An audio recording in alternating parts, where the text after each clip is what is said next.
MSME competitive league.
Hello hello hello hello.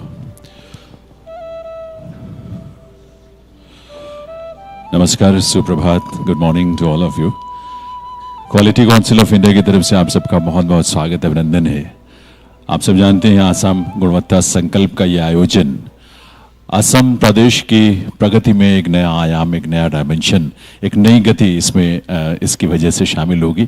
और हमारे लिए बड़ी खुशी की बात है कि असम सरकार के साथ मिलकर ये आयोजन हम कर रहे हैं, जिसमें माननीय मुख्यमंत्री असम के हेमंत बिस्वा शर्मा जी और असम सरकार के तमाम वरिष्ठ अधिकारी और उसमें सबसे अग्रणी जो है हमारे चीफ सेक्रेटरी साहब, उन सब का बहुत सहयोग, सबका बहुत कंट्रीब्यूशन और गाइडेंस हम सबको मिली है।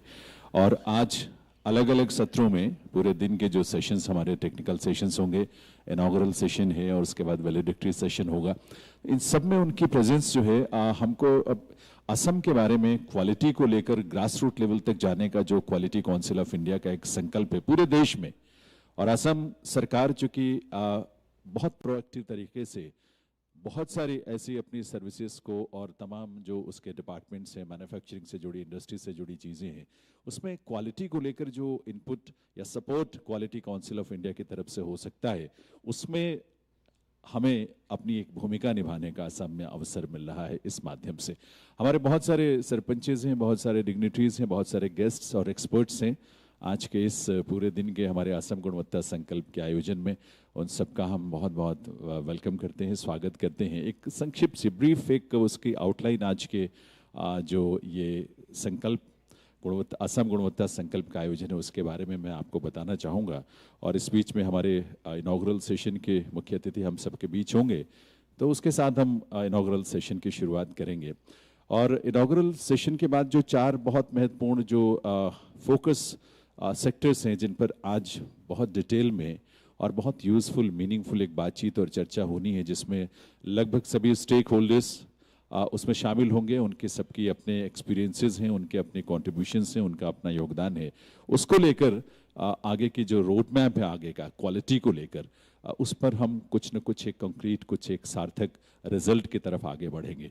क्योंकि सिस्टम बहुत महत्वपूर्ण है। सिस्टम के प्रति क्रेडिबिलिटी या ट्रस्ट आम जन में हो, कॉमन मैन में हो, और उस क्रेडिबिलिटी का जो बेस है, वो जो आधार है, वो क्वालिटी है। क्वालिटी चाहे आपकी मैन्युफैक्चरिंग में हो, चाहे आपकी सर्विस डिलीवरी में हो। और इसीलिए पूरे देश में quality council of India, QCI जिसे आप जानते हैं, पूरे देश में अलग अलग स्टेट गवर्नमेंट्स के साथ, सेंट्रल गवर्नमेंट के तमाम मिनिस्ट्रीज़ के साथ, सभी स्टेक होल्डर्स के साथ मिलकर इस दिशा में जितना शीघ्र हो सके, जितना जल्दी हो सके, हम इस बात को स्टैब्लिश करना चाहते हैं, ग्राउंड लेवल पर इसको रियलिटी में कन्वर्ट करना चाहते हैं। संक्षेप में मैं आपको ये ज़रूर बताना चाहूँगा कि जो भारत सरकार का जो मिनिस्ट्री ऑफ कॉमर्स और इंडस्ट्री है, उसी के अंतर्गत एक डिपार्टमेंट है, department for promotion of industry and internal trade, यानी DPIIT। उसी के अंडर में QCI एक ऑटोनमस बॉडी के रूप में काम करती है। और जो हमारा गुणवत्ता संकल्प है वो बहुत अनूठा प्रयास है। दरअसल हमने स्टेट गवर्नमेंट्स के साथ, हमने सिटी लेवल पर वहाँ के जो एडमिनिस्ट्रेशन या वहाँ की जो बॉडीज़ हैं उनके साथ, अर्बन लोकल बॉडीज़ के साथ, इस तरह से मिलकर ग्रास रूट लेवल तक हमने क्वालिटी कॉन्शियसनेस क्रिएट करने के लिए बहुत सारे इनोवेटिव तरीके अपनाए, कोशिशें की, एफर्ट्स किए। और बड़ी खुशी होती है इस बात को लेकर, क्योंकि आम आदमी, कॉमन मैन इस बात को खुद उसकी रिक्वायरमेंट को वो महसूस करता है कि क्वालिटी सर्विस में, क्वालिटी मैन्युफैक्चरिंग में, क्वालिटी हर फील्ड में उस तक पहुँचे। और इसलिए वो इस बात को लेकर बहुत उत्साहित हमें मिला है हमेशा। आज भी हमारे बहुत सारे ऐसे साथी हैं और ख़ासतौर पर बहुत सारे यंगस्टर्स हैं जो पब्लिक लाइफ में काम कर रहे हैं और वो इस बात को अच्छी तरह महसूस करते हैं। तो आज क्वालिटी काउंसिल ऑफ इंडिया की तरफ से ये आयोजन पूरे दिन का लगभग, और इसमें जो मुख्य बिंदु हैं, जो मेन जो सेक्टर्स हैं जिस पर हम चर्चा करेंगे, उसमें बहुत बेसिक एक बहुत इम्पॉर्टेंट है, लेकिन एजुकेशन और स्किलिंग, इसको लेकर हमारा एक टेक्निकल सेशन है जिसमें हमारे एक्सपर्ट्स और आप सब भी उसमें होंगे शामिल, क्योंकि ये 2 वे कम्युनिकेशन और इंटरेक्शन है। और इसमें आपकी अपनी पार्टिसिपेशन भी बहुत मैटर करती है, क्योंकि ग्राउंड लेवल पर आप जो चीज़ें फेस करते हैं, एक्सपीरियंस करते हैं, या आपके जो एक्सपीरियंसेस हैं उनको हम आपके साथ आप शेयर करेंगे तो उसका फ़ायदा हम सबको मिलता है। तो इसमें एजुकेशन के थ्रू, एजुकेशन में क्वालिटी किस तरह से हम उसको लाएं, और एजुकेशन के तमाम अलग अलग, और साथ में स्किलिंग भी, क्योंकि आज पूरी दुनिया में जो इंडियन यूथ है उसकी डिमांड इतनी ज़्यादा है, लेकिन उस डिमांड को इतनी ज़्यादा डिमांड है कि शायद हम उसको पूरा नहीं कर पा रहे हैं कि हम क्वालिटी कॉन्शियसनेस के साथ स्किलिंग को उस लेवल तक नहीं ले जा पाए हैं, या उतनी वैरायटी ऑफ फील्ड्स में हम उसमें उसको शामिल नहीं कर पाए। तो ये बहुत एक इंपॉर्टेंट सेक्टर है जिस पर बहुत डिटेल में चर्चा होनी है, एजुकेशन और स्किलिंग को लेकर। इसके अलावा जो दूसरा सेक्टर है, कोर एरिया, जिस पर हम चर्चा करेंगे आसाम के संदर्भ में ख़ास तौर पर, और वो है इंडस्ट्री और एमएसएमईज को लेकर। उसमें हमारे बहुत सारे उस फील्ड के एक्सपर्ट्स हैं, ब्यूरोक्रेट्स हैं, जिनका अपनी रिस्पॉन्सिबिलिटीज़ और अपना रोल है इस फील्ड में, वो हमें गाइड करेंगे और अपने एक्सपीरियंसेस शेयर करेंगे। चूँकि आसाम बेसिकली एक एग्रीकल्चरल स्टेट के रूप में, वैसे तो पूरे भारत के बारे में हम ये कहते हैं, लेकिन आसाम में ख़ास तौर पर आप ये देखें कि आसाम के लगभग 50% जो रोज़गार या एम्प्लॉयमेंट या काम के अवसर हैं वो हमारे एग्रीकल्चर सेक्टर में है, और 75% ऑफ द पॉपुलेशन किसी न किसी रूप में एग्रीकल्चर सेक्टर पर डिपेंड करती है, उस पर निर्भर करती है।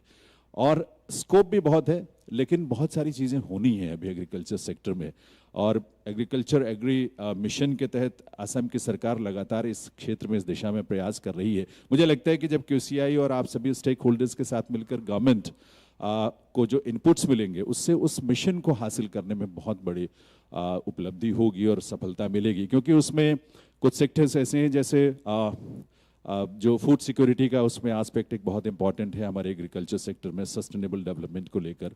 फूड सिक्योरिटी के साथ साथ एम्प्लॉयमेंट का एक एस्पेक्ट उसमें बहुत इंपॉर्टेंट है, और उसके साथ साथ वेल्थ कह लें, प्रॉस्पेरिटी कह लें, हमारे जो किसान हैं, फार्मर्स हैं, एग्रीकल्चरिस्ट हैं, या इस फील्ड से जुड़े हुए लोग हैं, क्योंकि भारत सरकार माननीय प्रधानमंत्री महोदय के नेतृत्व में इस बात को बहुत पहले से इस दिशा में काम कर रही है कि किस तरह से हमारे देश के किसानों की आय कम से कम दुगनी हो, बहुत ज़्यादा हो, बहुत अच्छी बात है। तो ये सारे एस्पेक्ट को लेकर हम सस्टेनेबल एग्रीकल्चर को लेकर फोकस एरिया जो है जिस पर हम चर्चा करेंगे। और आसाम चूँकि एक बहुत रिच हेरिटेज है, इसकी बहुत रिच कल्चरल एक ट्रेडिशन है, और बहुत सारे लोग दुनिया भर से यहाँ आसाम आते हैं इसे देखने के लिए, इसे फील करने के लिए। बिहू से लेकर तमाम तरह की जो कल्चरल या जो कहते हैं इंटेंजिबल हेरिटेज है आसाम की, वो अपने आप में बहुत महत्वपूर्ण है। इसके अलावा यहाँ पे टूरिज़्म को लेकर बहुत सारा स्कोप है, बहुत सारी चीज़ें हैं जिसमें बहुत पोटेंशियल है।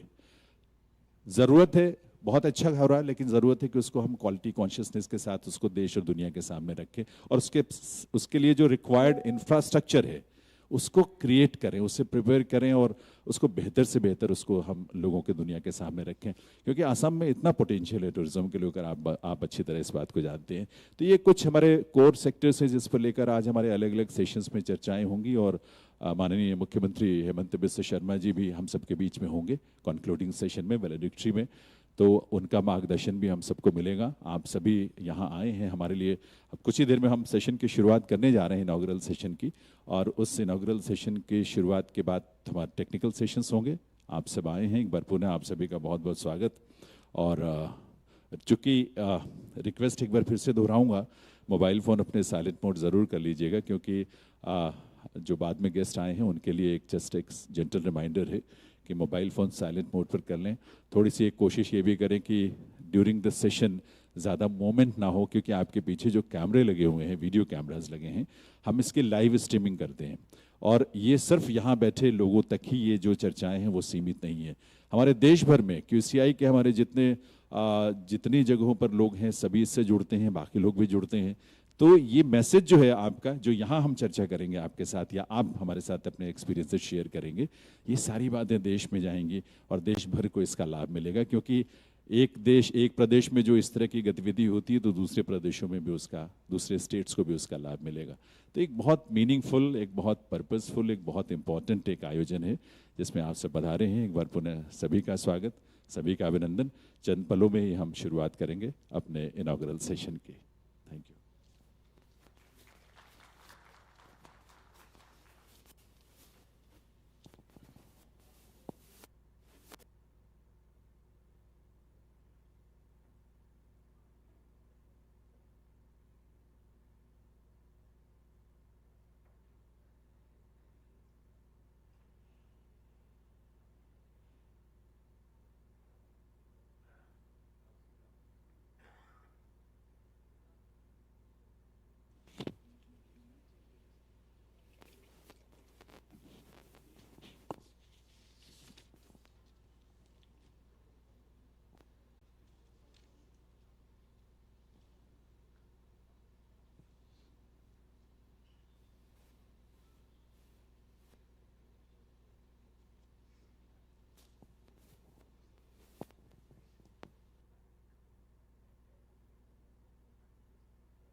नमस्कार, गुड मॉर्निंग। एक बार आपकी करतल ध्वनि के साथ, तालियों के साथ आपका सबका बहुत बहुत स्वागत, अभिनंदन। आ, आइए एक एनर्जी हम फील करें, एक पॉजिटिविटी, जिस उद्देश्य के साथ ये quality council of India Assam सरकार के साथ मिलकर इस असम गुणवत्ता संकल्प को लेकर आपके सामने उपस्थित है। तमाम स्टेक होल्डर्स यहाँ पर हैं, डिग्निटीज़ हैं, गेस्ट्स हैं, एक्सपर्ट्स हैं, और हमारे लिए बहुत खुशी की बात है कि आज के इस मौके पर हम सबके बीच इस सेशन में असम सरकार में सचिव industries, commerce and public enterprises, mines and minerals department और साथ ही गुवाहाटी स्मार्ट सिटी लिमिटेड के एमडी का दायित्व भी जिनके कंधों पर है, डॉक्टर लक्ष्मणन एस, हम सबके बीच हैं। आपकी तालियों के साथ बहुत बहुत स्वागत है डॉक्टर लक्ष्मणन का। May I request him to take his seat on the stage. और हमारे chairman quality council of India Jaxay Shah ji, quality council of India के secretary general doctor RP Singh ji, QCI के एक बोर्ड नाबेड यानी national accreditation board for education and training के chairperson Shri PR Mehta ji, और NABCB यानी national accreditation board for certification bodies के CEO Rajesh Maheshwari ji. एक बार आपकी सभी की करतल ध्वनि के साथ with a huge round of applause ladies and gentleman, बहुत बहुत स्वागत है। हम इन डिग्निटीज का यहाँ पर स्वागत करते हैं। गुवाहाटी में एक ऐसे हिस्टोरिकल प्लेस और हिस्टोरिकल सिटी में यह आयोजन और अतीत के उन तमाम हेरिटेज के हमारी जो गौरवशाली परंपराएं हैं, इतिहास है, उस भाव के साथ एक सुनहरे भविष्य की तरफ बढ़ने के संकल्प के साथ यह आयोजन हुआ है असम गुणवत्ता संकल्प का। क्वालिटी काउंसिल ऑफ इंडिया ने असम सरकार के सहयोग के साथ यह आयोजन किया है और इसका उद्देश्य है राज्य में जो हमारे सर्विस सेक्टर हो या मैन्युफैक्चरिंग या प्रोडक्ट डिलीवरी सेक्टर से सभी में क्वालिटी को लेकर एक कॉन्शियसनेस, एक जागरूकता ग्रास रूट लेवल तक जाए और उसके हिसाब से पूरा सिस्टम, एक इकोसिस्टम क्रिएट किया जा सके जिसके जरिए हम इन लक्ष्यों को हासिल कर सके। और जैसा कि पहले भी जिक्र किया हमने कि आज जिन सेक्टर्स पे हम फोकस कर रहे हैं, इसमें education and skilling, industries and MSMEs, sustainable agriculture, tourism, culture and infrastructure, ये सारे महत्वपूर्ण सेक्टर्स हैं। तो आइए इन चर्चाओं को हम शुरू करें अपने इनॉग्रल सेशन के जरिए। उससे पहले मैं ऑनरेबल सेक्रेटरी सर और सभी डिग्निटीज से रिक्वेस्ट करूंगा कि वे लैंप लाइटिंग के लिए पधारेंगे। दीप प्रज्वलन हमारी बड़ी सुंदर परंपरा है और दीप प्रज्वलन करते हुए हम जिस रोशनी, जिस लॉ पर फोकस करते हैं, उस समय एक श्रद्धा का भाव हमारे मन में स्वतः आता है। तो मैं ऑनरेबल डॉक्टर लक्ष्मणन एस, हमारे चेयरमैन, हमारे सेक्रेटरी जनरल और बाकी डिग्निटीज से रिक्वेस्ट करूंगा कि लैंप लाइटिंग के लिए पधारें। हम सब मिलकर फोकस करें, मन में अपने एक श्रद्धा भी भाव रखें उस संकल्प के लिए जो असम गुणवत्ता संकल्प के रूप में आपके सामने है।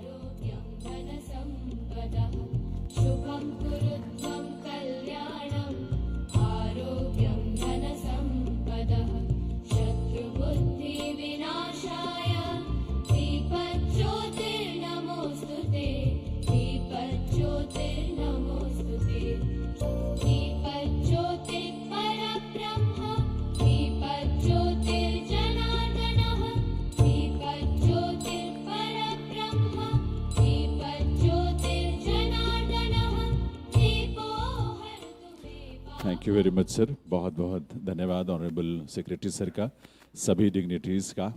और आप जानते हैं क्योंकि कल से जिस तरह से असम के विधानसभा के सत्र शुरू हुए हैं तो बहुत सारी व्यस्तताएं हैं, बहुत सारी जिम्मेदारियां हैं। इसके बावजूद समय निकालकर ऑनरेबल सेक्रेटरी सर हम सबके बीच में पधारे हैं। Thanks for.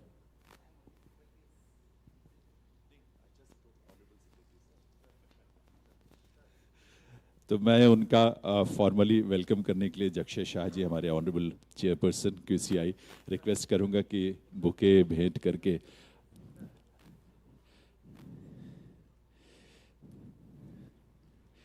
और जो असम में जो हमारी एक पहचान है, जो यहाँ का गमछा या गमछा बोलते हैं जिसे, ये बड़ी सुंदर एक हमारी अपनी पहचान है। तो तालियां आप सबकी तरफ से ज़रूर होनी चाहिए। इस मौके पर हम उनका वेलकम कर रहे हैं और उनका वेलकम पारंपरिक रूप से इस रूप में हम यहाँ पर कर रहे हैं। तो thank you very much for coming. दरअसल बहुत सारे डिपार्टमेंट्स हैं और ख़ासतौर पर इंडस्ट्रीज़, MSMEs या स्मार्ट सिटी प्रोजेक्ट को लेकर जिस तरह से आपके दायित्व हैं, उसका लाभ हम सबको मिलेगा।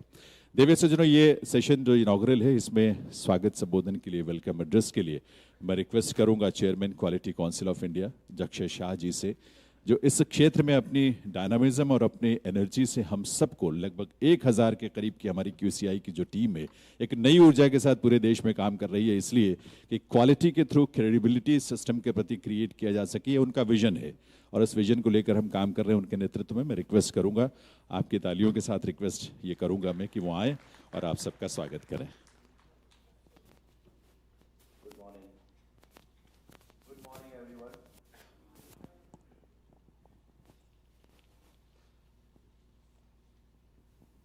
And a warm welcome to the Industry Secretary, Dr. Lakshmanan sir, our Secretary General, Sir Ravi Mehta sir, Rajesh, हमारे सारे CEO, Chairman sir, esteemed attendees, board members, all the dignitaries, vibrant people of Assam, and सबसे महत्वपूर्ण हमारे 25 गांव से, सारे India से, left right and centre से हमारे सरपंच भाई और बहन यहाँ पर पहली बार बता रहे हैं। मैं आप सबका तहे दिल से बहुत बहुत स्वागत करता हूँ। मित्रों, one earth, one family, one future, ये past 5 days have defined India's leadership at a global stage under the able leadership of our Honorable Prime Minister Narendra Modi ji. ये एक प्राइड और एक बहुत ही गौरवपूर्ण बात है। हम सबको इसके लिए गौरव होना चाहिए कि विश्व फलक पर विश्व गुरु बनाने के लिए भारत देश को प्रधानमंत्री जी ने इतने आगे ले गए। सब एक साथ इसके लिए बधाई देने के लिए तालियां हम सब लोग बजाएंगे, हमारे देश के लिए, हमारे देश के सम्मान और गौरव के लिए। The theme था वो hope, Asha, harmony and healing.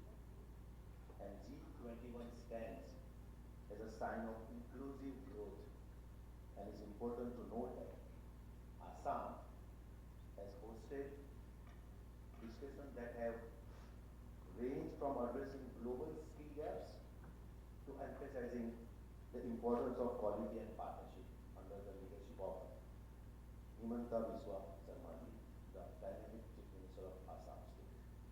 तो मैं उनको बहुत बहुत धन्यवाद करता हूँ। Friends, as a chairperson of QCI, I stand before you today to let you know that QCI work across sectors and domains and is eager to collaborate with the state of Assam and all the government to implement the vision of Honorable Chief Minister. Today we stand at the cusp of transformative journey in this Amrit Kaal. और अमृत काल तो हो गया मित्रों, अभी now अगले 25 साल जब तक इंडिया डेवलप कंट्री हो जाए, ये कर्तव्य पाठ है हमारा 25 साल का, और हम इसीलिए यहाँ पर बैठे हैं।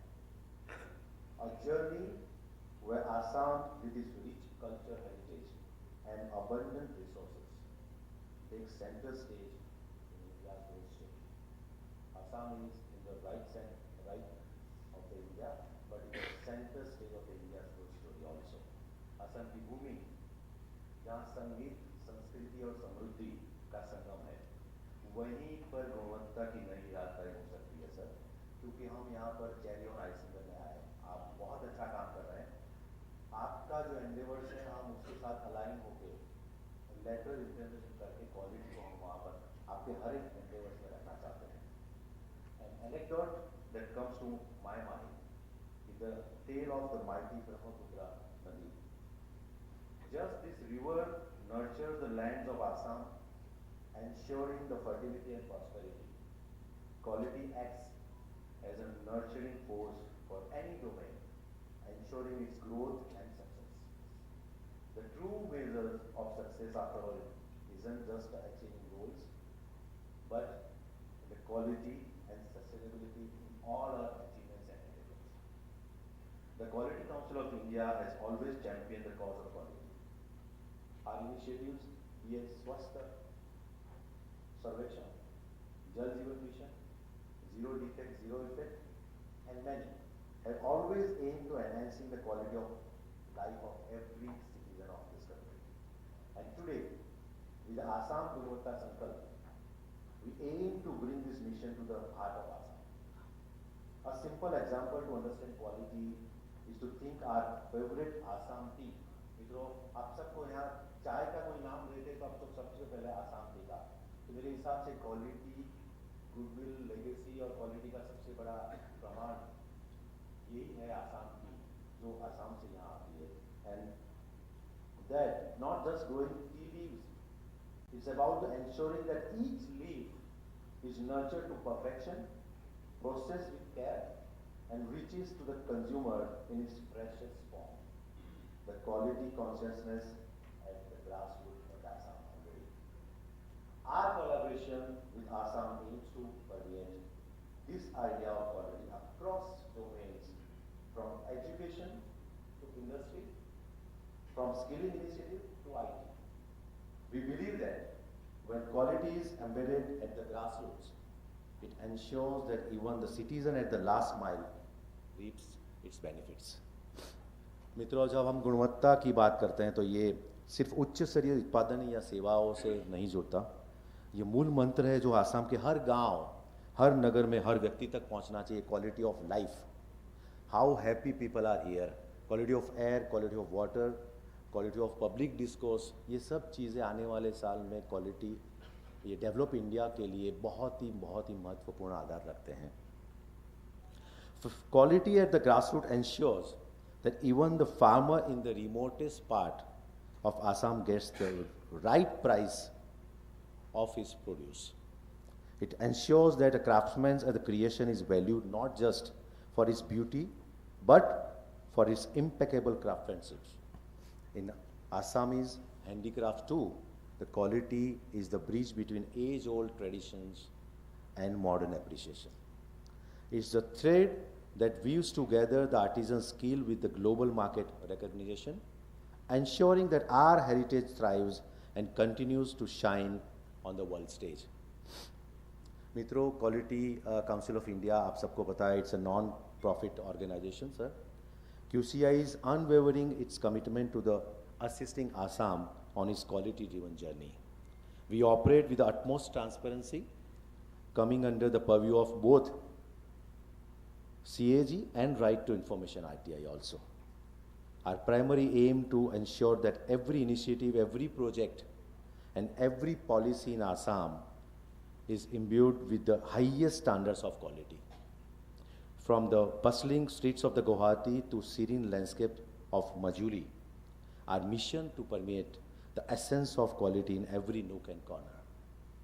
As we move forward today's sessions, I'm confident that the discussions enriched by the presence of esteemed representatives from the both industry and government and will yield concrete guidelines and actionable outcomes. And I'm happy to say Secretary Sir is already in our ecosystem. He knows NABL and NABH since long.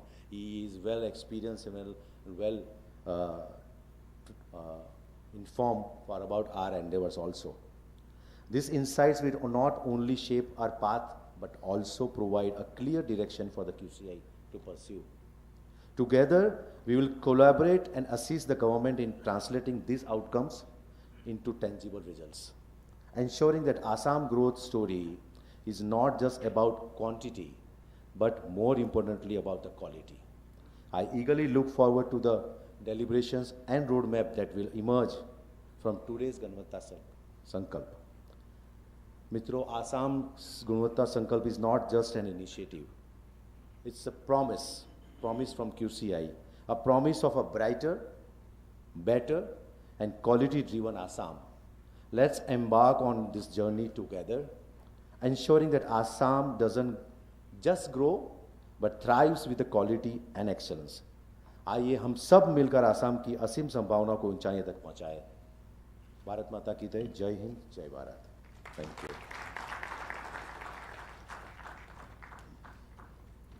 you. Thank you very much, sir. Honorable Chairperson, Quality Council of India, Jaxay Shah जी, जिनके vision को लेकर quality council of India पूरे देश में इस क्षेत्र में बहुत सारे ऐसे अनूठे इनोवेटिव प्रयास कर रही है, और ओवरऑल व्यू जो क्वालिटी काउंसिल ऑफ इंडिया का है उसको आपने हम सबके समक्ष रखा, उसके लिए आभार।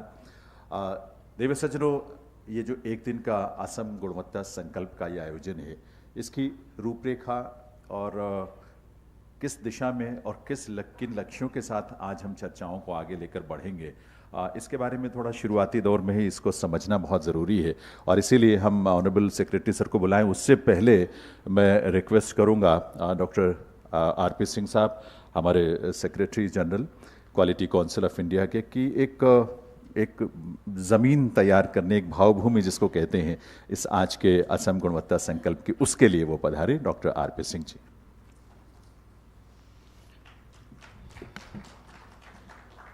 Good morning, everyone. Respected Dr. Lakshmanan, Culture and Industry Secretary, Madam Director Geeta Shri, she is with the Transformation Department. My Chairperson Jakshay Shah ji, our Board Chairperson of NABET, P.R. Mehta ji, and my colleague Rajesh Maheshwari, along with all my senior colleagues out here, as well as people from the Northeast, as well as from all other nook and corners of the country, who are participating with bated breath the release of the Sarpanch Samvaad App today evening. Friends, let me, for the benefit of all my attendees, let me give you a brief of what QCI is. Because when words travel, it is mostly confined within the central government. State governments may not be well aware of what QCI does and how much it does. So QCI was created by the Government of India as a national accreditation body in 1997. And we were created as an independent authority primarily so that we can fearlessly tell to the government where things need to improve, and also the industry.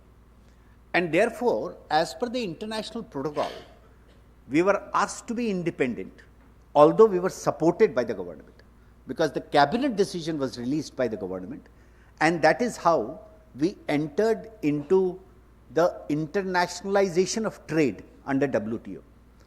So now what happens is that the entire trade ecosystem works with QCI being the internal part of the accreditation system, the conformity assessment system, by which inspection, certification and testing is done by our boards, and then it is accepted across 186 economies around the country, around the world.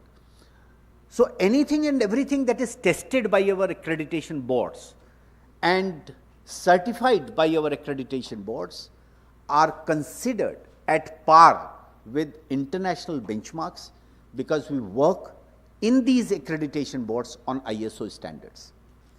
Beyond that, we have lot of divisions which work for the government in trying to create initiatives.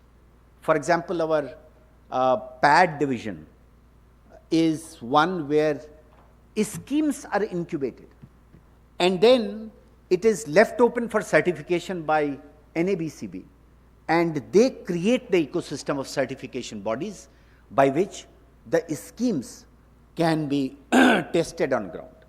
Similarly, our cell, the training and capacity building cell, gives face-to-face as well as digital training to a lot of people around the country for various issues, whether it is Jal Jeevan Mission, whether it is courses through eQuest, which is our digital platform. All these things we do. A very important component in our hub and spoke is the Z model, which the Prime Minister announced in 2015, that Z will be a scheme by which Indian products can be accepted across the world with no errors, zero errors, and no adverse effect to environment. So therefore, it was created as zero defects, zero effect certification model, which the Quality Council of India has been championing for the last almost 7 years. I was today told that more than 26,000 certifications have happened over the past less than 4.5 months. So that is the scale and speed with which QCI works. And where does it come from? It comes from quite a few young people that you see who are below 30. They are the champions of this vehicle who push it extremely hard. And these young professionals, which are about 1,200 in numbers within QCI, are the ones who work on the ground, off the ground, and they are the ones who are fearless to experiment and to, in fact, implement bringing the schemes from the echelons of power to the ground level where it should be implemented. So that is what QCI is.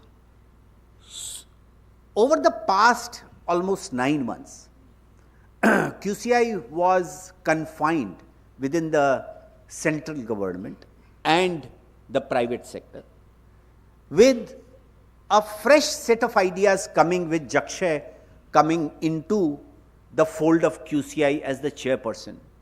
He expanded, and he expanded the balloon in such a way so that now it encompasses the villages, the common citizens, the cities, which become an instrument of economic growth. And therefore, a lot of people ask us that why this Gunvatta Sankalp is happening across the country. Initially, it was in Uttar Pradesh, then in Orissa, now in Assam, maybe next time in Goa, and then Andhra.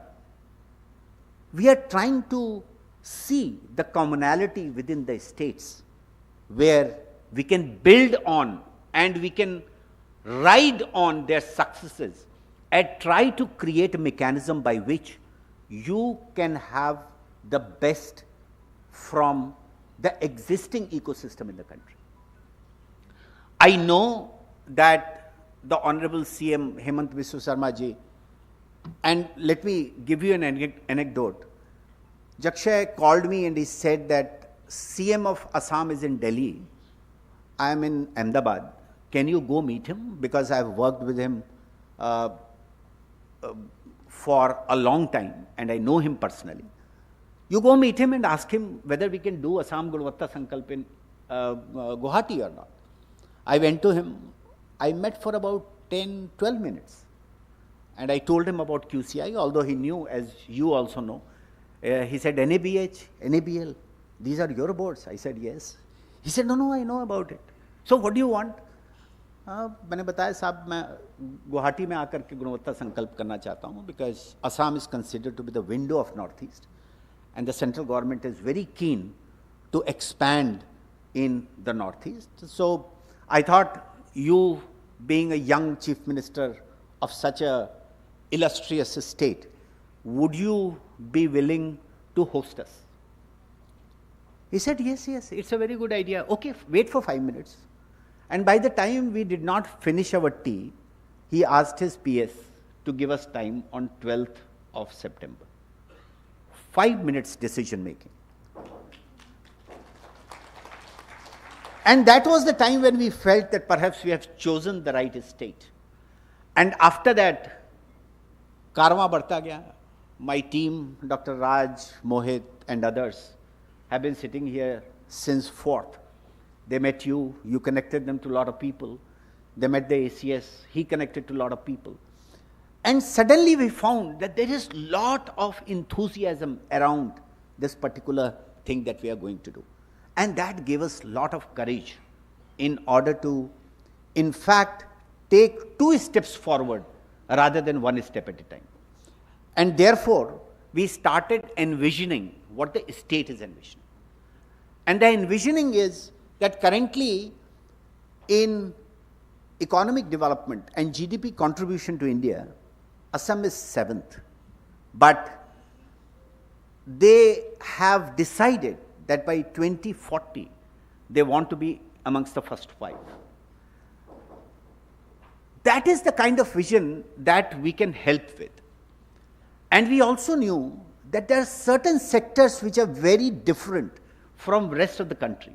For example, agriculture, fisheries, handlooms, tea, silk.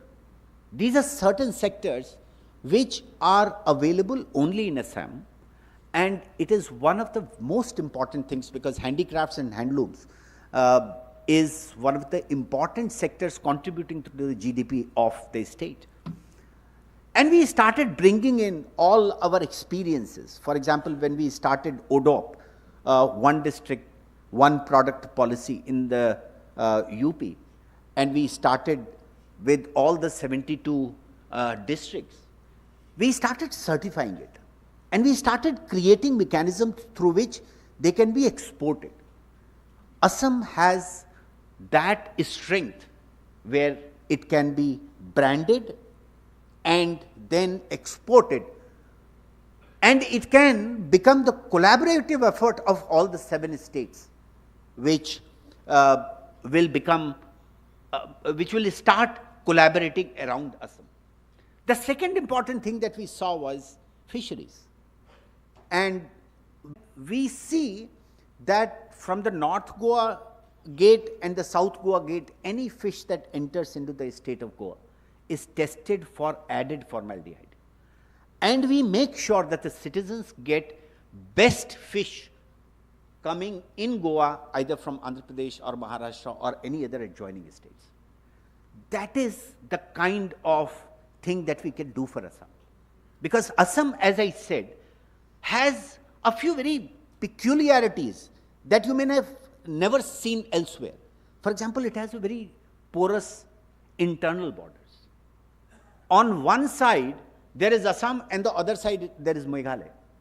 You have porous international borders also, Bangladesh or Bhutan. We have created, and recently Manoj is not here, Manoj Joshi, who has been doing a project with BPR&D, connecting with all DGPs and IBs, improving and ascertaining whether the police is able to respond in the manner that we in QCI want them to respond. Can we create a TAT mechanism, turnaround time, and can we train the police in, along with, for example, police is being trained by CBC also, the Capacity Building Commission, but we have done lot of their assessments in Andaman and Nicobar and other Jammu and Kashmir and others. Can we do it for Northeast? And trying to ascertain whether there is a impetus which can be given to law and order kind of a situation. I have invited one of my senior colleagues from ISI, Dr. Amitava Bandyopadhyay, who has worked in policing, in accidents, and in other on statistical models. And even when we do all this analysis, we do not only tell you that these are the problems. We tell you the solutions. And we go on the ground to see whether the solutions are being implemented in true spirit by the people on the ground or not. So that is where we come in, that is where we can make a difference, and that is where we can contribute to the economic development of the state of Assam. Last but not the least, one of the very important agenda for this particular Gunvatta Sankalp was creating an ecosystem by which the village system can become quality conscious. And that is where we have envisioned to invite some of these very important sarpanches from across the country, and they have been the incubator for a vision called Gunvatta Sankalp, and that was again the initiative given by Mr. Jakshay Shah, and he connected us to a few of these stalwarts initially, and we invited them in Delhi, about 30 of them. And from there, we started thinking, and today I am happy to inform you that as of last night, more than about 860 Sarpanches have already registered and verified on our Sarpanch Samvaad app. The target is 2.5 lakhs, and most of it would come from northeastern states. And therefore, industry and culture and you, sir, would play a very important role in connecting us with them. And I believe that since you are looking after industry and culture, both very important departments, we will be able to make some effort in strengthening all the sectors that I have talked about, whether it is industry, whether it is MSME, whether it is education and skilling, whether it is agri. And I would also like to tell you that one of the important MOUs that we are going to sign is with the food department. Alok Jain has been working with the department and will be signing it today in order to help them in training them and creating laboratories for food testing in the state of Assam.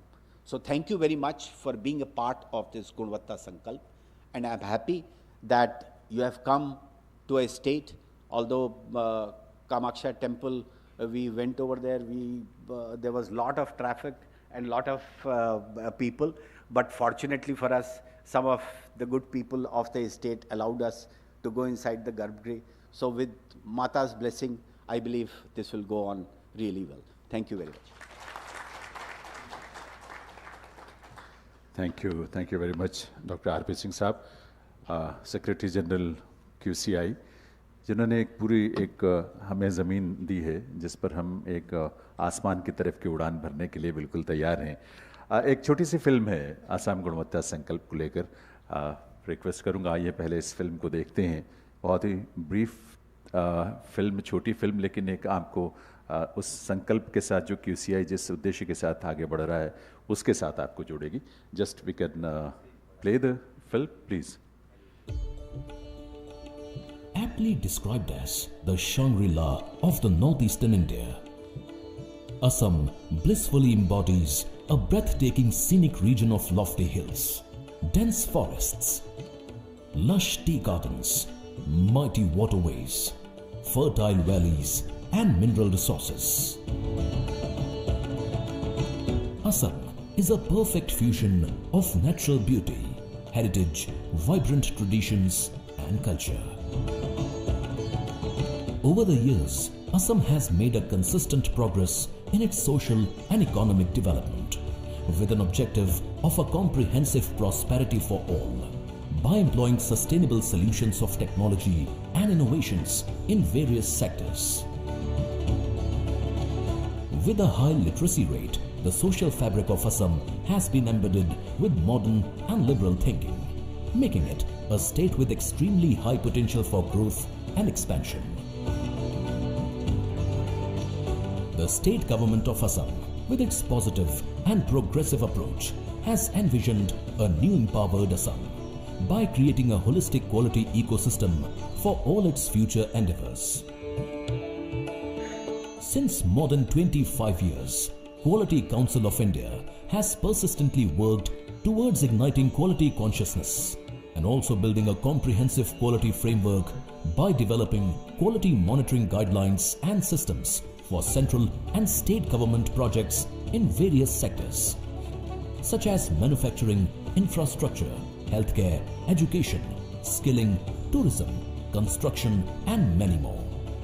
QCI has already left its footprints in Assam through its various projects.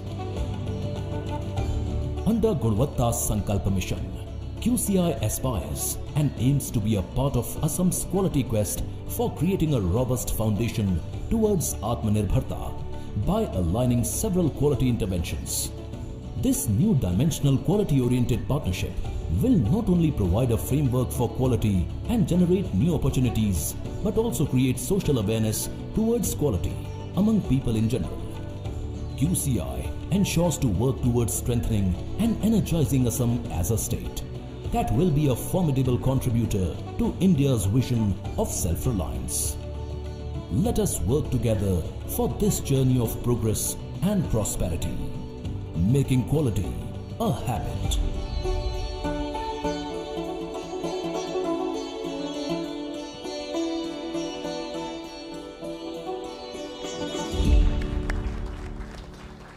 तो असम गुणवत्ता संकल्प का ये हम सब का संकल्प है और असम में इतना कुछ है, उसको अगर उस रूप में हम शेप दे पाए क्वालिटी को लेकर और देंगे तो निश्चित रूप से पूरी दुनिया में उसके लिए एक विशेष आकर्षण होगा।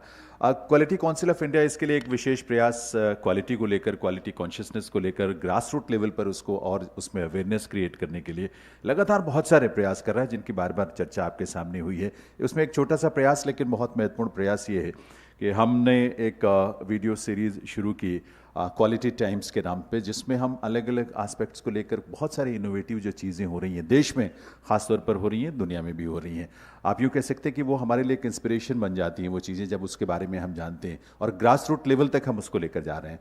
तो ऐसी ही एक जो हमारा सेकेंड एपिसोड है क्वालिटी टाइम्स का, पूरी फिल्म तो नहीं क्योंकि वो फिल्म आप यूट्यूब पे देख सकते हैं, लेकिन अभी सिर्फ उसका प्रोमो रिलीज़ हम यहाँ पर करना चाह रहे हैं और उसके लिए मैं ऑनरेबल सेक्रेटरी सर से रिक्वेस्ट करूँगा, लाइए प्लीज़ रिमोट का बटन दबाकर उस प्रोमो को वो रिलीज़ करें और प्रोमो हम देखें। आपको उससे अंदाज़ा लगेगा कि हमारा क्वालिटी टाइम्स का एपिसोड 2 किन एरियाज़ पर फोकस कर रहा है।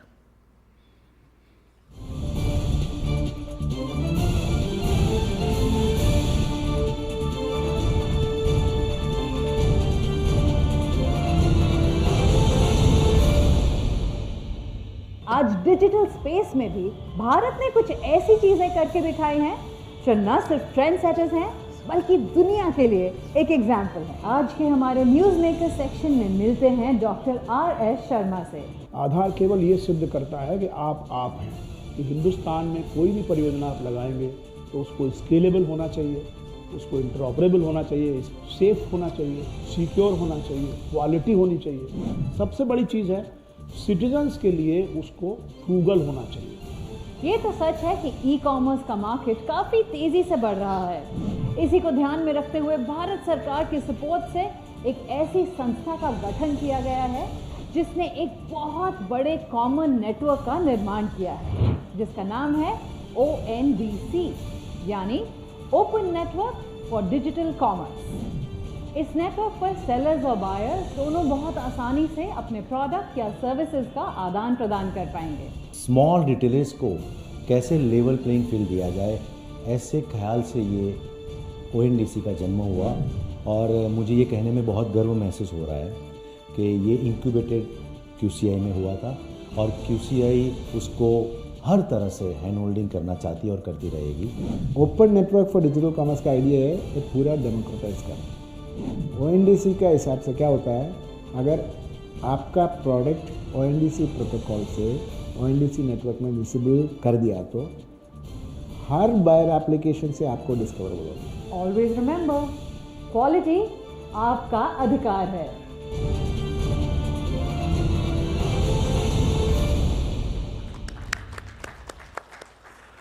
Thank you very much for your blessings. ये पूरी फिल्म आप क्वालिटी टाइम्स एपिसोड 2 देख सकते हैं यूट्यूब के हमारे चैनल पर। देवी सज्जनों, आज इस सेशन में honourable doctor Lakshmanan S IAS 2011 batch के आप IAS अधिकारी हैं, हम सबके बीच यहाँ पधारे हैं। चूँकि इंडस्ट्री को लेकर, MSMEs को लेकर बहुत इंपॉर्टेंट चर्चाएँ जो हमारे सेशन भी है, लेकिन उसके साथ साथ आप चूँकि गुवाहाटी स्मार्ट सिटी लिमिटेड के MD का भी दायित्व निभा रहे हैं, तो सीधे एक पब्लिक से कनेक्ट और उसकी सिविक जो एमिनिटीज़ हैं इस तरह के इंफ्रास्ट्रक्चर को लेकर, उसमें भी आपकी बहुत महत्वपूर्ण भूमिका है। और डॉक्टर लक्ष्मणन ख़ासतौर पर इस रूप में जाने जाते हैं कि वो बहुत ही पीपल और सोसाइटी सेंट्रिक उनके काम करने की प्रणाली और उनकी सोच है और उनकी अप्रोच है, और इसीलिए यहाँ के लोगों ने उनको बहुत बार ऑनर किया, सम्मानित किया, और वो हमेशा इस बात को बड़े फ़ख्र से महसूस करते हैं और एक्सप्रेस करते हैं कि डॉक्टर लक्ष्मणन जैसे अधिकारी असम सरकार में इतने सारे महत्वपूर्ण दायित्वों को निभा रहे हैं। Industries, commerce, public enterprises, mines, minerals department, इन सब का दायित्व है। तो एक बार आपकी बहुत ही सम्मान भरी तालियों के साथ मैं इन्वाइट करूँगा डॉक्टर लक्ष्मणन S साहब को कि वो आएँ। थैंक यू वेरी मच, वो हम सबके बीच आए। इस मौके पर क्वालिटी काउंसिल ऑफ इंडिया और असम गवर्नमेंट के बीच बहुत कुछ हो सकता है, संभावनाएं हैं, उस पर अपने विचार आपके सामने रखें।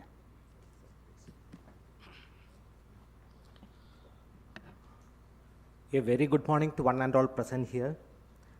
Respected Chairperson QCI Jakshay sir, Secretary General QCI RP Singh sir, Chairperson NABET PR Mehta sir, CEO NABCB Sri Rajesh Maheshwari sir, CEO QCI Raj sir, sir was somewhere here, and all dignitaries, senior officials who have come from Government of India and QCI, Sri Abhijit Barua sir, Secretary Veterinary Department. I can see many of our colleagues, friends from industries, various industries, whom I can call by name by with lot of love and respect. All the participants here, and most importantly, Bharat के विभिन्न प्रदेश से आए हुए and additional principal secretary sir from culture, skill and employment department, Kalyan Chakravarti sir, and of course आज भारत के विभिन्न प्रदेशों से आए हुए 25 सरपंच जन who are guests for Assam today, and all friends and participants from media. It is indeed a privilege to stand in front of you, and to be honest, I am just representing Government of Assam and most importantly Chief Secretary sir. In fact, CS sir was very positive and was willing, looking forward to attend this program, but unfortunately because of the ongoing assembly session and some unexpected emergencies, sir had to go to assembly, and that's why sir couldn't attend this program. So I am just representing sir here, and of course I don't think there is a need for a long or winding speech at this point of time. I'll just take 3 minutes of yours. First of all, I would like to convey what CS sir had mentioned on the very first day when CEO QCI had met Chief Secretary sir. The point is, how will you define quality? How to define quality? What is quality?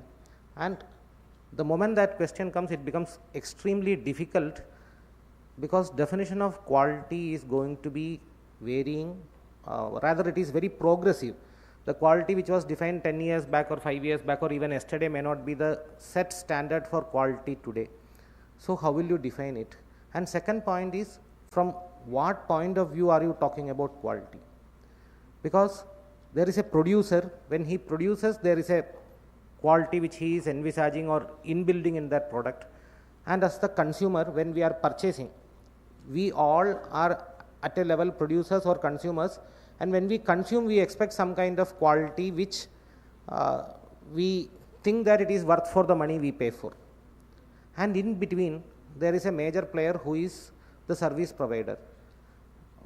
Honestly speaking, everything manufactured reaches to us through a service provider, whether it is a car or a high-end technical product or even a food material which is produced somewhere, but when it reaches to our table, our hand comes through a service provider who maintains his quality or her quality. And that is exactly where QCI has been phenomenal as far as India is concerned. And I must say that my own experience with QCI as such was very limited, because when working in health department we always deal with two organizations only, NABL and NABH, for accreditation of our own government hospitals or private hospitals which are getting accredited, and laboratories. But when we see the whole spectrum of activities of QCI, the board with so many interrelated and important activities, we understand how much in the last 25 plus years QCI has taken the quality standards in India, not only just on paper with certification and all, but on the awareness of common man. And today again with the Sarpanch Samvaad program, it is being taken to the grassroots level.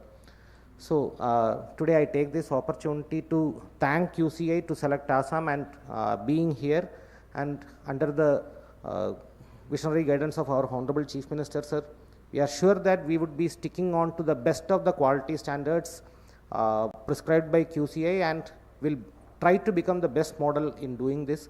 And at the very start, I must say that Government of Assam under the leadership of CM sir has been trying to increase its footprint in the industrial sector of India, whether it is in MSME or in mega investment, creating larger investment and larger production. The state is pushing its best to have maximum production, but not at the cost of compromising quality. if we ensure that whatever things which are coming out of Assam has an inherent quality, certified quality, acceptable quality, that itself will make our products universally acceptable. And for that, I am sure that today's program, today's understanding, awareness created will take us a long way ahead. So thank you so much. Have a wonderful day. Looking forward to meet you again. Thank you so much.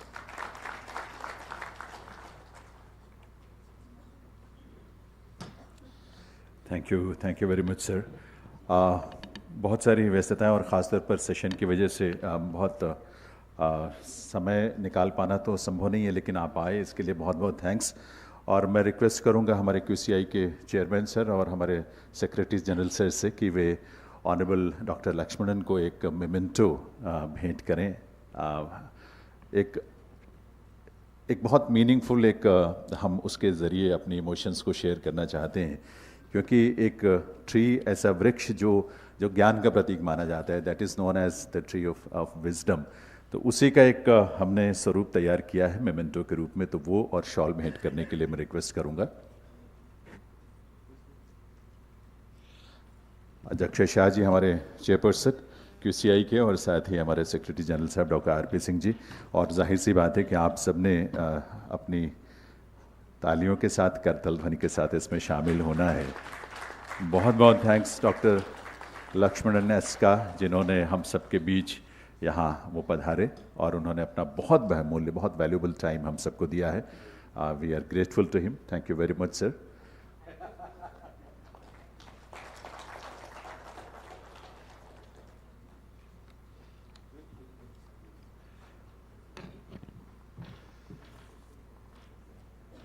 So with this, we conclude our inaugural session, and we are grateful to Dr. Lakshmanan, Jakshay Shah Sahab, Dr. RP Singh जी और हमारे और सभी dignitaries जो इस session में हम सबके साथ यहाँ मंच पर रहे। इसके बाद का जो सेशन है दिव्य सज्जनों, वो बहुत इम्पॉर्टेंट है, और उस सेशन को हम within 5 minutes we are going to start that session also. So please be seated, remain there.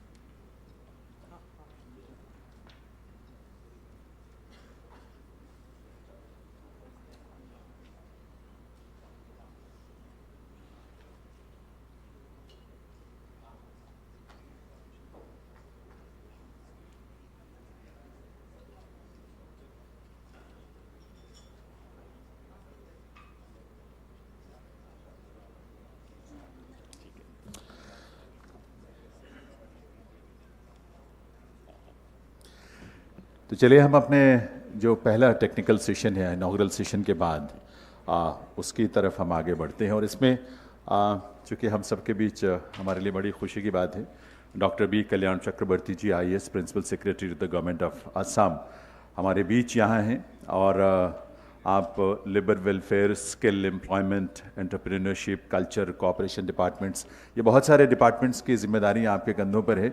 Session की वजह से निकलना थोड़ा मुश्किल होता है, आप समझ सकते हैं इस बात को, लेकिन फिर भी वो हम सबके बीच आए समय निकाल कर। मैं एक बार तो आपकी तालियों के साथ इन सभी हमारे पैनलिस्ट का वेलकम करना चाहेंगे with a huge round of applause. Ladies and gentleman, please welcome the panelist who are going to participate in this session which is on education and skilling। और मैं सबसे पहले डॉक्टर बी कल्याण चक्रवर्ती जी को, जो कि प्रिंसिपल सेक्रेटरी हैं government of Assam में, उनको रिक्वेस्ट करता हूं कि वो आज मंच पर आएँ।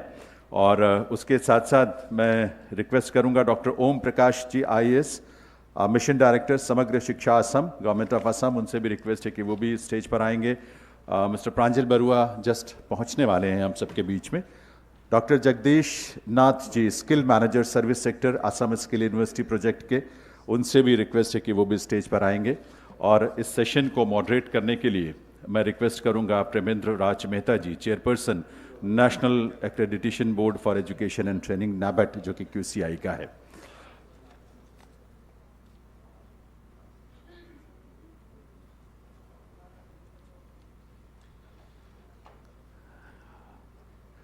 देव सज्जनों, डॉक्टर बी कल्याण चक्रवर्ती इस सेशन में हम सबके बीच खास तौर पर यहाँ पधारे हैं। दरअसल एजुकेशन का दायित्व तो उनके कंधों पर है, लेकिन एजुकेशन को खुद वो लेकर बहुत ही पैशनेट हैं। और इसीलिए आपको अच्छा लगेगा सुनकर कि उन्होंने आईआईटी चेन्नई से ग्रेजुएशन किया, बीटेक किया, उसके बाद उन्होंने एमबीए आईआईएम अहमदाबाद से किया, और इसके अलावा वो बहुत सारे अलग अलग यूनिवर्सिटीज़ से, उस्मानिया यूनिवर्सिटी और अन्य संस्थानों से उन्होंने शिक्षा, उनकी एक पैशन है, उनका एक जुनून है, उनको खुशी मिलती है, तो इसलिए उसके साथ बहुत ही पैशनेटली जुड़े हुए हैं। और ये बड़ी अच्छी बात है कि स्किल और एम्प्लॉयमेंट या एंटरप्रेन्योरशिप जैसे डिपार्टमेंट्स को लेकर वो अपनी जिम्मेदारी निभा रहे हैं। आप 1995 बैच के आईएएस अधिकारी हैं। इसके अलावा doctor Om Prakash IAS, mission director समग्र शिक्षा अभियान, वो सब हम सब के बीच मंच पर हैं, उनका भी हम बहुत बहुत स्वागत करते हैं। डॉक्टर ओम प्रकाश जी जो हैं वो एग्रीकल्चर, एनवायरनमेंट और फॉरेस्ट डिपार्टमेंट के सेक्रेटरी और कमिश्नर और सेक्रेटरी के रूप में अपने दायित्वों का निर्वहन कर रहे हैं। आप 2006 बैच के आईएएस अधिकारी हैं और एमबीबीएस ग्रेजुएट भी आप हैं। इसके अलावा डॉक्टर जगदीश नाथ जी, जो कि मैनेजमेंट प्रोफेशनल के रूप में 25 वर्षों से भी अधिक का उनका अनुभव है, वो भी हमारे साथ मंच पर हैं, इस पैनल में शामिल हैं। और वायरल मार्केटिंग स्ट्रेटजीज और कंज्यूमर्स पर इनका क्या इम्पैक्ट, इसका क्या होता है, इस पर आपने ख़ास तौर पर रिसर्च किया है। मार्केटिंग मैनेजमेंट में पीएचडी आपने की हुई है। और साथ में जैसा कि मैंने बताया कि प्रेमेंद्र राज मेहता जी, जो कि चेयरपर्सन है नाबेड के क्यूसीआई के, national accreditation board for education and training, वो इस सेशन को मॉडरेट करेंगे।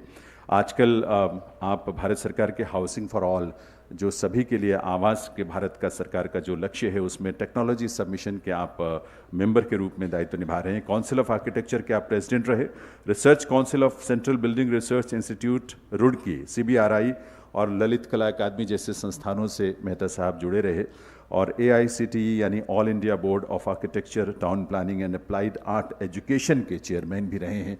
तो शिक्षा और टेक्निकल एजुकेशन और इससे जुड़े तमाम क्षेत्रों में बहुत गहन आपका अनुभव है मेहता साहब का। एक बार आप सबकी तालियों के साथ बहुत बहुत स्वागत, अभिनंदन है।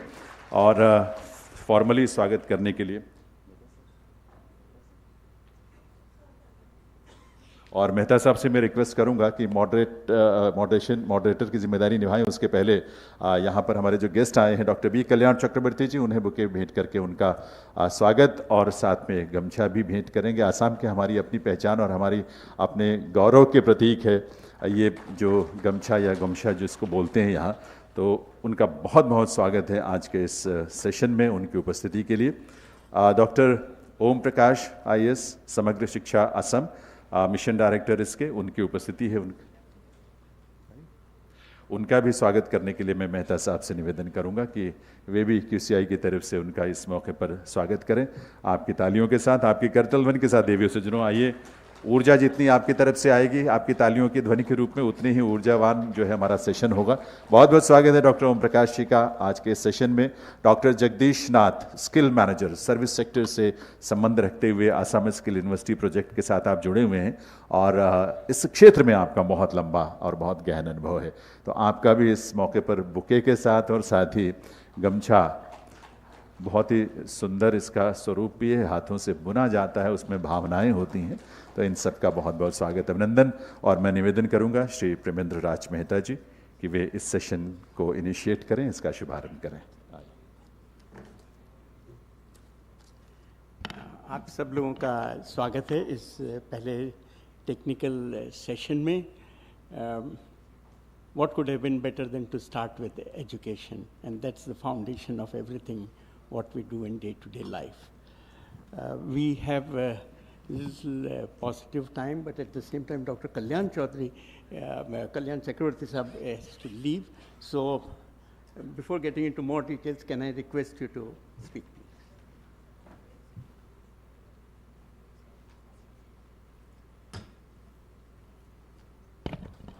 Thank you to the moderator, my esteemed colleague, Om Prakash, Dr. Om Prakash, to Mr. Jagdish, and to the audience.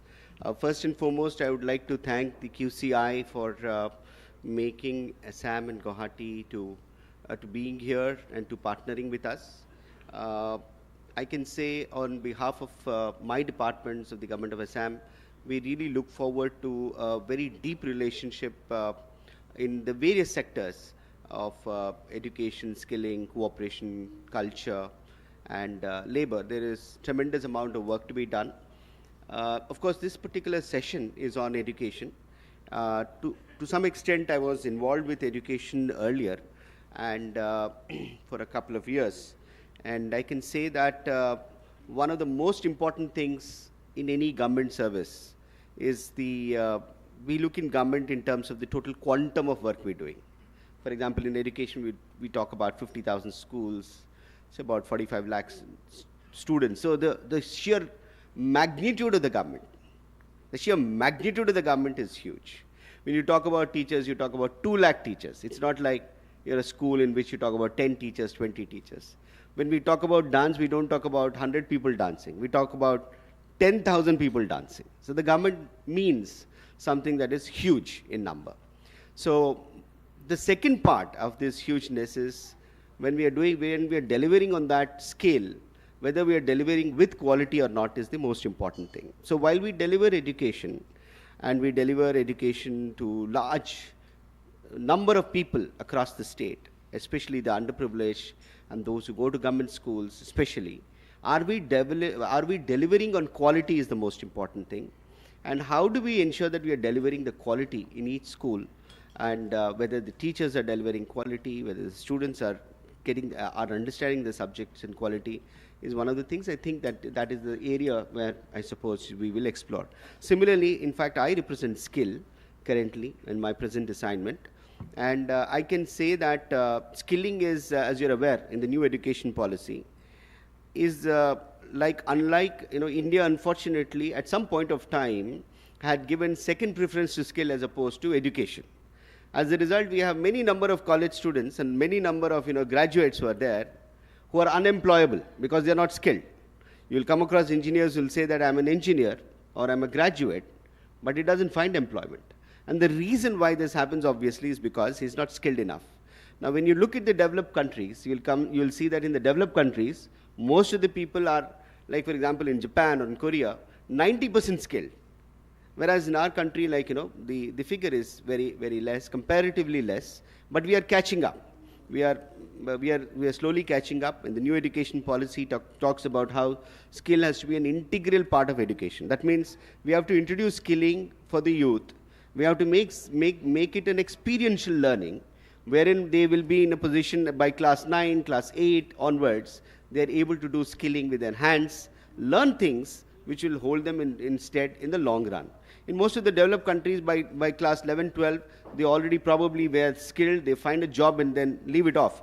In our country, it's necessary to do a graduation, right? It's not so necessary in most of the countries. So I think skilling is very important, and we are embarking on skilling, increasing the number of ITIs. We are going to double them. We have a skill university which is coming up. We have an umbrella set up as to how skill department will integrate with the education department in order to provide skills to all the youth, and also for all those who need to be skilled. For example, you get a plumber or electrician at house, you don't know whether he's skilled or not, whether he is creating a problem or is he solving your problem. You many a time don't know after the problem is resolved whether that fellow was skilled or not, and ultimately you might end up paying money for something which you will worsen. So we need to have a skill certificate to really know what level of skilling is there and whether our job is getting done or not. So skilling is necessary in every aspect of life. And I think, similarly in culture, when we are having somebody sing, it's a matter of appreciation, but it can be broken down into a skill. For example, last time when we did the Bihu, we ensured that every dancer who actually performed finally in the Mega Bihu was also given a skill certificate, saying that you are of a certain level of skilling, and which, because skilling as a teacher, etc., find employment in schools today. So whether it's sports, whether it is culture, whether it is, work that we do in agriculture or elsewhere, skilling has been broken down into credits, and skilling, whatever we get, is going to be added as, just like you add in your bank a credit, what kind of education is going to be added as a credit? Similarly, skilling is going to be added as a credit. So there is tremendous scope for the QCI to actually evaluate skill, to certify school skilling institutes that they are following a certain procedure, not just ISO, but various skilling protocols, to also see whether the children and those who have been trained are skilled or not.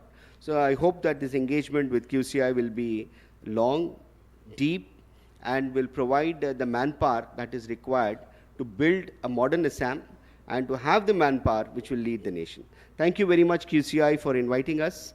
And you can see that most of the officers, despite the very, very, very hectic schedule, are here to show how important it is for being here and to welcoming QCI and its deep involvement in the state of Assam and its government and its processes. Thank you.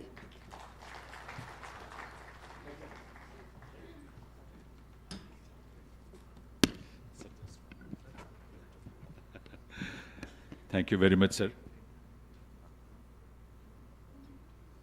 और मैं चूँकि बहुत समय का थोड़ा अभाव है और जल्दी जब जाना है, तो इसके लिए मैं चूँकि कल्याण साहब को निकलना है यहाँ, डॉक्टर बी कल्याण चक्रवर्ती जी को, तो उसमें एक मेमेंटो भेंट करने के लिए मेहता साहब से रिक्वेस्ट करूँगा।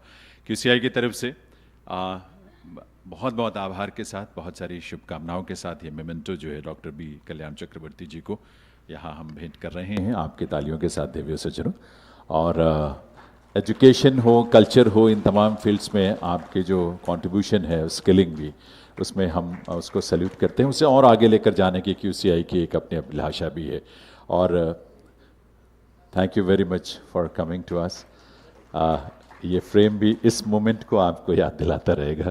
Thank you very much sir.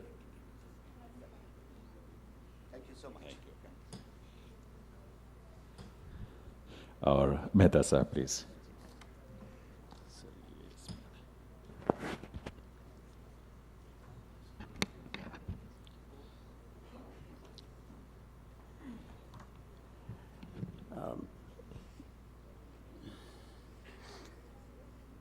Kalyan Chakravarti ji has already set the tone for the discussion. He has raised certain issues. And first and foremost, what he said is the quality.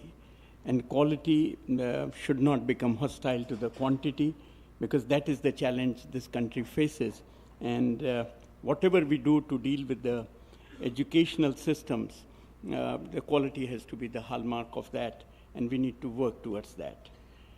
The second point he raised was the skilling of each and every one, that when you get ready with a degree or a certification, it must mean something you would be able to do, and the society must get benefited by whatever you know. So skilling has to be a continuous process, and as he said, maybe Korea or Japan, where 90% of the educated people are covered with a skill set, we need to focus on that. And lastly, what he said was certification, that public at large must know that who can do what, and he can do it with a quality. So these are the 4 points he raised, and I think these are key to any educational system which would lead to knowledge and skill. So Quality Council of India, NABET, I think works towards all these 3 aspects of quality.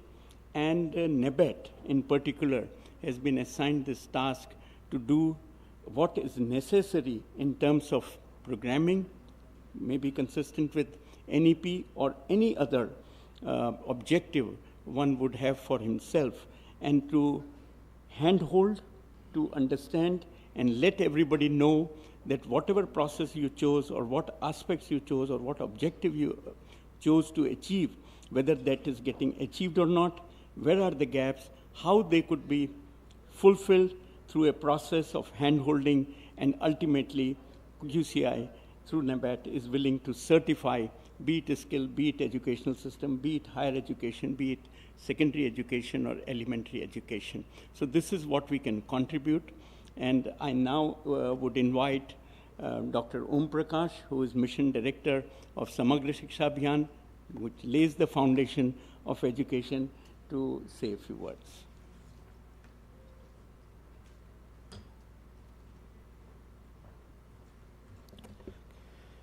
Good morning to all the respected members on the dais, and all my colleagues here. First, I would like to thank you, the Quality Council of India, for inviting me as such a platform to talk about the school education of the state of Assam. Before I start, I would like to tell that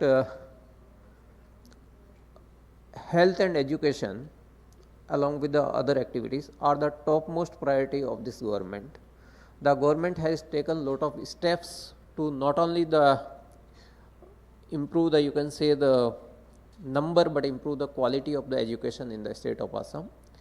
We are having, if we just start with the number, so it will help us to understand the system as well as the issues with it.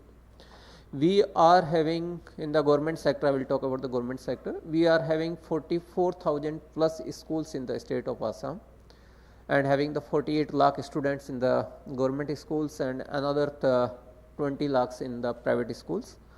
And in the government sector, we are having 2,40,000 teachers as well. If we talk about the issues which we are having in the education sector right now, the first and foremost is the quality, that the quality is an issue.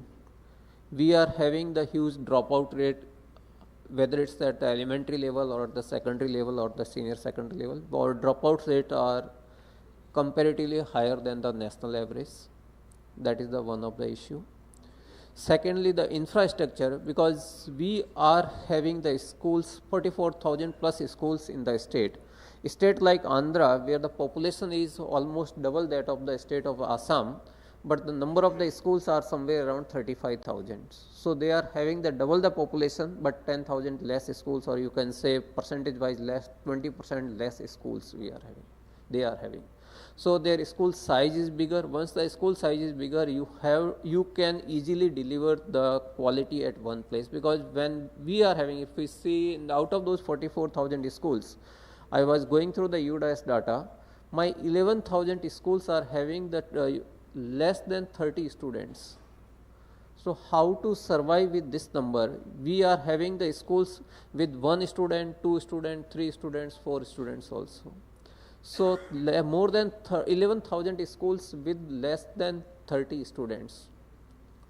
So government is planning that we should now amalgamate these schools with the nearby schools. At the same time, we have to keep the national education policy in mind that every lower primary school should be in the 1 kilometer, upper primary in 3 kilometer, and secondary schools within 5 kilometers. So keeping that norms in mind, we should do the amalgamation. Here we are using the technology. We are having the tie-up with the this one Indian Institute of Space Technology. So we are having tie-up with them. They have given us the they have given us the mapping of all the schools, and we found that around 27,000 schools are there which are located within 1 kilometer to each other. We have done the survey and we have find out that yes, there are because this is the aerial distance, but we go by the, you can say, the road distance, there you find the distance is slightly higher side, or there are some natural barriers like streams and all are there. But we have find out that there are the 1,500 schools which we immediately can amalgamate or merge. Again, the 11,000 schools we have sent to the districts that we should find out the possibility to amalgamate and merge. So these are the issues where, so that what government wants, that the teachers should be placed at one place. Let's have the bigger school, have more, you can say, facility in those schools, just like the IT labs and the AI based learning should be there. So we are focusing on that part. Other than that, if we see that we are having the shortage of the infrastructure, 44,000 schools, many schools are running in 1 classroom or 2 classroom, or we are having a big classroom and all the classes are running in 1 classroom. This is not the unique to Assam, this is throughout the country, we are having this problem. Now what the government is planning is that we should reduce the number of the schools and the infrastructure should be given at a one place. For this purpose, we are having, the government has taken loan from the NABARD, taken the loan from the international organizations just like the World Bank, and to put more and more infrastructure in place. We are going for the model schools. Now we have sent a proposal to ministry, and through that we are taking the loan from the external agencies for more than 800 model schools in the state.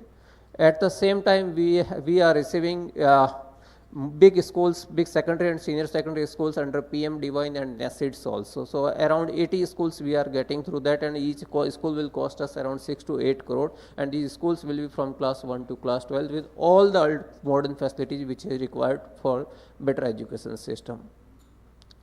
Other than that, if we see the teachers, then we are very comfortable in the PTR, people teacher ratio.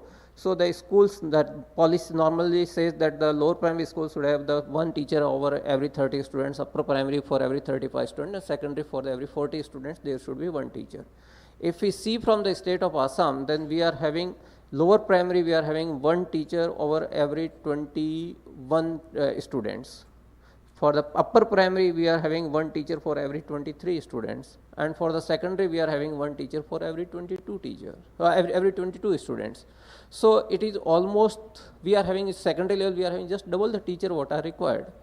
But what is happening is teachers are not at the place where they are actually required. So the schools which are having more teachers but less students, there are schools which are having the more students but less teachers. We are having schools where within the city, Guwahati city, 150 students and 53 teachers. We are having the schools which are having around, PTR is around 180. So for every 180 students, we are having one teacher. So government is working hard on that, and I hope within next 1 year, the things will be in the order. Most of the things will be settled by the time. We don't require, you can say, the additional teachers recruitment. What is required is whoever is required he should be available there. The right person at right place should be there. So that is, the government is working on that. Other than that, the government is main focus on the IT applications. Assam is, I am happy to say that Assam is the first state who has started the AI based attendance of the students. We are using the facial technology to identify the students and to take the attendance. We started a week back. We are having 48 lakh students. Just now I was going through this website. 31 lakh students have already been registered in last 5 days with all the facial recognition and the other details of the students. So 31 lakh students have been registered, and today's enrollment since morning is more than 8 lakh. More than 8 lakh student attendance has been taken by the facial technology. And we are in the initial stage. There are some initial hiccups which normally happens with the technology. But by end of this month, things will improve drastically. The facial technology, when we say that we are having, you can say 200 people here, 3 or 4 photographs will serve the purpose to take the attendance of all of us who are sitting in the hall, and it will not take more than 1 to 1.5 minutes. Our roll call, if it go for the roll call, it will take at least, you can say 15 to 20 minutes to have the roll call of all of us, but there it will take hardly 1 to 2 minutes time. So we have done that. So that is the one part. Then the software will automatically detect, because it is facial technology based, it will detect that which student is absent for more than 5 days, more than 7 days, more than 10 days. So we can trace the student, we can go to the student, why he or she is not coming to the schools, and detection of that's a quality. When we say detection, that early dropout, that is an indication that a student is going to drop out, we can we can contact them, and whatever the issues can be resolved, and we can bring the students back to the system. So that's we are doing. Other than and then along with this one, we will have the entire system, robust system, that how many teachers are going to retire in next 3 months, next 6 months, from which school, which subject, everything. So we can have a planning in advance that how many teachers are to be recruited in next 6 months, who is going to retire, from which school, which subject, everything is in order. So that is a quite robust system. Other than that, there are 2-3 schemes which the Honorable Chief Minister has, that's his personal initiative. That is, one scheme is called Arohan. In Arohan, if we say its meaning is to rise. So he has taken the initiative that the toppers of the class 8th will be given a special privilege. There will be hand-holding of those toppers from class 8th up to the class 12th, so that they can given a proper direction in their career, what to be done. And then for that, these are called mentees, and for these people like you who have been requested to guide them as a mentor. So portal has been developed, both the mentors and mentees have been registered there, and now the continuous interaction between these two are happening. Director IIT was just there a few minutes back. He is supporting us. We are bringing all 4,000 students every year to Guwahati and giving them the exposure to the institute like IIT, like AIMS. army cantonment and all those areas. So yesterday, around batch of around 230 students left. Tomorrow around another 400 students are coming. We are putting them into the IIT. Most of us students like us have not seen the IIT before we have actually got selected in the IIT, or words have got selected in the IIT. We are putting them in the IIT. They are having exposure to the supercomputers. They are having exposure to the IIT labs, what are there in the labs. They are interacting with the students who are pursuing their graduation from the IIT. So they can feel connected with them, that what is IIT. We are having interaction with the army. The army GOC of this region is interacting with them. He himself is interacting with them. We are taking them to the science planetarium. We are taking them to the regional science center. We are having interaction with the doctors and professors from the AIMS. So huge scope of interaction to just to spark their, you can say, vision that yes, there are a lot of things to be done, and these are the people whom he can link, that yes, these are people like me who has done it, why can't we? We are having the career counseling where the newly selected IAS, IPS officers are called and having interaction with them. So these kind of initiative the government is taking. Another scheme is called Gunotsav. Gunotsav, Guna ka Utsav. So in Gunotsav, all the 48 lakh students which we are having the system, there will be OMR based exam for those students. The question paper will be based on the learning objectives. LOs, we used to say those who are familiar with the education system. We are having more than 400 LOs. The question paper are prepared on the basis of the LOs, more than 236. We are having the 8 languages where we use the paper for the preparation of the question paper, because multiple languages, English, Hindi, Assamese, Bengali, Bodo, Mar, all these languages we use for the question paper and which are there in the system. So we prepare the question paper. Now after that question paper are prepared, the question paper OMR sheet are checked and results are prepared. As such, student wise result, school wise result will be there, but actual results are prepared on the LO wise. Which student is weak in which learning objective? In which school the which learning objectives are weak? That's a quality council, what the actually quality council are doing. We are doing almost the same line.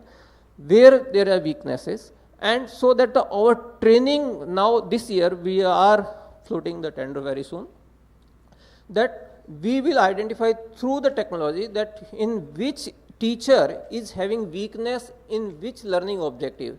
Suppose if we say the mathematics, someone is you can say not doing good in algebra part, someone is not doing good in, you can say, statistics part.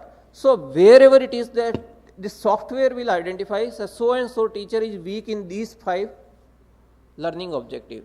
So we will have the training of the teacher. The software will automatically select the teacher, that which teacher need training in which learning objective, and we will group that. Automatically the software will develop the group. These are the teachers who should be trained in this particular. Right now what is happening is, here all of us are sitting, whether somebody is having, you can say, the excellent knowledge of the education, somebody is average, but everybody has to listen me because there is no classification. So we are working on that part, that it should be done, and here I can request that Quality Council of India can support us. They can work on this, that whatever we have done the 4 round of the Gunotsav, let's see that what we want to achieve, where till what level we have achieved it, and what are the gaps and how to fulfill those gaps. That will be very helpful to us. Other than that, we are having, you can say, the technology part, we are having tele-educations. Just like there are the 6 studios in the state. From those studios, the content goes to the schools. In the schools, there are the VSET and there are the televisions. So content classes are taken in the studios, because 6 studios in various languages, regional languages.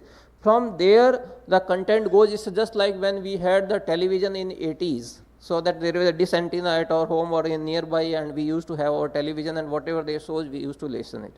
Now, we are having 4,000 schools where the tele-classroom facilities is available. So whatever we want to teach them, in fact, the Chandrayaan, the launching or the landing of the Chandrayaan, we shown through these to 4,000 schools that how the Chandrayaan is landing from one central studio to the whole 4,000 schools. So same way we are working on that, the 4,000 schools, we are having shortage of science and math teachers, so we teach them science and math from our central studio. And good thing is it is not one way, it is interactive. So students can ask the questions. At the same time, we have given them the clickers also, so they can take the assessment in the mid of the session. Whatever the teacher is teaching, actually the students are able to understand or not. So he will throw a questions. Students will click A, B, C, D, whatever the answer, and he will say, oh, most of them are 80-90% are on, are you can say, giving the correct reply. That means that he is on the right track. Otherwise, he will go back and he will, you can say, explain the things in a different manner. So we are having these kind of schools, and more schools will be, you can say, put in the place for the tele-education. We are having the 6,000 schools with the computer labs, 4,000 schools which are having the smart classrooms, another 1,700 schools will be established this year. So lot of IT involvement is there. The government is putting special emphasis on the education, whether it's the infrastructure or whether it's the quality one or whether it's the hand holding of the you can say the good performing students, and not only good performing, want to bring everybody on the board. And skill, as Kalyan sir has already discussed, we are having around 895 schools which are having the skill facility, having 2 trade in each of the schools. Overall we are having 9 trade. More than 90,000 students have been trained in this skill, on the skill part, and we are working on that there should be employability of those students who are trained in the skill part. That is also there. So I want take, and one more thing, the teachers part which I have missed. We are training the teacher. One thing I saw that LO based teachers. Second is our science and math teacher. Normally SCRT used to train the science and math teacher. Here what we did is we had tie up with the IIT Guwahati, tie up with the Tezpur University, Dibrugarh University and NIT Silchar. So our science and math teacher will be trained by these institutions.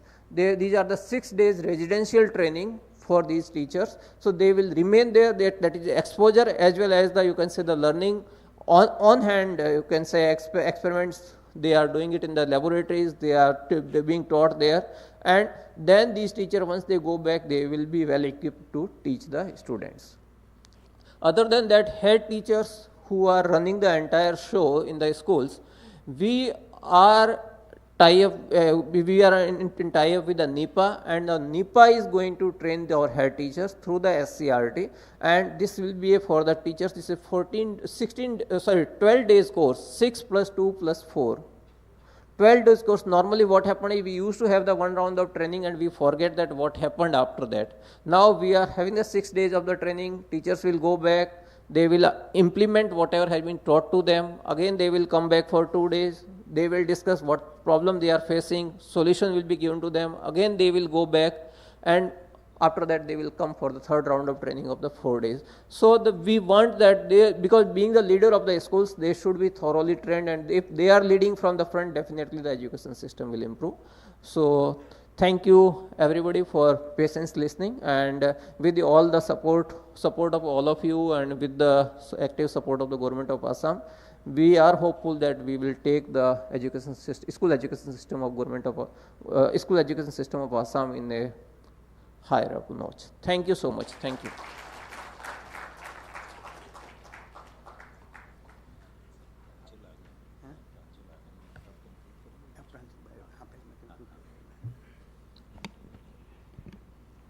Thank you, Dr. Saab. I think it is very heartening, encouraging, and inspiring as to what Assam is doing. And without a hesitation, I want to say that QCI will collaborate with you, stand with you, work with you in whichever manner it is possible to achieve excellence in the process which you have chosen to identify gaps and make up those through technology. We would invest our time, whatever needs to be done, because I think this needs to be shared with the world. So this is a wonderful thing you are doing. We congratulate you. and we would be with you. Thank you. With this now, we have one of the panelists, Mr. Pranjal Barua, who has come in. Welcome, Mr. Barua. Please join us. Maybe you would like to introduce him. And yeah, you मैं आपको ये बता दूं कि प्रांजल बरुआ जी जो है वो OSD हैं जो हायर एजुकेशन डिपार्टमेंट है असम का. Thank you very much for coming mister Pranjal. मैं मेहता साहब से रिक्वेस्ट करूंगा कि वे हम सब की तरफ से QCI की तरफ से आपके करतल ध्वनि के साथ देवी सज्जनों आपकी तालियों के साथ उनका भी इस सेशन में एज अ पैनलिस्ट उनका स्वागत करें और उनके विचारों से भी जाहिर सी बात है कि एक डिफरेंट डायमेंशंस मिलेंगे.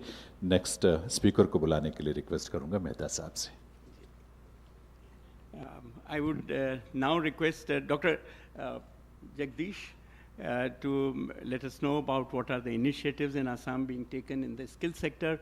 Mr. Chakravarti in the morning had already talked about it, and I think we would have some more elaborations on the initiatives being taken in Assam.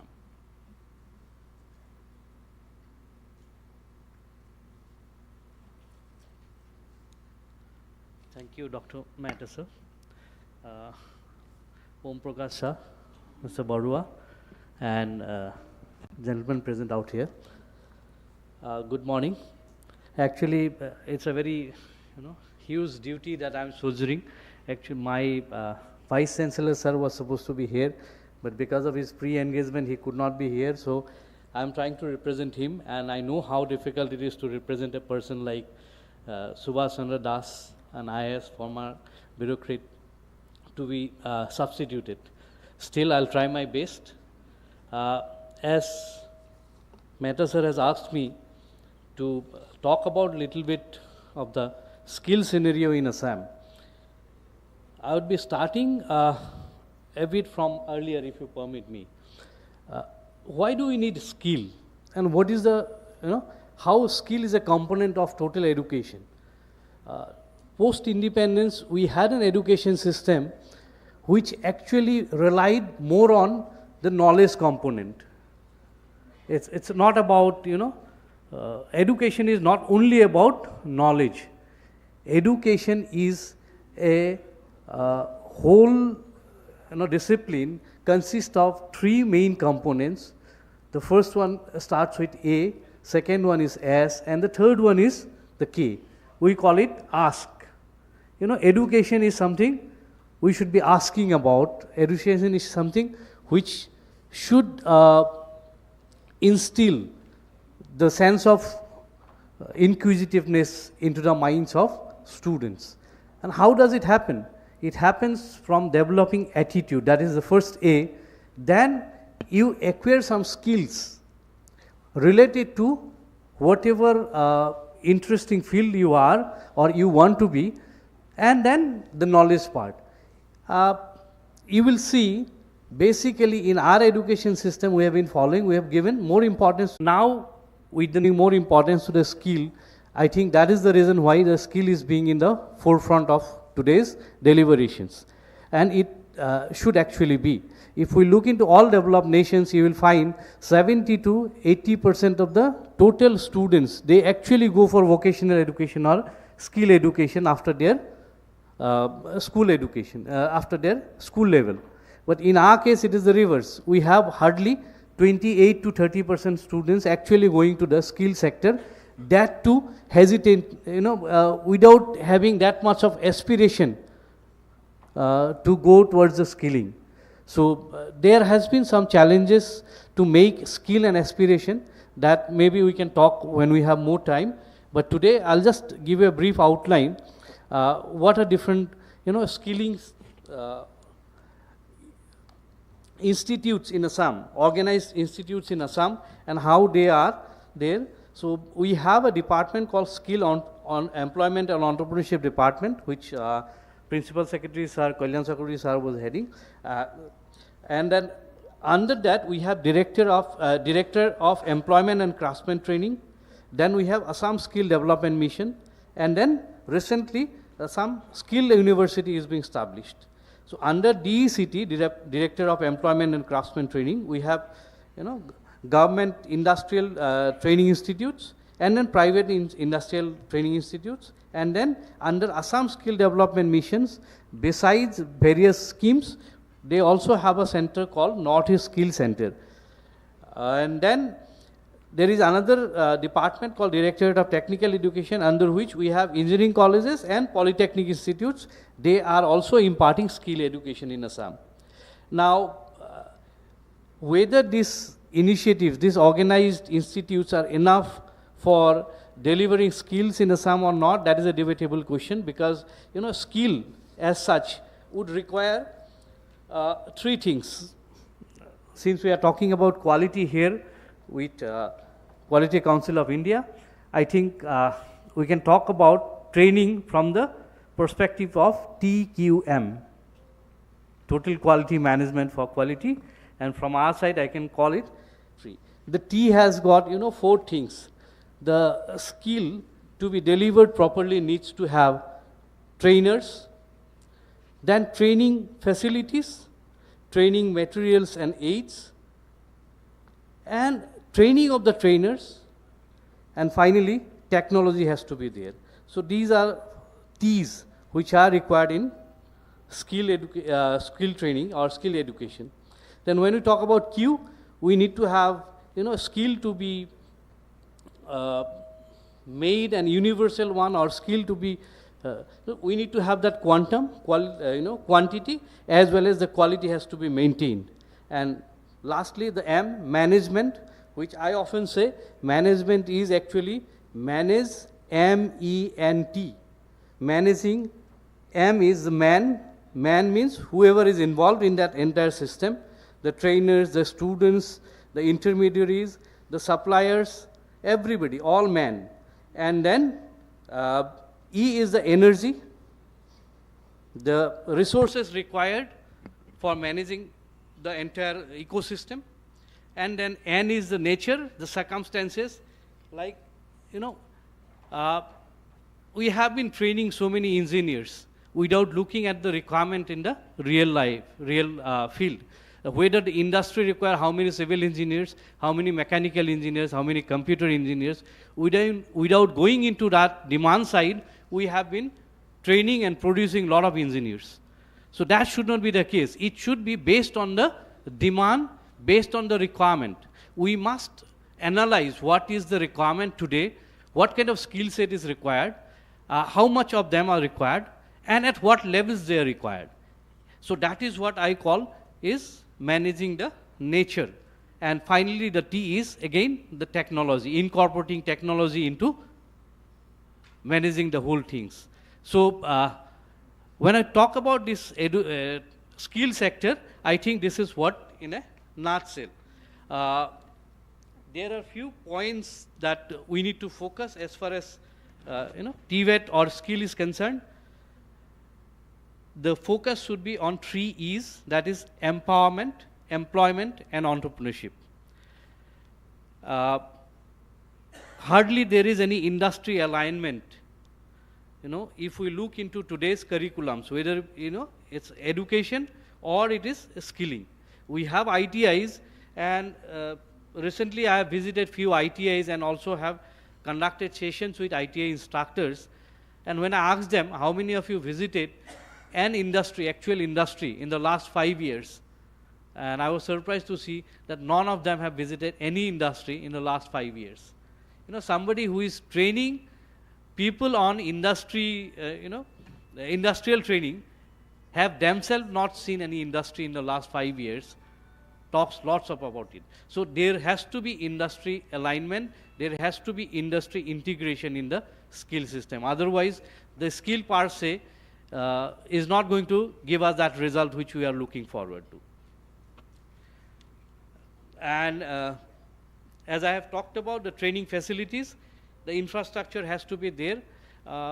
Recently, I have visited few of the skill universities in Rajasthan and Haryana. I have seen the workshop machineries are industry-grade machineries. Means students who are training there, they would be training in a machine which actually industry uses.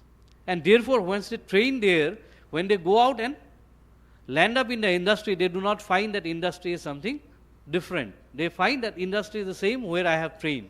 Means it's same. So therefore, they excel in their career. So those outlooks needs to be taken as far as industrial training or skill training is concerned.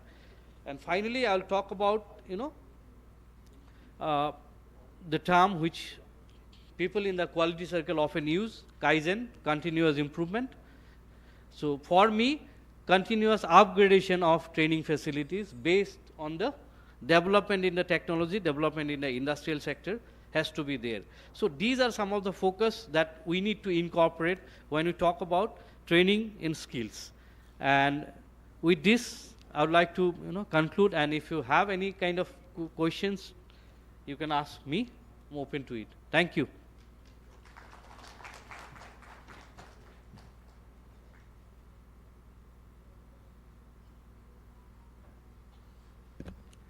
Thank you, Dr. Jagdish, for giving us a roundup of what skill is all about and what Assam is trying to do.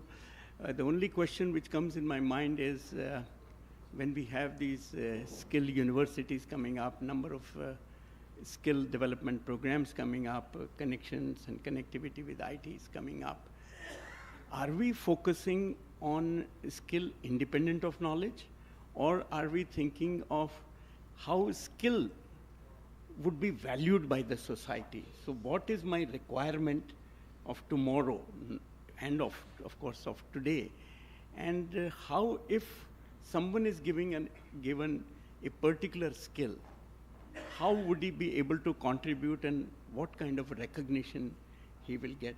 So as Dr. Om Prakash said, that maybe we need to do lot more study to understand exactly which skill and of what level of skill, along with knowledge, would actually be valued by society.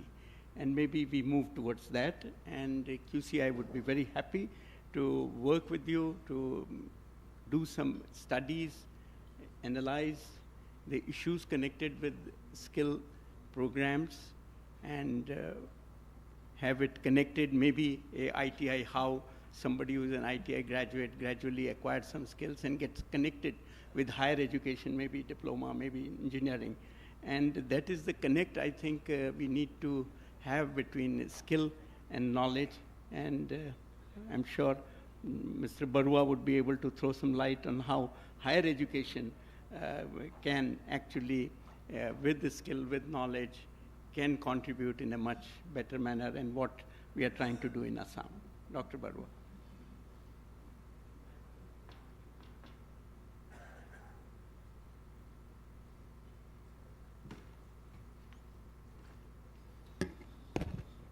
Thank you. Thank you, Chairperson, sir, and our Commissioner Secretary, Mission Director, SSA, Dr. Om Prakash, sir, my co-panelist, Dr. Jagdish Nath, and all the esteemed members from QCI present here. So today, I would like to make certain remarks about what are the newer things, what are the newer horizons that higher education is venturing into with the implementation of NEP 2020. So I'm happy to report on behalf of the Higher Education Department that from this current academic session, NEP 2020 has been implemented in the state of Assam across all institutions for UG programs. So we have started with the NEP implementation, and currently we have recorded close to 1,70,000 admissions under NEP. So that is the first part. And then as we proceed, now prior to implementation of the NEP, we had to do a lot of curriculum revamping, a lot of curriculum restructuring to incorporate the holistic and the multimodal approach of NEP. So even when we talk about skill education was always a part of higher education curriculum as skill enhancement course, even in earlier CBCS. But currently with NEP, a different impetus has been given, and for the 8 semesters, now it is a 4-year undergraduate program, for the 8 semesters now, UGC's credit and curriculum framework, which was published on December 12th last year. So UGC categorically mentioned that we need to have the skill enhancement papers in the first 3 semesters. So the question is, why are we doing that? Now in NEP, we have even heard about things like multiple entry, multiple exit. So that entry, exit, or especially exit could be voluntary or it could be out of compulsion.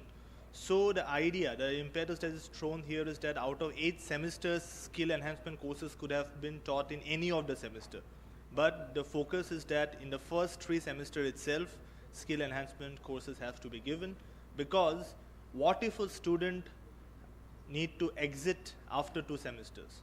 Then they will get a certificate program, they will get a certificate, but they will have done 2 skill enhancement courses.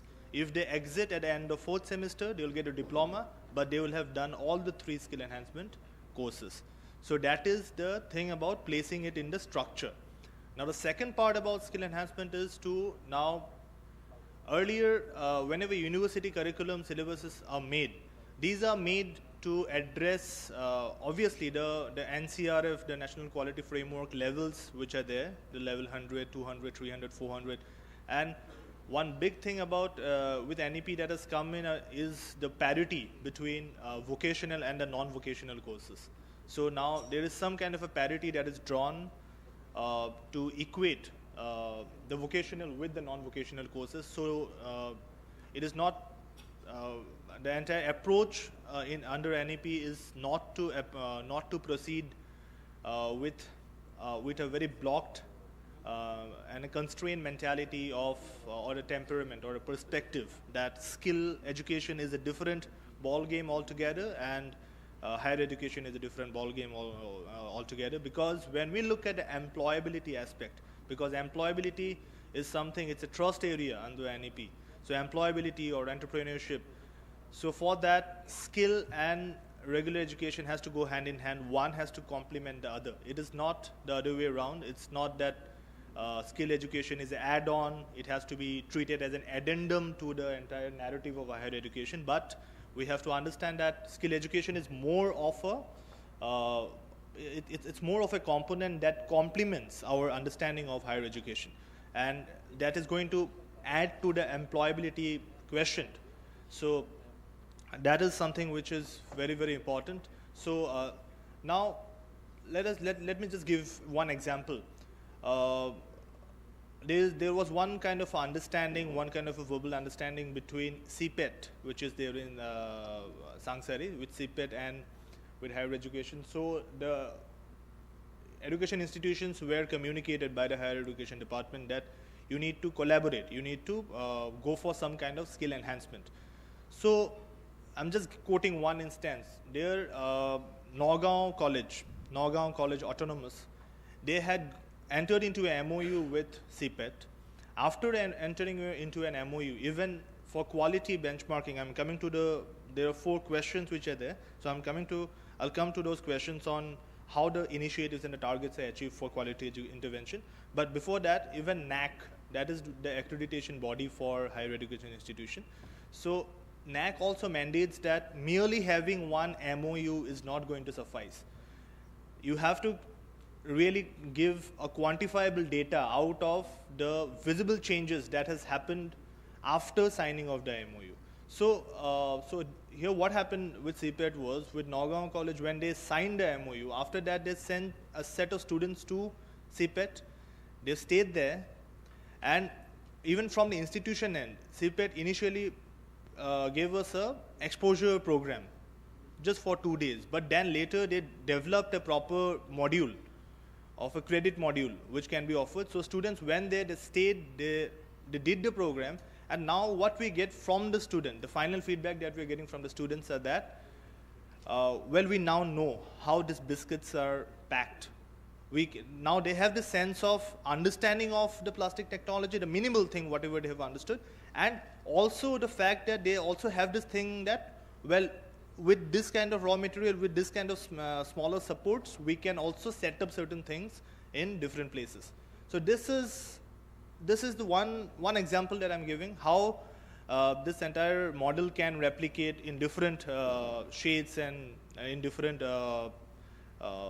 variations it can translate. But these are smaller examples. But I think our entire approach in NEP implementation was to address the micro level things, the granularity within the larger targets. We're not just looking at employability. We are looking at a granularity of employability when we talk about the quality assessment. When we talk about a quality assessment, it is not just about how many people are getting employed. It's also about what is the pay grade, what are the kind of pay scales that they're getting, what are the kind of initial pay that they're getting, or what are the kind of companies that they are getting. Is it correlated? Is it coterminous with the kind of institutions that they're passing from? If somebody is passing from an A+ institution, is that sufficient to get them, to fetch them a job in a similarly placed company? Or is it the other way around, that the companies are hiring based on their competency levels? So we have to look into the granularity. Employability is a large umbrella. We have to look at what are the things, and we also have to address the critical gaps. So these are some assessments which are being done to understand the critical gap between what is taught in the curriculum and what is the requirement of the industry. So last March we were there for a workshop with NEPA. So even NEPA, and there is this, UGC has mandated one more thing about the industry-academia linkages. So now for industry-academia linkage, there has to be a industry relation center in an institution and an institution relation center in an industry. So these are the two nodal points through which the industries and the academia will collaborate. So it's a long drawn path, it's a long drawn journey that we have, but we have to take smaller steps, but we have to aim at achieving the larger milestones. So when we talk about the education sector of Assam and ensuring quality education, currently Assam is focusing on quality education. Now when we talk about the quality education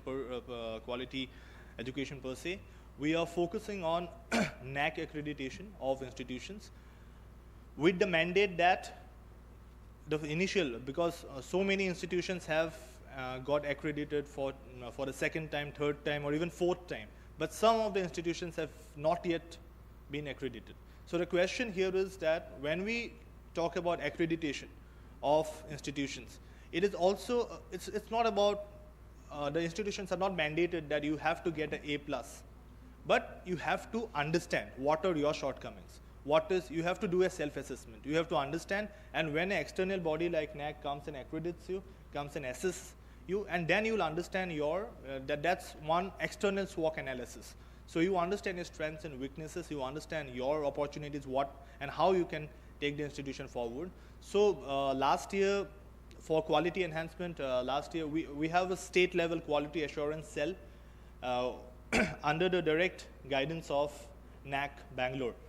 So that assurance cell actually is mentoring all the institutions, all the universities and colleges stage-wise.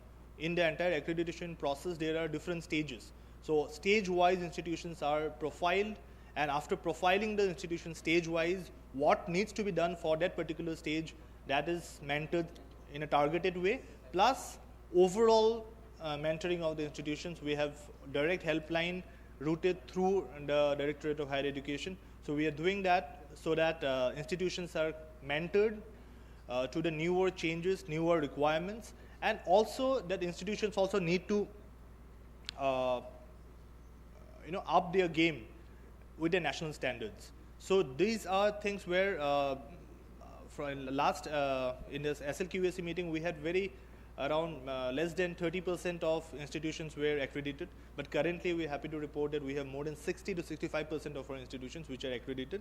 And of late, the institutions which are accredited after the SLQAC formation and after the mentoring, after the targeted mentoring, we could see that not just the numbers are increasing in terms of accreditation, but also the grades are also increasing, because that is how the institutions are mentored in a targeted way to project what are their strengths, and also to in a targeted way they can also have their institution development plans. Now, as NAC is proceeding further under NEP, till now the thing was about what you have done earlier.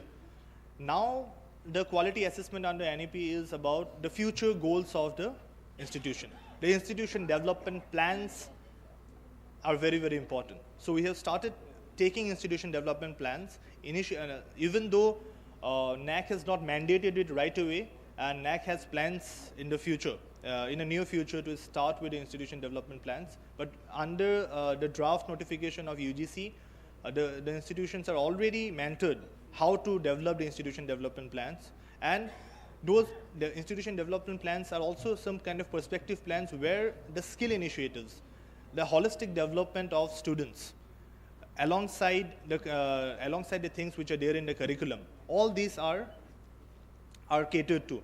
Now, for skill, for the skill, the gap in the critical skill competencies of the students. First, we need to understand that what are the gaps, and then we have to address the gaps based on where are the students placed, where are the institutions placed. Because if we talk about the industry-academia linkage, if we talk about the skill possibilities, it is what is possible in Guwahati will not be possible in a place like Majuli. So we also thought about like reconfiguring the idea of industry per se, because when we talk about industry, in the common parlance or in our common understanding, industry is generally seen as it's a heavy industry. It's an industry having some billions of turnovers, something like that. But we also need to understand that there are some cottage industries in Majuli, like there are industries about mask making, some cottage industries which are there. There are some agro-based industries. There are some things which are there. So these things also need to be catered to. So skill initiatives, what we are focusing on is a holistic. We're focusing on a holistic skill-based initiative where all different kind of skilling patterns. And now one good thing, as Om Prakash had said, that now from elementary education onwards, as the things will come up. So skilling thing is not something which will come as an alien. It will not be a lateral entry somewhere in the higher education. It will be something which will be organic, which will start from elementary, and that is how education has to be looked in a holistic sense, right from elementary to the highest point, to the postdoctoral part. It has to be one holistic frame where the entire idea of skill and higher education, skill and general education will come together. It has to be coterminous, it has to coexist, and it has to mutually go hand in hand and complement each other for the betterment and for the larger interest of our and to draw the best out of the demographic dividend that we have in our state. Thank you. Any questions? We can take that.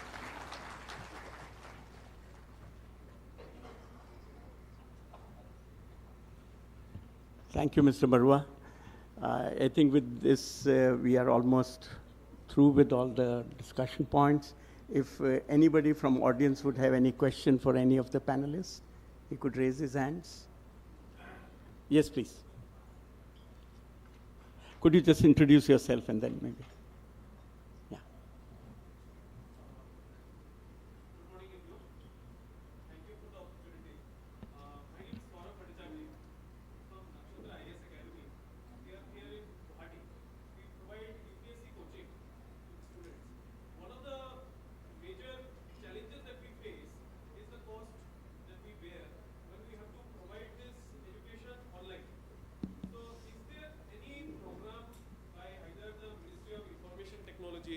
Or whether it is from the state government, where we can have a sustainable model through which we can give quality education to students who cannot reach us in Guwahati, who are probably in a rural area or in the villages. And if there is such a model, how can we access it as an institute or get information about it so that we can also be part of this progressive nature of the government that we are seeing right now? Dr. Right now, what I mentioned earlier, that we are having the 4,000 tele-classroom facility. Yes, we can use the tele-classroom facility, but we can use it if it is in a pro bono basis. So if you want to you can say the extend the services on the pro bono basis to the students who are really interested for the civil services exams. Then whatever the studios we are having, so from studios you can pass the content, you can have the live classes also, and those 4,000 schools where we are having this facility, students after the school hours we can definitely open the schools, and those students can come there and they can take the advantage of your services. Thank you, Dr. With this, maybe you can talk to him during lunch. We are running out of time and next session has to begin. I'm sorry. So with this, we come to end of this session, and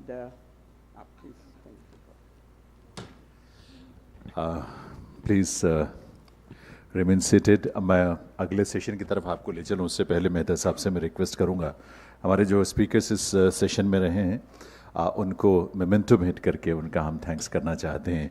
बहुत ही खूबसूरत एक creative memento है जो basically wisdom को depict करता है, उसे express करता है।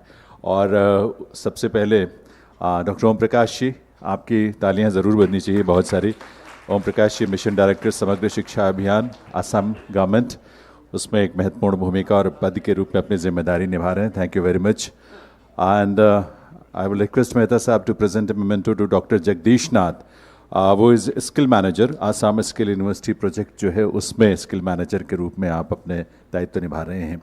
एक फ्रेम भी आपने देखा होगा, दरअसल हम इसी session during this session only एक पिक्चर लेकर हम उसको फ्रेम को इसलिए देते हैं कि वो उनकी मेमोरी में वो चीज़ें रहें और हमारी मेमोरी में ज़रूर रहेंगी, क्योंकि इसका आउटपुट या आउटकम जो भी निकलेगा उससे जो परिवर्तन आएंगे, क्वालिटेटिव चेंज आएगा, वो बहुत महत्वपूर्ण होगा। प्रांजल बरुआ के लिए भी यस, डॉक्टर जगदीश नाथ, बहुत बहुत थैंक्स आपका आने के लिए। Pranjal Baruah OSD higher education department government of Assam, उन्हें भी एक मोमेंटो भेंट करने के लिए मैं मेहता साहब से रिक्वेस्ट करूंगा। और सेशन की वजह से, जो असेंबली सेशन चल रहा है उसकी वजह से बहुत सारी टाइम कंस्ट्रेंट ज़रूर हैं, क्योंकि वो भी एक बड़ी जिम्मेदारी है, लेकिन उस बीच में भी सभी समय निकाल कर आ रहे हैं। असम गवर्नमेंट और उसके सीनियर ऑफिशियल्स और सभी का बहुत एक कमिटमेंट इसमें हमें दिखाई देता है। Thank you very much. And मैं रिक्वेस्ट करूंगा वीरेंद्र सिंह कंवर जी, CEO NABET, कि वो आदरणीय प्रेमेंद्र राज मेहता जी, चेयरपर्सन NABET, जिन्होंने इस सेशन को मॉडरेट किया और जिनका अपना बहुत कंट्रीब्यूशन है इस फील्ड में और बहुत बड़ा अनुभव है, तो एक memento Virendra ji CEO NABET भेंट करेंगे आदरणीय प्रेमेंद्र राज मेहता जी को। देवियों सज्जनों, आपकी करतल ध्वनि के साथ, आपकी तालियों के साथ आदरणीय मेहता साहब का बहुत बहुत आभार। इस सेशन में टाइम कंस्टेंट ज़रूर था क्योंकि थोड़ा सा हम लेट चल रहे हैं, लेकिन इसके बावजूद आपने ये बहुत महत्वपूर्ण तरीके से इस महत्वपूर्ण बिंदुओं की तरफ इशारा करते हुए इस सेशन को आगे बढ़ाया। Thank you very much. लेकिन आप बैठे रहें क्योंकि एक बहुत इंपॉर्टेंट MOU साइन हुआ है और वो एक्सचेंज होने का टाइम है, प्लीज़। और ये MOU जो है फूड सेफ्टी को लेकर commissionerate of food safety Assam, department of health and family welfare government of Assam और QCI के बीच है।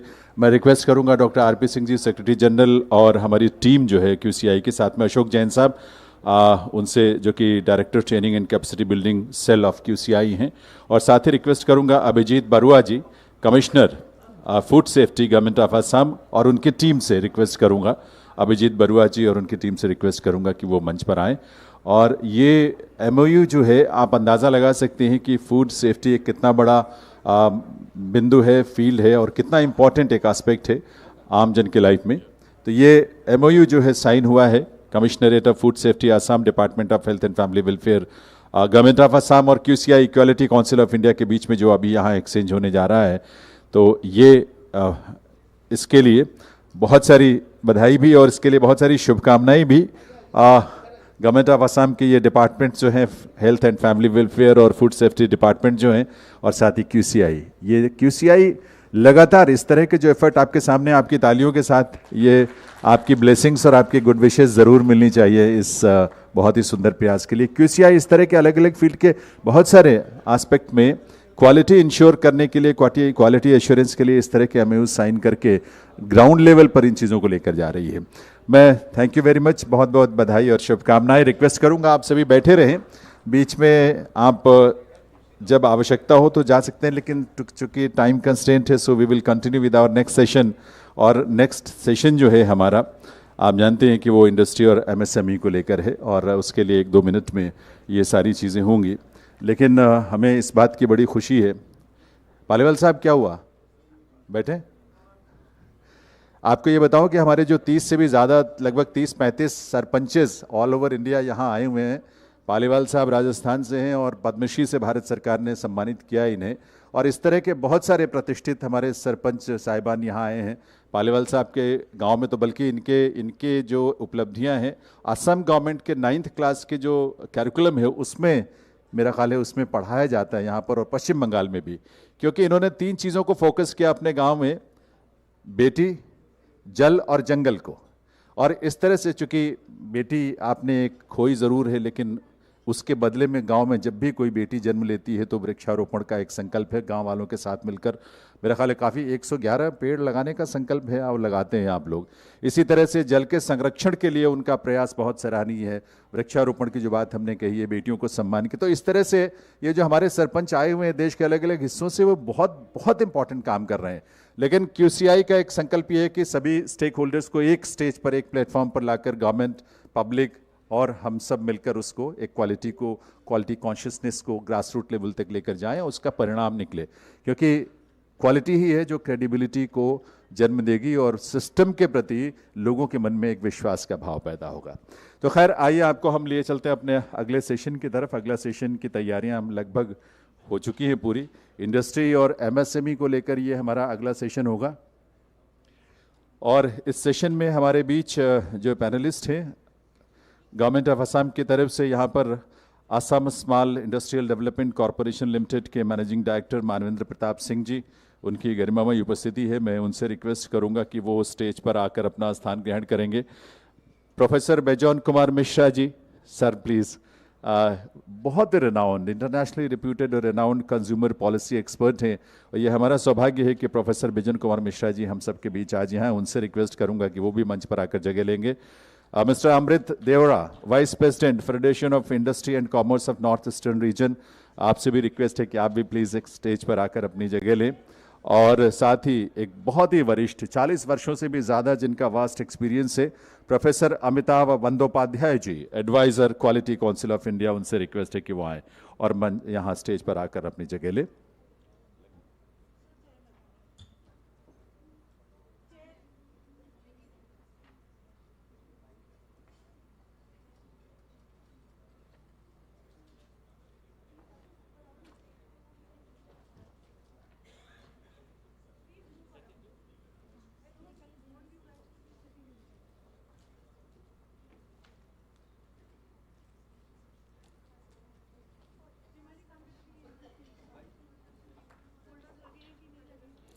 आइए sir, doctor Amitabh Bandyopadhyay ji, adviser quality council of India, उनसे भी रिक्वेस्ट करूंगा कि वो भी आकर अपनी जगह लें स्टेज पर। और इस सेशन को दिव्य सूचना मॉडरेट करने के लिए doctor Ramanand Shukla ji, senior director and head ZED quality council of India, उनसे मैं रिक्वेस्ट करूंगा कि वो आए और आकर अपनी जगह लें।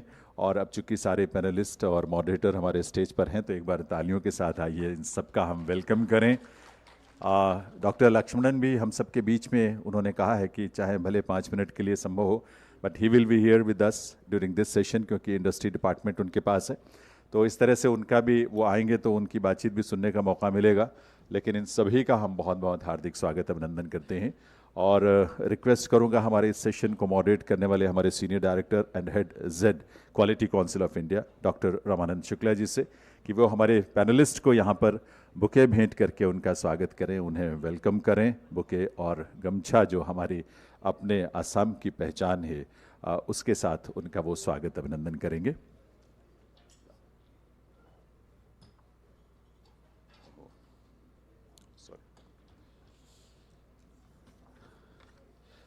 तो सबसे पहले Manvendra Pratap Singh ji, IAS managing director, Assam small industrial development corporation limited, उनका बुके और गमछा भेंट करके उनका इस अवसर पर आपकी तालियों के साथ, ladies and gentleman, please put your hands together to welcome mister Manvendra Pratap Singh ji, IAS। 2012 batch के IAS अधिकारी हैं और आजकल वो सेक्रेटरी हैं गवर्नमेंट ऑफ असम के, और act east policy affairs department और इस तरह से उनकी जिम्मेदारियां हैं। रिक्वेस्ट करूंगा डॉक्टर शुक्ला से कि प्रोफेसर बेजोन कुमार मिश्रा जी, बहुत ही रिनाउंड, बहुत ही वरिष्ठ इंटरनेशनल कंज्यूमर पॉलिसी एक्सपर्ट के रूप में उनकी ख्याति है, उनकी प्रसिद्धि है, तो उन्हें भी इस अवसर पर, इस मौके पर एक बुके भेंट करके और एक जो अंगवस्त्र, यहाँ जो गमछा है, उसको भेंट करके उनका स्वागत करें। फूड सेफ्टी और स्टैंडर्ड्स अथॉरिटी ऑफ इंडिया के आप मेंबर भी रह चुके हैं और बहुत सारे इन क्षेत्रों में आपका बहुत बड़ा कंट्रीब्यूशन है, आपको नमन है। श्री अमृत भी यहाँ पर हम सबके बीच में हैं। He is vice president federation of industry and commerce of north eastern reason, फाइनर, और आश्रय फूड्स प्राइवेट लिमिटेड आसाम के फाउंडर डायरेक्टर हैं। इसकी स्थापना 2011 में हुई थी। 2008 में इस्टेब्लिश्ड एक्सेल फूड्स मेघालय के आप मैनेजिंग पार्टनर भी हैं, तो आपका भी इस अवसर पर बहुत बहुत स्वागत है अमृत जी। और मैं डॉक्टर शुक्ला से रिक्वेस्ट करूंगा, बहुत ही हमारे वरिष्ठ और adviser quality council of India professor Amitabh Bandyopadhyay ji, उन्हें भी इस मौके पर बुके भेंट करके उनका भी स्वागत करें। स्टैटिस्टिकल क्वालिटी कंट्रोल और इंडियन स्टैटिस्टिकल इंस्टीट्यूट्स के ऑपरेशंस रिसर्च डिवीजन की आप फैकल्टी रहे हैं और इस रूप में, इस फील्ड में 40 वर्षों से भी ज़्यादा का आपका कंट्रीब्यूशन है और अभी भी आप लगातार कंट्रीब्यूट कर रहे हैं इस फील्ड में, तो इन सब का हम हार्दिक स्वागत, अभिनंदन करते हैं। और इस सेशन को मॉडरेट करने के लिए मैं रिक्वेस्ट करूंगा डॉक्टर रामानंद शुक्ला जी से, senior director and head Z. आपको ये बता दूं कि डॉक्टर शुक्ला जो है फूड सेफ्टी पर CII के एक्सपर्ट ग्रुप के पैनल पर रह चुके हैं और CII फूड सेफ्टी अवार्ड्स के सीनियर असेसर भी रहे हैं। IMC Ramakrishna Bajaj national quality awards के लिए जो सर्टिफाइड एग्जामिनर के तौर पर जो बहुत जिम्मेदारी भरा काम होता है, वो भी आपने निभाया है। सर्टिफाइड मास्टर ट्रेनर भी आप हैं और मुंबई यूनिवर्सिटी से साइंस में आपने डॉक्टरेट किया है, Jamnalal Bajaj institute of management studies से पढ़ाई की है और इस फील्ड में एक लंबा अनुभव रखते हुए आप QCI के साथ जुड़े हुए हैं as senior director and head Z, doctor Ramanand Shukla. तो एक बार तालियों के साथ इन सबका वेलकम, स्वागत और request to initiate the session. Thank you so much. Ladies and gentlemen, distinguished guests, distinguished panelists and participants, a very good afternoon and welcome to this session on Assam's roadmap to quality manufacturing and service delivery. It's a great pleasure for all of us to have such distinguished panel of speakers with us today. And we would like to, focus this session on how we can actually bring quality intervention for the industry, because ultimately it is the industry that becomes the growth engine for any state and eventually for the nation. Friends, we all today have a clear roadmap when it comes to our nation, as laid down by Honorable Prime Minister, to become a developed nation by 2047. And we are witnessing a steady growth towards this goal. We have seen in recent times that the government has taken a lot of bold initiatives, a lot of bold steps to move in the right direction to realize this dream of becoming a developed nation by 2047. And there are so many initiatives that have been taken, whether it is Atmanirbhar Bharat Abhiyan, whether it is the Startup India program, whether it is the PLI scheme. All these initiatives have actually helped the industry to move forward, given a great impetus to development and growth. Now, when it comes to development and growth, with all these initiatives coming from the government, one of the key aspects for any country or any nation or any business is quality. Because ultimately it is the quality of the products and services that we are known for, that we become popular, that we are able to maximize our potential. And this is the quality of products and services will eventually make Bharat a global manufacturing and supply chain hub. Friends, when we talk about quality, in fact, quality has been embedded in our culture since beginning. If we look at our scriptures, whether it is the Vedas, whether it is Srimad Bhagavad Gita, it calls for achieving the highest level of goal, that is excellence in all walks of life. So that is a clear message that comes from our scriptures. And it had been part of our culture, it had been part of our DNA. And that is what Bharat was known for. And about the excellence and quality of our country, our products, our craftsmen, a lot of travelers long back in the history, they have very well documented this quality and excellence that existed in India. And in fact, today also we can witness this excellence when it comes to even Assam, right? The Assam tea, which is a mark of excellence when we talk about tea, that is existing, right? So therefore, with all these initiatives, in fact, Assam has also taken a lot of initiatives. In fact, this is also visible in the amended industrial policy of the state, and we can see how the state is growing from strength to strength. And with this backdrop, like if we look at the growth, or we look at the contribution of the industry to the GDP of the state, it is over 28%. And I think easily we can reach to 1/3 contribution. So this session, I would like to focus on how can we actually put together all these brains, we can put together all our efforts and reach this level very soon and very quickly, while not compromising on quality at all, which has been always a hallmark. So with this, let me begin the discussions, the discourse. Let me invite first Shri Amrit Deora, Vice President, Federation of Industry and Commerce of Northeastern Region. And I would like you to highlight why quality is important and where industry is struggling with respect to the quality interventions. Thank you so much.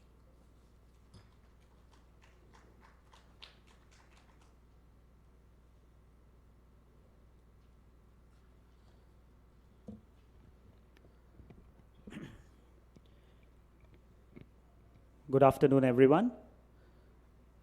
Shri Manvendra Pratap Singh, IAS Managing Director, AIDC. Dr. Ramanand N. Shukla, Senior Director and Head Z Moderator.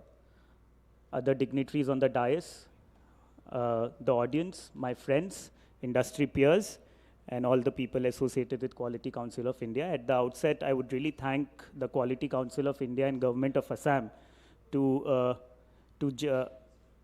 organize such an event for the first time in the state and get all the stakeholders related to quality at single platform. As it has been since morning, it has been clearly mentioned that quality is ingrained in our culture, and Assam is no different. From the household kitchen to our villages, to our roads, if people from outside would visit, will find that quality and hygiene has been a very prominent part of our life. And we have been abiding by it. A lot of systems we follow in quality, which is part of our nature, part of our culture. The problem is we've not documented it. The problem is we've not set the processes in written format for the age-old quality practices in the kitchen or in the processes we are doing. And when we've not documented it, we are not able to build upon it. That's one of my observations, is that we need to document what good practices we are doing and then discuss about it, deliberate about it, and then take it forward and build on it to make the processes much better and good. I come from an industry background. I'm a food entrepreneur.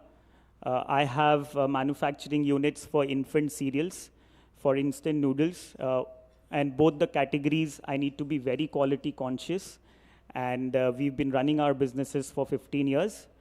This platform has come to me as the Vice President of FINER. FINER is the largest industry body in the region. It's more than 25 years old, having more than 350 members and 3 offices in the region, and we handhold industry as well as help the government and the industry build the best policies for the region.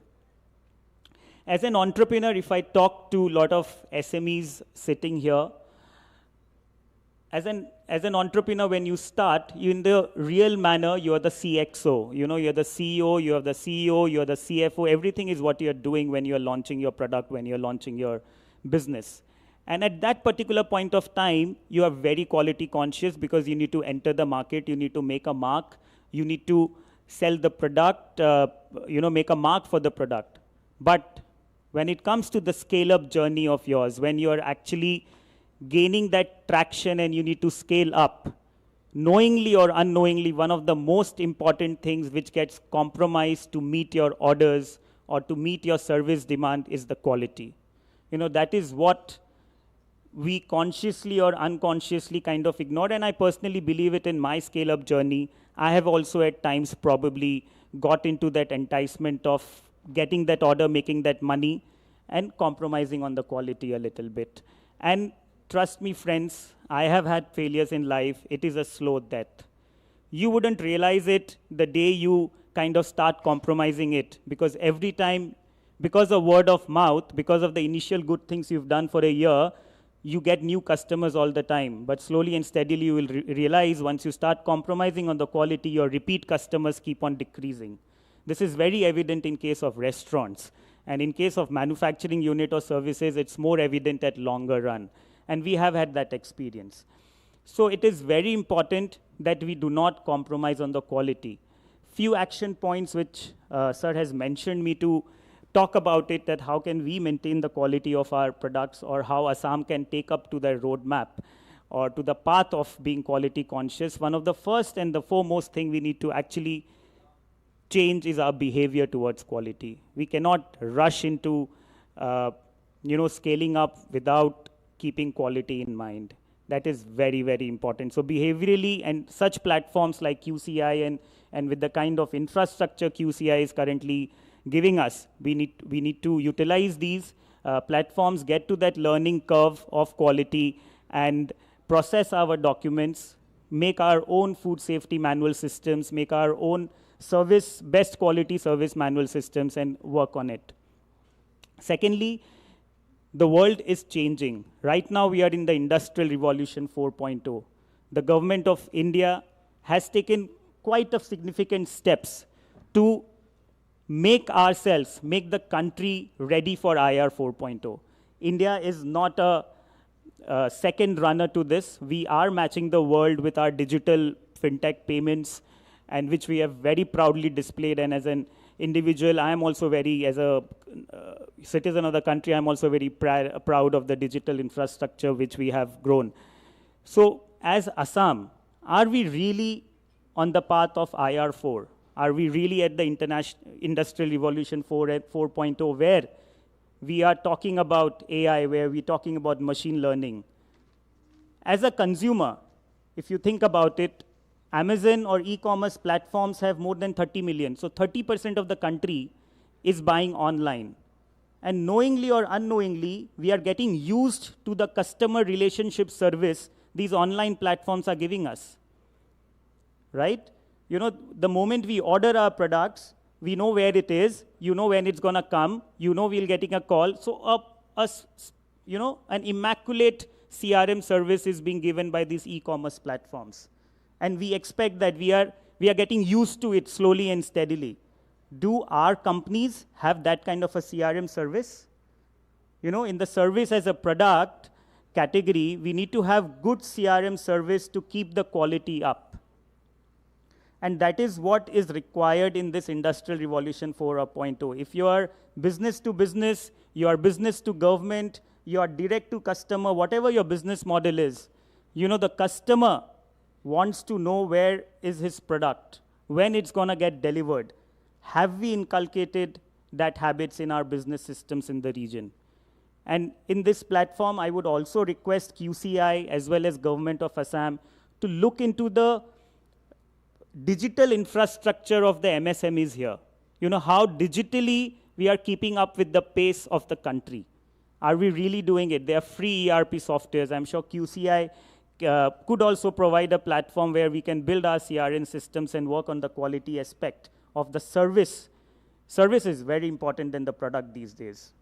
And especially so if you're in a commodity kind of product, the only differentiation probably an entrepreneur can get is that how well he can service the customer. And for that, a vibrant CRM service is very important in my point of view. With a lot of D2C platforms coming up, Government of Assam has also initiated the talks with Walmart Vriddhi. You know, the Flipkart, they've come down here. They have chosen smaller businesses, be it handloom, be it food, and they're preparing themselves for listing on their bourses. You know, this is the kind of initiative which we need to take up more, because we need to make our products globally competitive. We need to make our products nationally competitive. And when the large corporations comes and handholds the MSMEs of the state, you know, it can create a very large compounding effect. So I have this idea, we've deliberated inside in our organization in FINER as well, that each large industry which is coming to the region with CM's, Honorable CM's motto of getting the mega industries to the region, I believe we can have an addition. The mega industry needs to mentor two MSMEs here, like how Walmart is, you know, coming down here and mentoring a few small-scale entrepreneurs to list on their bourses to make their products globally competitive. These large MNCs which are coming here should also start mentorship at MSME level.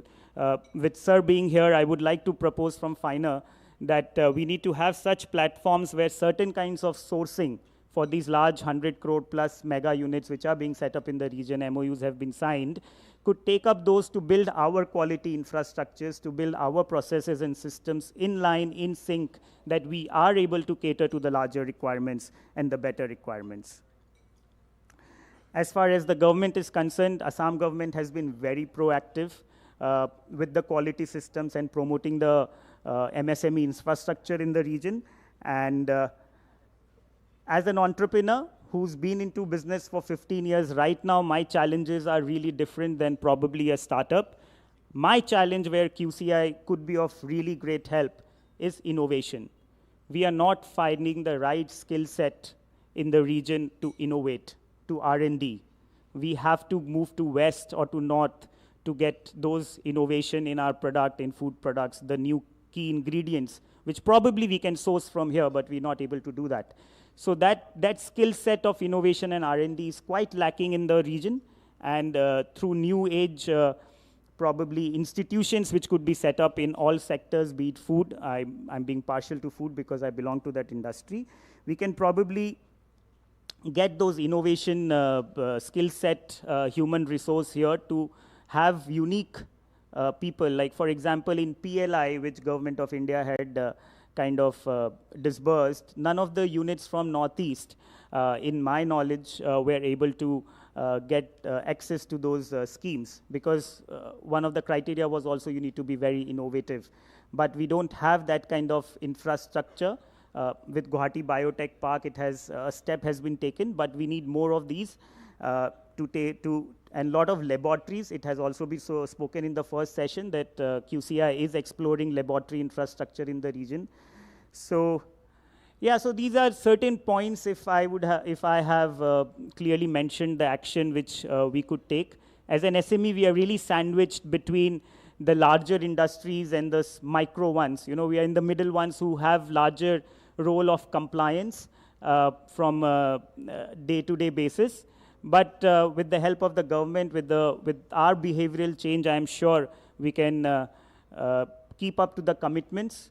Another point, just you know, as I was in one of the G20 meetings which was held in July, and one thing really came up. India, you know, this is something to be proud of. India is the first country who has a vegan standard, you know, in the world. You know, FSI has developed a vegan standard which a lot of countries have not been still able to. So, you know, we have applied for those standards for our products also, and it's a very welcome move from the government. So the government in its part is playing lot an important role, and as an SME, as an MSME, we need to match with the pace, match with the Industrial Revolution 4.0 through the quality systems in place in our services and manufacturing. Thank you so much.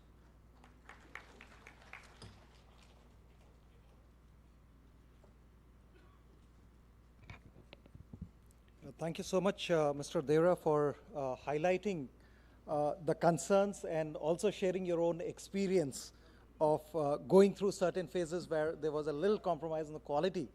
But as you mentioned, that is not the way to success. So he has shared from his own experience how quality becomes the important thing to move ahead and make your mark. With respect to the processes, with respect to the mindset, certainly mindset is something that we all need to look at. As I mentioned earlier, quality was inherent in our culture, in our Indian culture, but somehow it got lost in the middle. And now we need to again bring that concept of quality so that it becomes part of our DNA. And yes, he also talked about the technology, because it's not only the people or the human skills, but it is the technology that is going to help us scale up further. So we have to make sure that we have the right technologies in place, right skills in place. And that is where I think he has also said about the initiatives of the government that are helping, but I think there is a lot more that we all have to put in place coming together. So thank you so much, Mr. Barua, for highlighting these aspects. Now I would request Dr. Lakshmanan. In fact, we are grateful for his presence because he had been in the morning here and he spent some time. He had to rush back for addressing some challenges, some urgencies, and he's back again. And this shows his commitment to the quality, to the development and growth of the industry. And this is something that encourages all of us to give our best. And as he has to leave because he is busy with a lot of things, so I would invite him first and request him to share his views and also help us get a roadmap of how quality should be taken forward in the state to enhance competitiveness of the industry. So Dr. Lakshmanan, request you to share your views.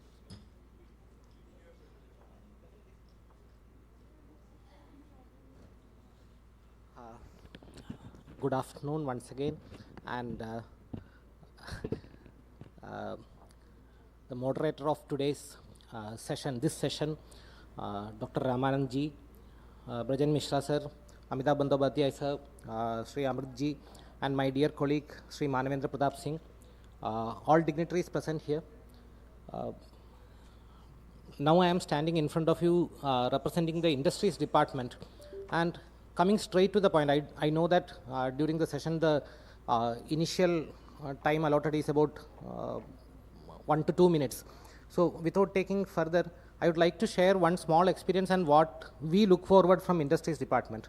While working in Health Department, when we were looking to get our hospitals accredited, our laboratories accredited, the biggest challenge comes to us is qualified personnel to examine or inspect the institutions. There are very few people who are capable of, point one, and even if capable, certified by accreditation bodies to undertake these kind of testings or inspections and to certify that, okay, they have met these criteria. It is much more difficult in case of industries, especially when it comes to MSMEs.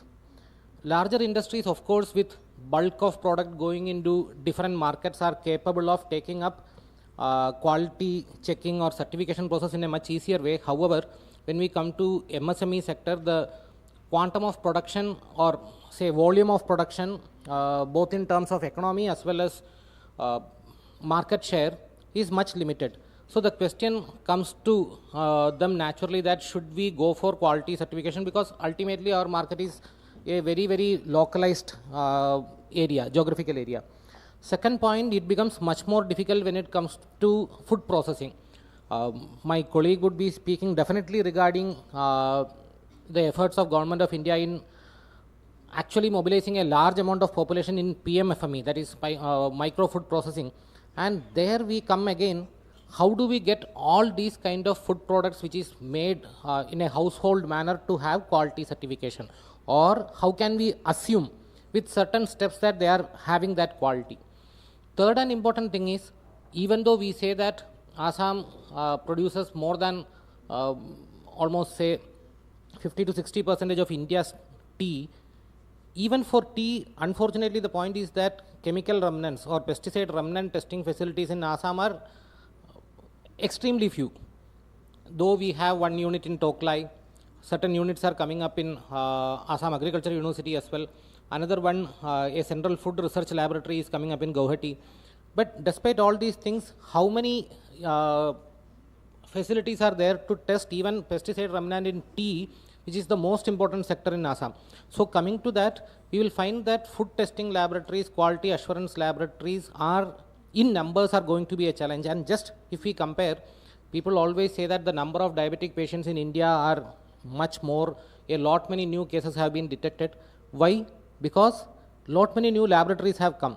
Now everybody has a laboratory to go and check blood sugar level within 1 to 2 kilometers of their house. Okay, this is related to human beings. What about industries?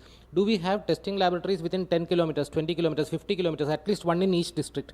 So unless we get that threshold of numbers, assuring quality through testing is going to be a challenge. And this is one place where I think industrial bodies, individual industrial entrepreneurs will have to think whether we can come up with a testing lab with the required quality, and if we are going to do that, how to do it with the help of or guidance of QCI. And these are certain questions I would like to pose in this session so that we come up with good answers for this. Thank you so much. Looking forward. Thank you so much.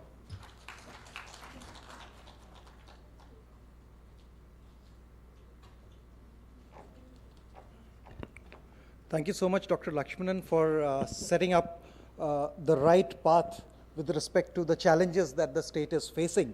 And in fact, you've been juggling so many hats, and now you just spoke about the industry.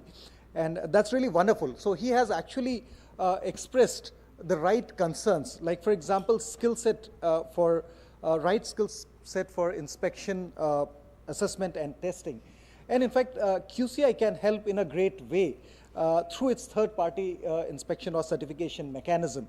And also we can help in developing the skill set of people, because that is something which we have different boards and divisions that take care of that.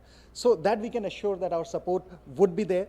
With respect to the testing facilities, as you have already called upon the entrepreneurs to actually set up these testing labs, what QCI can do is we can help you with the right advice, right recommendations, and support to help these labs get accredited, because accreditation actually brings global parity in terms of recognition.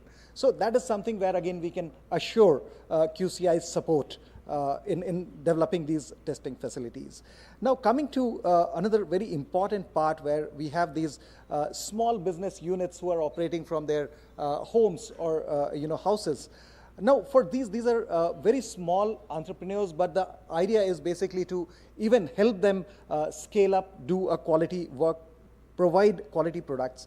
And therefore, there are a number of initiatives that we can do. One of these is the Z certification scheme of the Ministry of MSME, where it also envisages, we have simplified it in such a way that even a very small unit can obtain this kind of certification. They become aware about how they can actually look at quality, what are the key dimensions to ensure quality in the product. So I think with these initiatives, QCI can fully support your endeavor to help the industry in Assam grow by leaps and bounds. So that is the assurance from QCI that I can bring in. Thank you so much.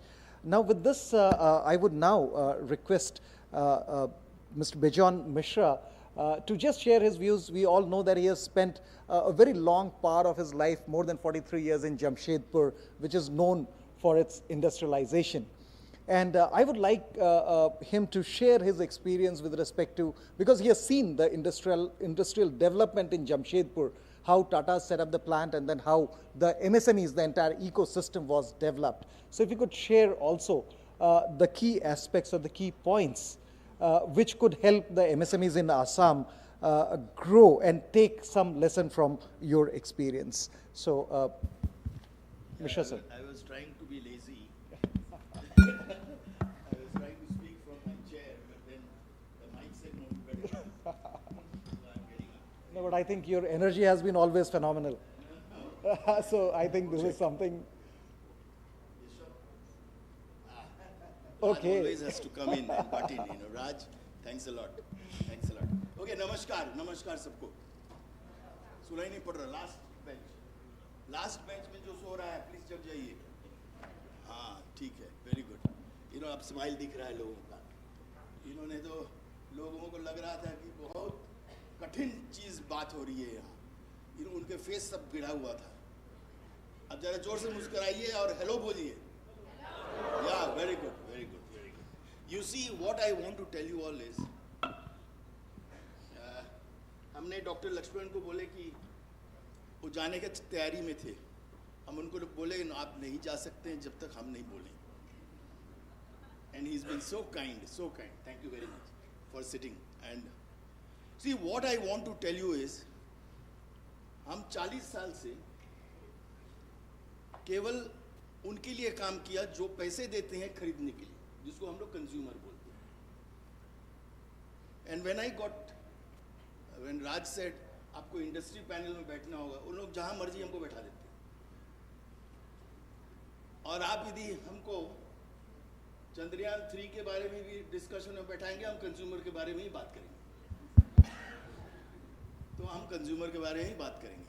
सो जब सरपंच लोग बैठे हैं या जितने लोग इस कमरे में बैठे हैं, they are all entrepreneurs, they are all small scale industry. Let me tell you that. You all have reached that place to get invited to sit here because you demonstrated quality. आपने quality demonstrate किया, आपको quality council of India ने recognise किया, आपको इस कमरे में बुलाया और आपको बैठाया. Very good. I thought it would be louder. Okay, very good. Okay, you see what I want to tell you is, हम जब जमशेदपुर में रहे और वहीं पैदाइश, वहीं जब बड़े, मेरे बाबूजी 40 साल टाटा स्टील में नौकरी किए. हमको जब टाटा स्टील में नौकरी मिला, हमने देखा कि स्टील राशन हो रहा था. उस समय लोग हाथ जोड़ के खड़े रहते थे कि हमको स्टील दीजिए, हम उसको मार्केट में ब्लैक करेंगे और डबल प्राइस में बेचेंगे. तो हम अपने बॉस को बोले कि ये क्या, हम पढ़ाई इसलिए किया कि हम लोगों को बैठ के राशन ना बांटे. हम तो पढ़ाई की इसलिए कि जो चीज़ नहीं बिक रहा है उसको बेचे. तो हम उस जमाने के हैं जहां there was always a scarcity. And then I got into the movement. और वो मूवमेंट का केवल एक ही लक्ष्य था कि उपभोक्ताओं को चॉइस देना, उपभोक्ताओं को वैल्यू फॉर मनी देना, उपभोक्ताओं को मुस्कुराहट लाना, ताकि उनको खुशी खुशी वो सामान या सेवा खरीद सके. So as an industry, and what I want to suggest to you all, Assam government can become, I can guarantee you, in 12 months, can be the highest contributor from small scale industries in the country, provided you focus on the consumer. क्या focus चाहिए आपको? Focus ये चाहिए कि हमारे जितने small scale industries हैं असम में, जो हैं आज और जो अच्छे काम कर रहे हैं, उनको इस ढंग के गोष्ठी में बुलाकर उनको मान्यता दीजिए और जबरदस्ती मीडिया को जबरदस्ती फोर्स कीजिए कि आप please talk about the success stories of the small scale industries of Assam. उसी आप यदि वो करेंगे तब लोगों को प्रेरणा आएगा. People will feel, I will also today want to be there where I am not there. So the first mantra for me is bring fair competition at the marketplace.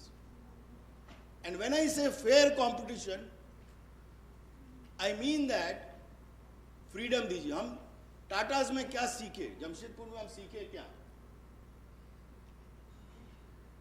As a vendor, when I went to negotiate with Tatas, क्योंकि हम entrepreneur हैं, हम life भर entrepreneur, क्योंकि हम नौकरी छोड़ दिए 6 महीने में, बाबूजी गुस्से हो गए, हमारे बॉस गुस्से हो गए, सब गुस्से हो गए, इतना अच्छा नौकरी क्यों छोड़ दिए? क्योंकि हम बोले उनको कि हम राशन बांटने के लिए नहीं पढ़ाई किए, हम लोगों का समस्या को दूर करने के लिए पढ़ाई की.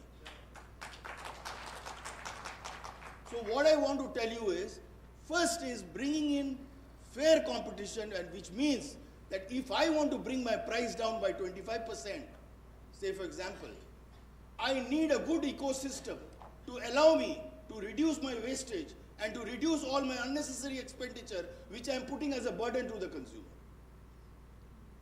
So I told companies like Telco, Tisco, others who were in Jamshedpur that आप यदि हमसे negotiate कर रहे हो और आप चाह रहे हो कि हम 20% प्राइस घटा दे, हमारे दरवाजे में इंस्पेक्टर मत भेजिए। गौर से सुनिए, आप हमको एम्पावर कीजिए to check my own quality. I don't want anybody to come and knock at my door and say हम आपका क्वालिटी चेक करने आए हैं, लेकिन वो और कुछ कर रहा है हमारे साथ, हमको बाध्य कर रहा है और कुछ करने के लिए, जिसके चलते प्राइस बढ़ जा रहा है। You have to make systems friendly to the people who are manufacturing.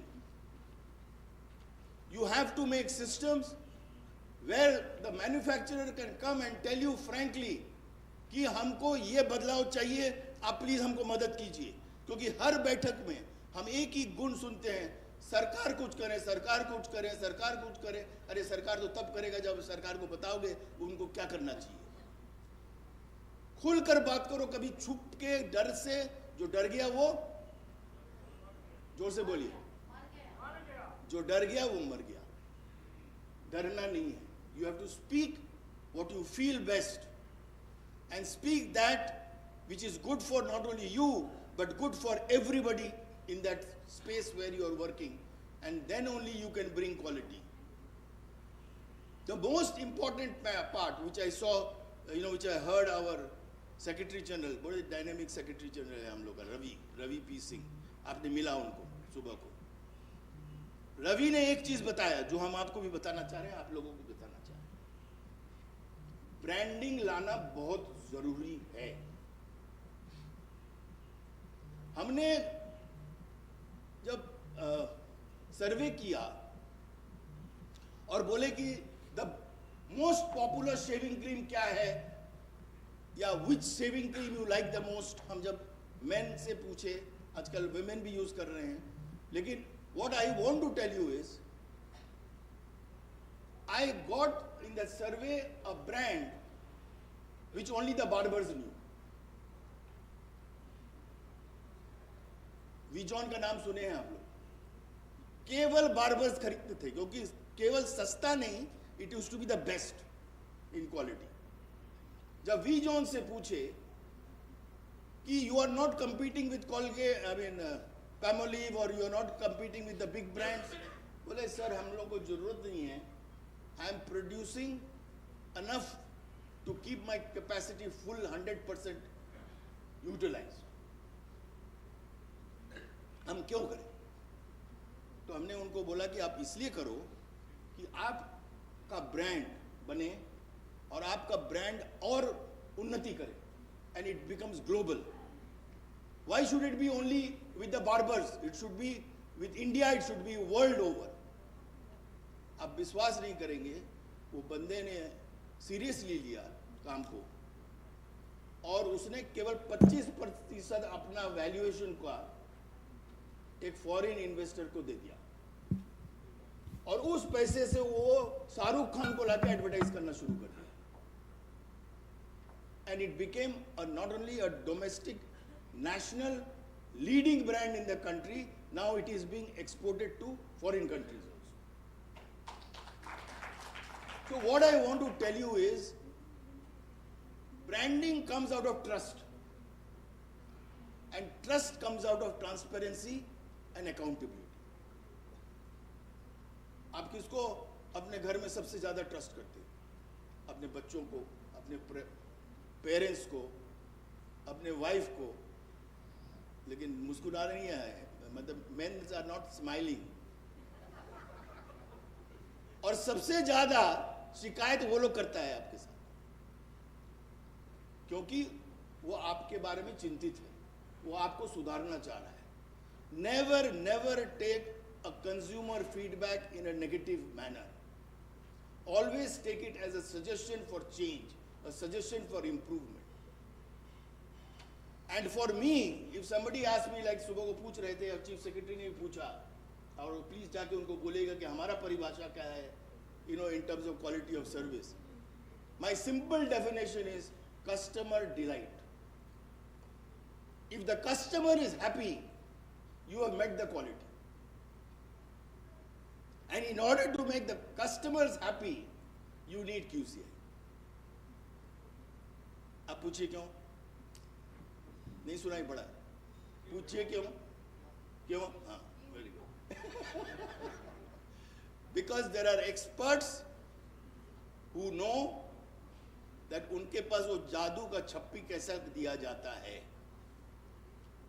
See, they know, QCI knows how to help the industries to create that branding. QCI knows how to ensure that from a Guwahati popular brand, you become a national brand and you become an international brand. Please, for heaven's sake, उन लोगों को बुलाइए, उनको एक deadline दीजिए, उनको आपका सीमित जो रिसोर्स है वो बताइए और बोलिए इसी रिसोर्स में आप हमको करके दिखाओ, और यदि हम खुश हुआ तो हम आगे ले जाएंगे, और यदि हम खुश नहीं हुआ तो हम गुड बाय बोलेंगे. ठीक है कि नहीं? So the most important thing what I learned is, number one, the big brands of the country has to arrive in Assam. And they have to collaborate with the small scale. They're already collaborating, let me tell you. No big brand can exist in the world without the help of the small scale. आज आप लोगों को विश्वास नहीं होगा, 600 से भी ज़्यादा USA FDA approved pharmaceutical manufacturer in the small scale industry is today approved by FDA USA, and they are exporting from India to USA, and the number of units in India is more than the number of units in USA. Can you believe it? तो उनके लिए ताली तो बजाओ भाई, वो आपको global ले जा रहा है. So when you can do it in pharmaceutical industry, why can't we do it in bamboo? Why can't we do it in agriculture? Why can't we do it in tourism? There are huge opportunities here. And you know that after agriculture, it is the small scale industry which is the biggest contributor to the GDP. So salute to all the small scale industries in our country. You see, what I want to tell you in brief is, and I want to close here, because Singh साहब बोल रहे होंगे तो फिर छोड़ेंगे नहीं, mic ले लिया गया. हम तो सोचे थे कि क्वेश्चन आंसर रहेगा, पैनल डिस्कशन रहेगा. हम देखा जब सब भाषण दे रहा हम भी भाषण दे, लेकिन हम आपको मुस्कुराहट आप देखना चाह रहे थे, क्योंकि people were looking very serious. अब मुस्कुराहट आ गया है चेहरे में. यस और नो? अच्छा लगा कि नहीं? ओके, नमस्कार. नमस्कार. কেমন আছো আপনারা? সব ভালো? Very good. You see, what I want to tell you briefly by concluding, that you all have quality inside you. You have to demonstrate that. You have to show it in a tangible manner. Number two, depend on big brands to teach you how to reach that quality. And of course, depend on QCI to help you. Because QCI paid for me to come here, I have to talk about them. Otherwise, they will not pass my bill, you know. So आपने हमारा तो तारीफ किया नहीं, तो हमने कर रहा है इसलिए नहीं. लेकिन seriously, I'm telling you, we have to bring big brands to Assam. We have to make sure that the ecosystem is very friendly. No inspector is breathing over my shoulder. They are allowing me freedom to, and mind you, Tata का हम ये भी बता दें, inspector नहीं भेज रहा है, लेकिन यदि हमारे प्रोडक्ट असेंबली लाइन में सब स्टैंडर्ड निकल गया, क्योंकि they are sampling at the assembly line, they are sampling at the source, सारे के सारे बैच आपका वापस, आपका होल पेमेंट रुक जाएगा. तो वो रिस्क लेने का भी आपके अंदर में क्षमता होनी चाहिए कि हमारा brand is super brand, is the world's best quality brand. हम कॉम्प्रोमाइज कभी नहीं करेंगे क्वालिटी में. That mission mode has to be there. And of course, आपका ब्रांड इज योर नेम. बड़े प्यार से आपका नामकरण होता है, आपके पेरेंट्स लोग आपका नामकरण करते हैं, लेकिन हम प्रभात कुमार से बन जाते हैं PK, CK, DK, भूल जाते हैं अपने नाम. आप अपना नाम को कभी मत भूलिए. That is your brand and you have to promote that brand. And I am sure in the coming 12 months, Assam will show the world that we also have talent, we also have the capacity, we also can do it with QCI. Thank you very much.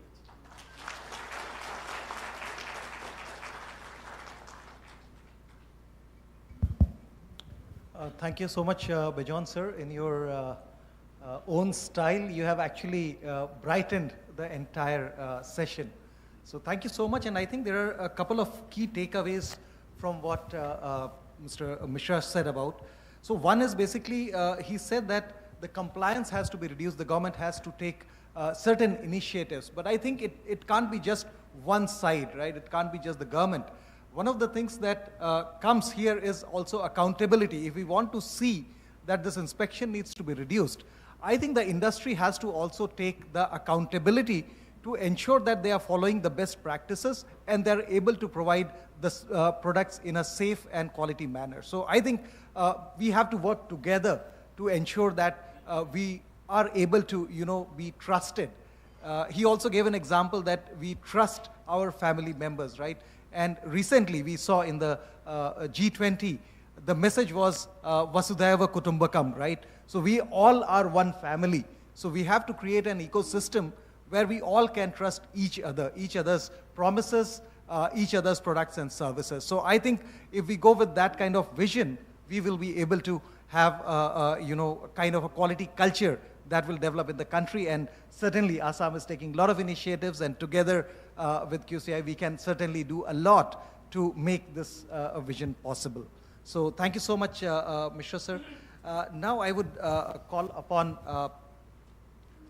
Professor Amitava Bandyopadhyay. He is basically a statistician and he is an advisor with QCI. Now with a lot of technology coming in, a lot of initiatives that have come up with respect to technology, whether it is in the skill sector, in the schools, in the industry. I think one of the challenges that we have is we have too much of data, but how do we actually identify the right data? How do we utilize it in the right manner to help in taking the decision? So sir, we would like to have your insights on how we can use the statistics and the data in Assam to take it forward. Thank you. Thank you, and well, there was a fascinating presentation or a fascinating discussion just before this. So it is I must say, in a very unenviable position. and welcome to you all, sir. I'm going to talk about statistics. So don't be afraid.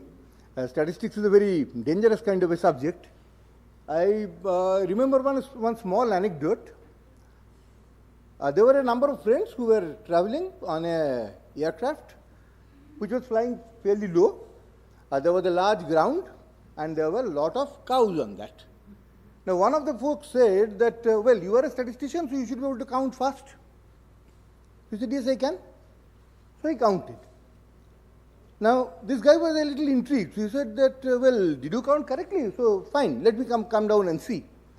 So they came down, counted the number of cows, found that the number of cows is actually what this guy has said. So he asked him, how did you count? He said, very simple. I counted the number of legs divided by 4. You understand the point? The point is statistics. Statistics, we often think that it's a mathematical subject, it's a subject which makes things complex and things like that. I have very little time, so I'll try to address some of the questions. But let me tell you that statistics primarily try to look at things from a very different angle called a probabilistic angle. It's kind of scientific thinking. Let me give you an example. Suppose there is a road, 2 boys are standing by the side of the road, one car is coming very fast. One boy dashed across the road. Did you do the correct thing?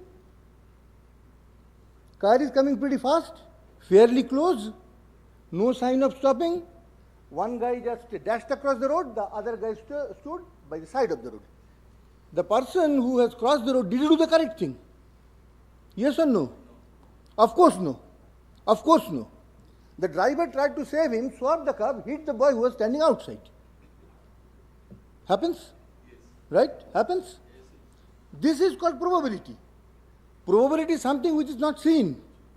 Probability is something which is not seen, but unfortunately, we need to take decision often on the basis of probability. Let me give you some examples. We just heard a few specific problems. Say, for example, Mr. What is your name, sir? Amrit, right?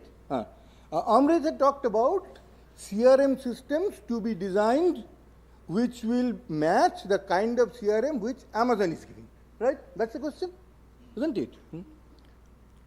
Well, and then Dr. Lakshmanan has, Dr. Lakshmanan, right? Dr. Lakshmanan has said that we have in Assam a lot of small producers who are producing products who do not have much of inspection facility. So how do I make sure that their product is good, right? Well, let me take these two questions one by one. I happen to work with many large and small companies and things like that. So I will first talk about the problem of inspection. Let me give you one anecdote. There's one very large company, I will not name the company, very large company, very respected company, who buys very large amount of material. Let's say coal. Say the coal that is being bought is 30,000 tons per consignment.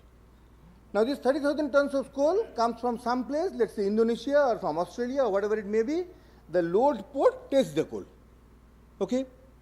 Now one important characteristic of coal is the ash content. So the load port test gets some ash content.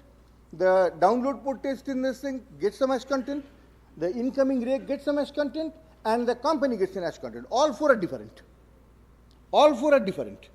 So in a material, when you produce something, when you inspect something, it is not just a technical consideration, but there is also a statistical consideration. We need to understand that. And in fact, in QCI, and when we talk about this from a statistical perspective, we can think about how this whole thing can be made accessible by inspecting less amount and yet ensuring that the quality will be as per norms, right? Defining quality here will not be a very easy thing. Let me give you one example. We keep doing, say, for example, surveys and things like that in order to assess something. Okay. This is the sampling that you do is also something like a survey. You have a material of 50 kg, 100 kg, 500 kg, or whatever it may be. You take a sample of 200 grams or 1 kg, right? You could have taken this 1 kg rather than that 1 kg, right? How do you know that you have taken the right sample? How do you know that on the basis of this sample you can figure out the particular thing? Let me give you one example.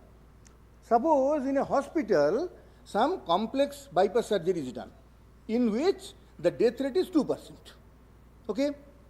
Last 98 people did not die. Last 98 people did not die. What does it mean? Does it mean that the rest 2 will die? Of course not. Of course not, isn't it? Now, one needs to look at sampling from this perspective. There is a different perspective. The how to define this is a question mark. Mr. Amrit was telling another important point, and also probably Dr. Lakshmanan talked about that there are schemes. I'll come to your CRM angle. CRM question also is highly addressable and not really that complex. I'll come to that. Now, so for example, the government is making certain schemes. Fine, schemes are there, money is being spent. Now, the government needs to figure out whether the scheme has reached you. If the scheme has reached you, whether you are getting it on time, right? Now, we have seen by simple data analysis that you can reduce the cycle time often to the extent of about 25-30%. Doesn't require any kind of rocket science. Simply drawing a flow diagram and doing some basic statistical calculation will be enough. Of course, this needs to be learnt. This is a science. Nothing will happen by magic. And I'll tell you one small story. One person who was unemployed for a fairly long time, was looking for a job and things like that, was getting frustrated, went to an astrologer and asked the astrologer that what will happen to me. The astrologer looked at him, saw his palm, saw his forehead, etc., and told that, okay, you will have trouble for 2 years. So he was very happy, fine. So I'll have traveled for 2 years. After that, what will happen? So you will get used to it. Now you have to also get used to this thing. The statistical analysis can definitely give you solution. But then you have to get used to taking trouble. It is not free. It is not free. It is not a gift. It requires, it is like health. I mean, if I want to have a healthy life, I have to work. I cannot tell somebody else to work for me or get up early in the morning for me. That's not possible. It cannot be substituted. Now coming back to answering Mr. Amrit's question, when you look at a particular product, you have a large number of characteristics of the product. All characteristics are typically not important. Typically, only a small handful of characteristics will be important. There are specific ways, there are specific statistical analysis to carry out surveys and assess what those characteristics are. Typically, you should be able to meet the basic requirements to a very large extent with 50% or even less weight.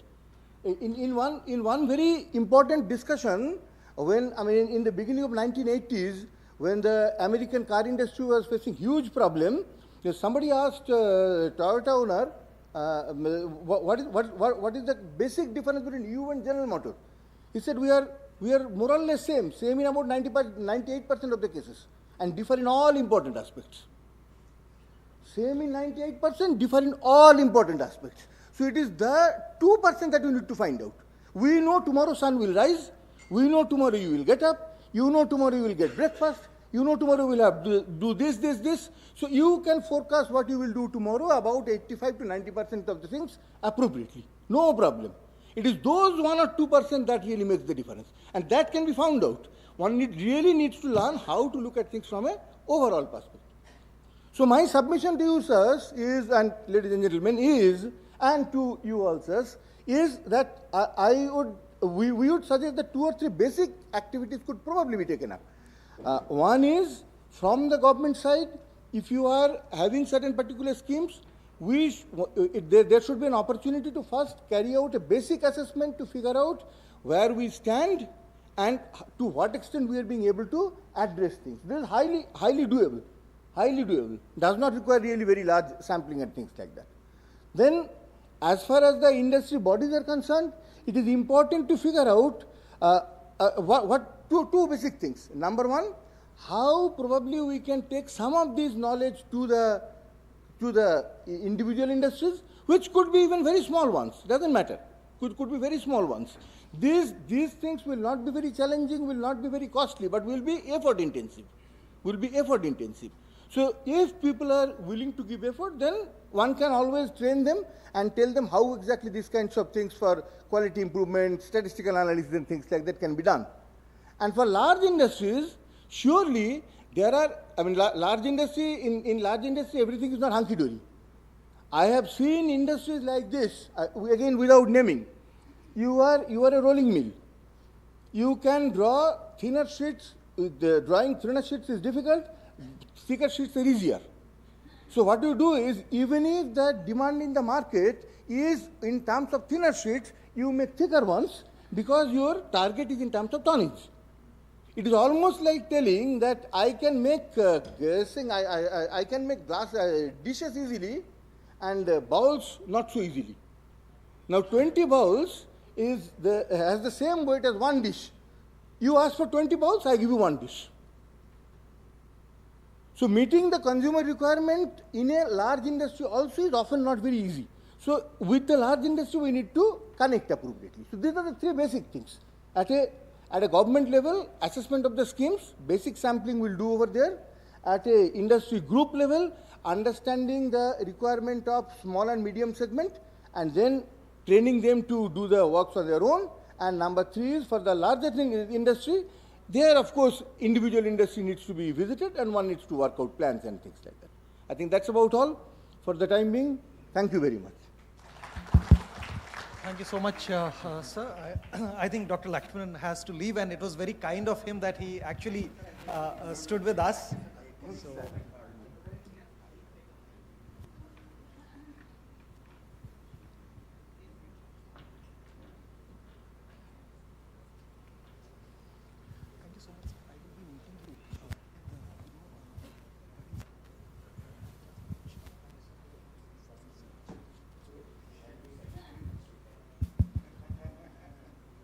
Yeah, so I think so far the deliberations have been pretty interesting. We have understood in very easy and simple ways how statistics works, you know, how we don't have to be scared about it. Even I was pretty scared about maths, but I think now that thing has been rekindled. So thank you so much. And I think stats, QCI can actually help even in, you know, assessment of various schemes, concerns that, you know, industry has in Assam. So with this, I would move forward to our next panelist, and I would invite Shri Manvendra Pratap Singh ji. He's Managing Director with Assam Industrial Development Corporation, and he has, you know, the understanding at the ground level, what is the concern, what are the opportunities for the industry. So, sir, I would request you to share your views and also give us the roadmap on what we should do to help the industry here. Thank you. Thank you, Shukla ji. Respected dignitaries on the dais and dear participants. So this first time we are interacting in, actually personally I am interacting first time with Quality Council of India. And it's a very good thing that you have started interacting with the states, and I think things are getting momentum in most of the places now. I think in last 7-8 years, most of the organizations which were earlier limited to Delhi and surroundings are actually reaching out the remotest places also. So this is the opportunity where we can understand and discuss about the possibility of the kind of coordination and the support from your knowledge which government of Assam can have in Assam, and industries and other bodies which can potentially benefit from your presence in Assam. So this session is especially for industries. So from industry side, our job is to bring industries in Assam or in any place we want to bring industries at any cost. So for that, we generally provide incentives to industry to come and do some business in the place. So for that, most of our incentives are generally to enhance the manufacturing in the place, and from manufacturing we expect the revenue generation and other aspects also, like employment generation and the kind of small industries, ancillary industry which grow after such industry comes to Assam. So in that fashion, we also from our side, from our policies, we try to appreciate the good practices and quality control initiatives. If some company or some brand is trying to get good practices, he is actually adopting best practices to improve the quality of goods, or he is doing something which is actually eco-friendly, sustainable, and they are ultimately contributing to overall ecology of the place. We generally incentivize those kind of initiatives, and under Industrial and Investment Policy of Assam 2019, we are incentivizing laboratory infrastructure. We are trying to incentivize the certifications which industries want to have for their own understanding how quality control works and how they can improve their quality control practices. So we have heard Mishra sir, we have heard Bandyopadhyay sir, we have heard Mr. Devra, Shukla sir. So there are multiple facets of looking at the quality which we understand as a customer perspective, and there is industry perspective. So in my perspective as a consumer also I can speak, or as a bureaucrat also I can speak, when we tend to improve the industrial scenario in Assam, and then we try to do the quality control exercise also. So nowadays what we feel that as Mr. Sir was telling, that self-control and maintaining transparency and standard is very important. But market economics, what we understand that most of the time we think that market will take care of most of the things. The bad products will not be in market and they will be out of market. But we have seen and we have felt that it is not working in most of the circumstances.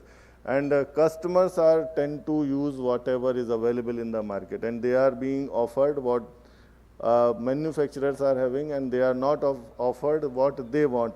And again, these customers' awareness and their choice, how they choose the products, also matters. And we have seen that because of these quality control practices, and if they maintain the quality standards in their products, the product sometimes becomes unaffordable to most of the population. So then there is a degradation in quality, and sometimes we have seen that the organization which take care of their own interests, and generally when it is said that they will take care of their own interest and they will try to maintain a standard within them, we have seen organizations are failing in some circumstances, and they are trying not to maintain those kind of standards which human consumption requires. So in those circumstances, there are questions how we will maintain, how we will standardize. Once we get certification, it is for industries that they had to maintain their quality. But in most of the circumstances, when these samples are failing, we don't know how many of the people have consumed those samples, especially in terms of food processing industries. We have seen one big multinational corporations, one product got failed, and it was, we were not knowing whether it is correct or incorrect, or was there anything which was not projected properly to Indian populations. And we have seen most of the big MNCs which are working in food processing industries, they adopt certain practices for other countries and certain practices for India. So those kind of practices, once we understand that this is not safe for human consumption, we don't understand how they are able to do and how they are operating. Or most of the population is not bothered also about their health or their future. And most of the time we understand, especially, it's not only about MNCs, it's about smaller industries which are manufacturing and processing food. Sometimes they are not aware that what practice they are adopting may not be the safest practice which is required to actually process their food. So there are many questions in my mind also, because I am helping most of the smaller micro enterprises to become a business or become a regular institution who does this very professionally. When we started doing PMFME scheme in Assam, we were required to give the one district, one product for all of the districts. So in that scheme, we felt that the one district, one product actually was not helping us in developing the micro food businesses in Assam and developing them into a full-fledged institution which take care of themselves. So they don't know how to maintain the quality in far-flung areas of the already remote place like Assam. We don't see it as a remote place. Now we start telling that this is not remote place, this is a much more part of mainstream India. But still, I have seen in most of the cases, we are aware lately, and most of the states nearby or in mainland India are aware before in advance, and those practices, adopting those practices in this part of country takes lots of time, and the kind of manpower required, the skilled manpower which we talked about, our colleague Mr. Lakshman also talked about that the kind of manpower required to maintain these kind of quality controls are still not available, and we don't know how to cater to the need of that kind of requirement for industry. So the quality problem challenges for bigger corporation is same as the smaller industries, because ultimately nowadays we are hearing that in Assam particularly, I will share you one example that from a specific area, once this fish are brought into the market, then people will say, no, this fish is not suitable for consumption because it is containing fertilizer in it. So now there is an assumption in our mind that fish coming from certain area is not fit for our consumption. We don't know. Sometimes fish coming from one state outside, like Hyderabad, Andhra, then again there is a question that this fish is containing formalin. And most of the people are like clueless what is happening, who is doing this, why it is not being controlled. Sometimes it is formalin, sometimes it is fertilizer. So ultimately what we are consuming, we sometimes don't know, and our institutions are sometimes not that strong to clear these kind of questions which are very important for human life even. So we think that whatever the quality standards, benchmarking, controls, whatever has been created should not be very location specific, should be for each and every place in world or maybe within the country if it is being adopted. And we have seen industries are adopting different standards for different places also. So this should not be seen as different standards and different places. It should be a practice which industries are adopting. It should be for all and for all the places. And it can be location specific, but it should be, ultimately it should be scientific, and everybody should be acknowledging that this practice is actually good for the overall good and overall development of country or the world. So with these words, I will conclude, and I have many things in my mind. I have raised some questions also which I may not be aware because this is very new field to me.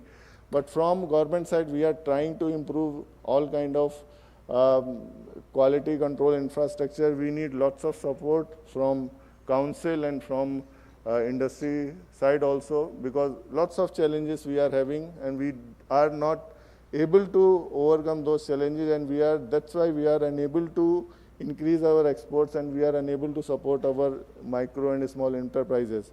So with these words, I will conclude, and thank you QCI for conducting this type of program. It's very helpful for us to think in this line. Thank you.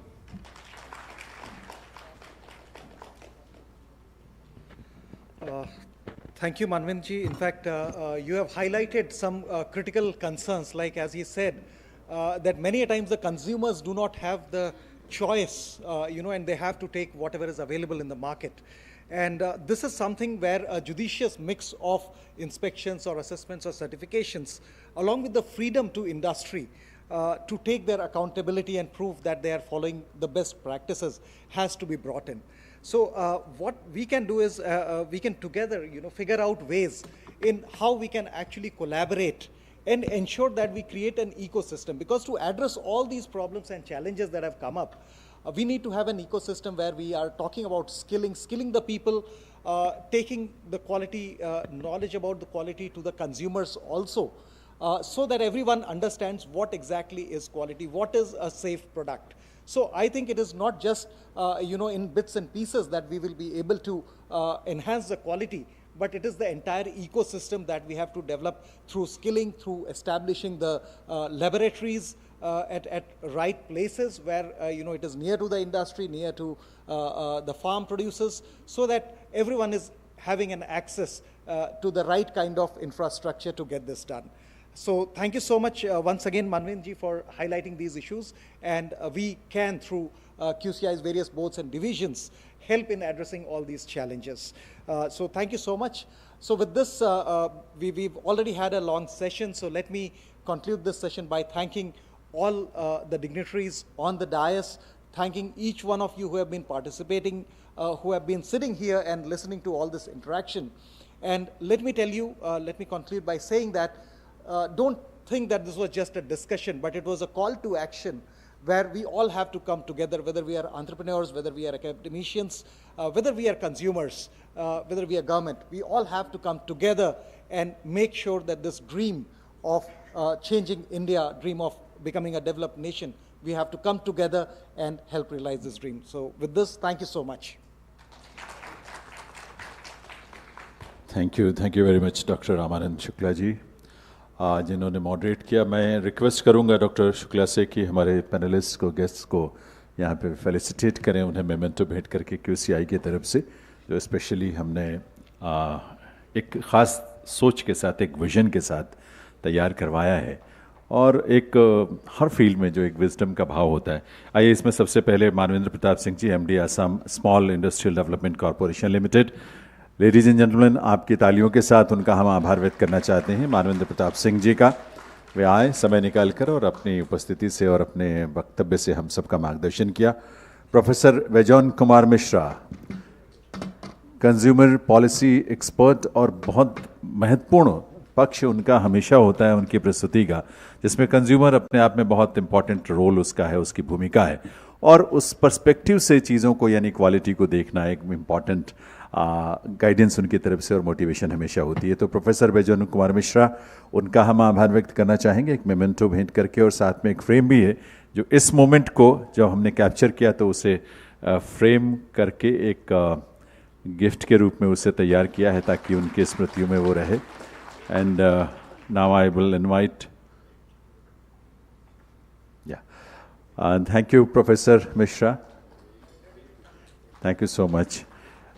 Mister Amrit Deora, invite करूंगा उन्हें कि वो भी आएँ, vice president federation of industry and commerce of north eastern region. उनका भी thanks industry की तरफ से, उनकी प्रेजेंस, उनके पर्सपेक्टिव को भी हमने सुना, इम्पॉर्टेंट रहा।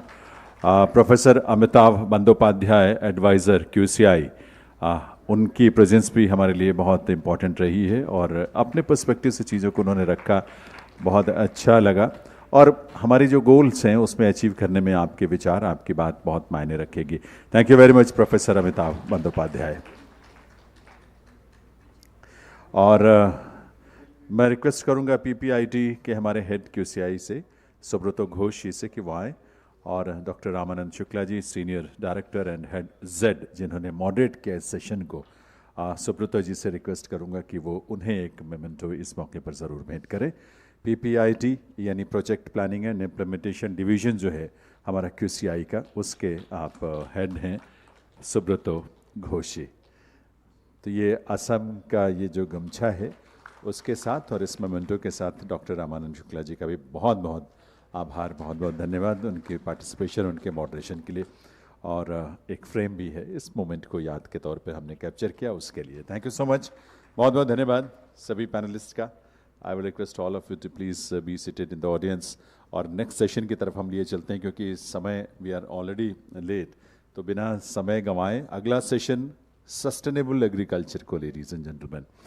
सस्टेनेबल एक्चुअली एग्रीकल्चर की फील्ड में आसाम में बहुत कुछ है, बहुत सारे एफर्ट्स हो रहे हैं, और यूनाइटेड नेशंस ने जब सस्टेनेबल डेवलपमेंट गोल्स तय किए उसमें से कुछ बिंदुओं को जो कि एग्रीकल्चर से रिलेटेड है, हॉर्टिकल्चर से रिलेटेड है, उनको लेकर असम गवर्नमेंट ने भी, चूँकि भारत सरकार ने एक मिशन उसके लिए रेडी किया, तैयार किया सस्टेनेबल डेवलपमेंट और एक ख़ास तौर पर एग्रीकल्चर को फोकस करते हुए, तो उसी की गाइडलाइंस के तहत असम गवर्नमेंट ने भी बहुत महत्वपूर्ण काम किया है एग्रीकल्चर की फील्ड में। एग्रीकल्चर का मतलब कि जितने उसके सब्सिडरी एस्पेक्ट्स हो सकते हैं, हॉर्टिकल्चर है या उससे रिलेटेड और भी जो फील्ड्स हैं, और उन सब का रिजल्ट भी मिलना शुरू हुआ क्योंकि जो प्रोडक्शन है, अब राइस प्रोडक्शन में बहुत इजाफा हुआ है। इस तरह के और बहुत सारे एफर्ट्स जो लगातार हो रहे हैं उसमें चाहे वो इंफ्रास्ट्रक्चर डेवलपमेंट का हो, कैपेसिटी बिल्डिंग का हो, ट्रेनिंग का हो, इस तरह के बहुत सारी चीज़ें हैं जिन पर लगातार काम हो रहा है। लेकिन अभी बहुत कुछ है जिसको एक उस नज़रिए से करने की ज़रूरत है जहां क्वालिटी एश्योरेंस को हम इंश्योर कर सकें, चाहे वो प्रोडक्शन बढ़ाना हो, उसकी मार्केटिंग हो, वैल्यू एडिशन उसमें करना हो, इसके अलावा जो कैपेसिटी बिल्डिंग और इंफ्रास्ट्रक्चर डेवलपमेंट, इन तमाम एस्पेक्ट्स को लेकर काम करना हो। इस session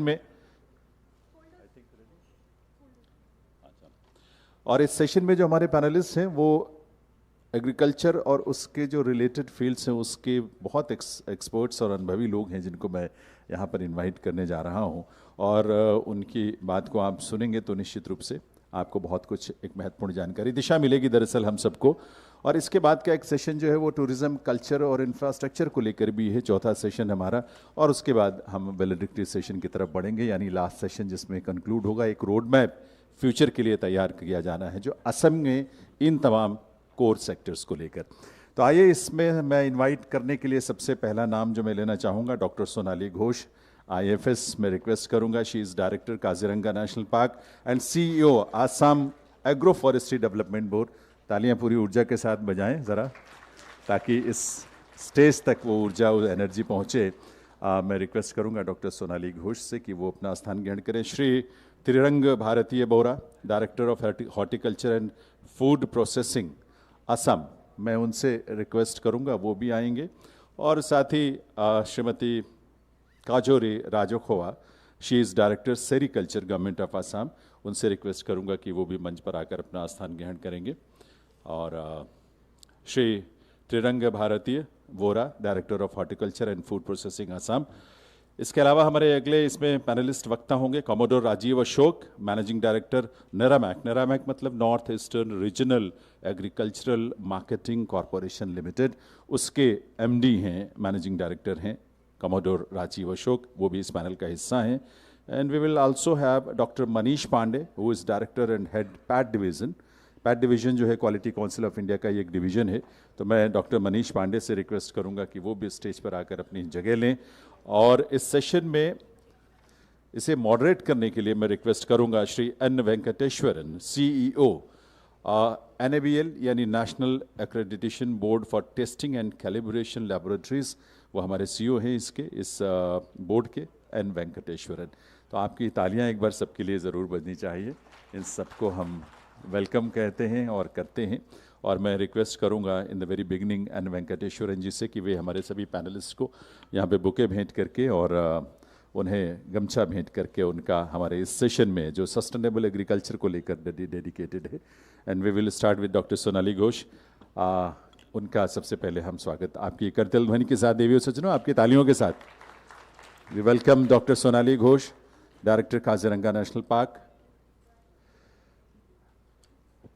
Shri Trirang Bhartiya Bora, director of horticulture and food processing government of Assam, उनका भी इस मौके पर बहुत बहुत स्वागत, अभिनंदन है। बुके और गमछा भेंट करके उनका यहाँ पर स्वागत कर रहे हैं doctor N Venkateswaran. Shrimati Kajori Rajkhowa, director हैं काजोरी जी, सेरिकल्चर डिपार्टमेंट जो है गवर्नमेंट ऑफ आसाम का।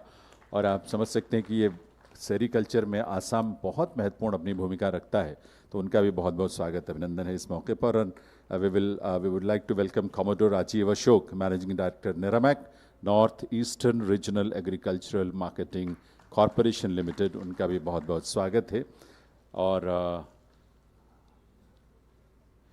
ये सभी ऑर्गेनाइजेशंस, सभी डिपार्टमेंट्स इस क्षेत्र में महत्वपूर्ण भूमिका निभा रहे हैं।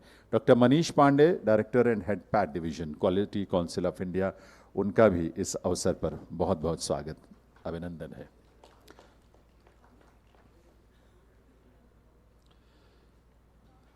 सभी का वेलकम, सभी का स्वागत। बिना अधिक समय लिए मैं रिक्वेस्ट करूंगा Shri N Venkateswaran ji, CEO national accreditation board for testing and calibration laboratories, कि वे जिनका इंडस्ट्री में और नेशनल एक्रेडिटेशन बॉडी में लगभग 25 वर्षों से भी बहुत गहरा विस्तृत अनुभव है वेंकटेश्वरन जी का, और क्वालिटी मैनेजमेंट स्टैंडर्ड्स में भी बहुत सारा एक्सपीरियंस है, आपका कंट्रीब्यूशन है। ISO, BIS, ELAC और NSC के साथ भी आप एक्टिवली जुड़े रहे हैं। तो I will request Shri N Venkateswaran ji to initiate the session as moderator of this session. Thank you so much, sir. Actually, this session is about sustainable agriculture from fields to future, building Assam's path to sustainable agriculture. Actually, आने के पहले ही मेरे को बता दिया, lunch time है, आपके पास 6 panelist है, सो आप टाइमिंग्स कितना कम से आप कर सकते हैं उतना कर दो करके। हमेशा क्या होता है एग्रीकल्चरल के लिए, अभी हमने जस्ट सीड डालेंगे तो इमीडिएटली एक्सपेक्ट करते हैं फल मिलना है करके। सो ये सिचुएशंस में है, ज़्यादा बात नहीं करना चाहता हूँ, फर्स्ट डायरेक्टली मैडम के पास पूछ लेता हूँ। स्पीकर्स के लिए ज़्यादा क्वेश्चंस भी टफ क्वेश्चंस नहीं पूछ रहा हूँ, बट इम्पॉर्टेंट क्या है, ये सस्टेनेबल एग्रीकल्चर आपका एरिया में आपने क्या कर पा रहा है and what is that best thing you have did it, वो बताएंगे तो it will be very much helpful. Because इस सेशन में हमारे पास wide different experts are available. First, Dr. Sonali Ghosh, Madam, IFS Director, Kaziranga national park and CEO Assam agro forestry development board, अपना field में आप क्या कर रहे करके थोड़ा बता दीजिए मैडम प्लीज़। एनीवेयर वेयर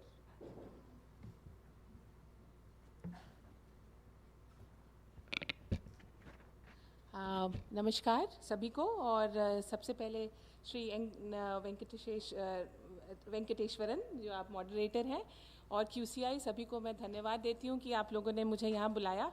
मैं आज सुबह जंगल से आई हूँ, तो मुझे अभी आप लोग सब दिख रहे हैं कि जो लोग थोड़े से अभी भूखे हैं, तो हम एक एक्सरसाइज करते हैं, है ना, और उसमें आप लोग थोड़ा खड़ा हो जाइए सभी लोग, और आप लोग अपने एक साथी को चुन लीजिए और उनको फेस करिए। तो जैसे हाँ, आप लोग खड़े होइए और अब आप बोलिए यू आर अमेजिंग। बढ़िया। अब हम लोग एक योगा करेंगे, जितना हो सके अपने पाँव पे खड़ा होके हाथ ऊपर, आप लोग अपने आप को स्ट्रेच करिए जितना पॉसिबल है जी। और ये हम लोग के जंगल में जानवर भी ऐसे करते हैं। एंड देन वील से I am amazing. Thank you, please बैठे। बहुत बहुत धन्यवाद। और जैसा कि इन्होंने ऑलरेडी हमें बता दिया है कि टाइम बहुत कम है, तो मैं सिर्फ 2 मिनट लूँगी, मुझे भी बहुत भूख लग रही है एक्चुअली। तो मुझे बोला गया है कि हम लोग एग्रीकल्चर में क्या कर सकते हैं। तो वैसे तो मैं जंगल में रहती हूँ, मैंने वाइल्ड लाइफ किया है, और अभी मुझे काजीरंगा का भी डायरेक्टर अभी मिला है मुझे 1 हफ्ते पहले।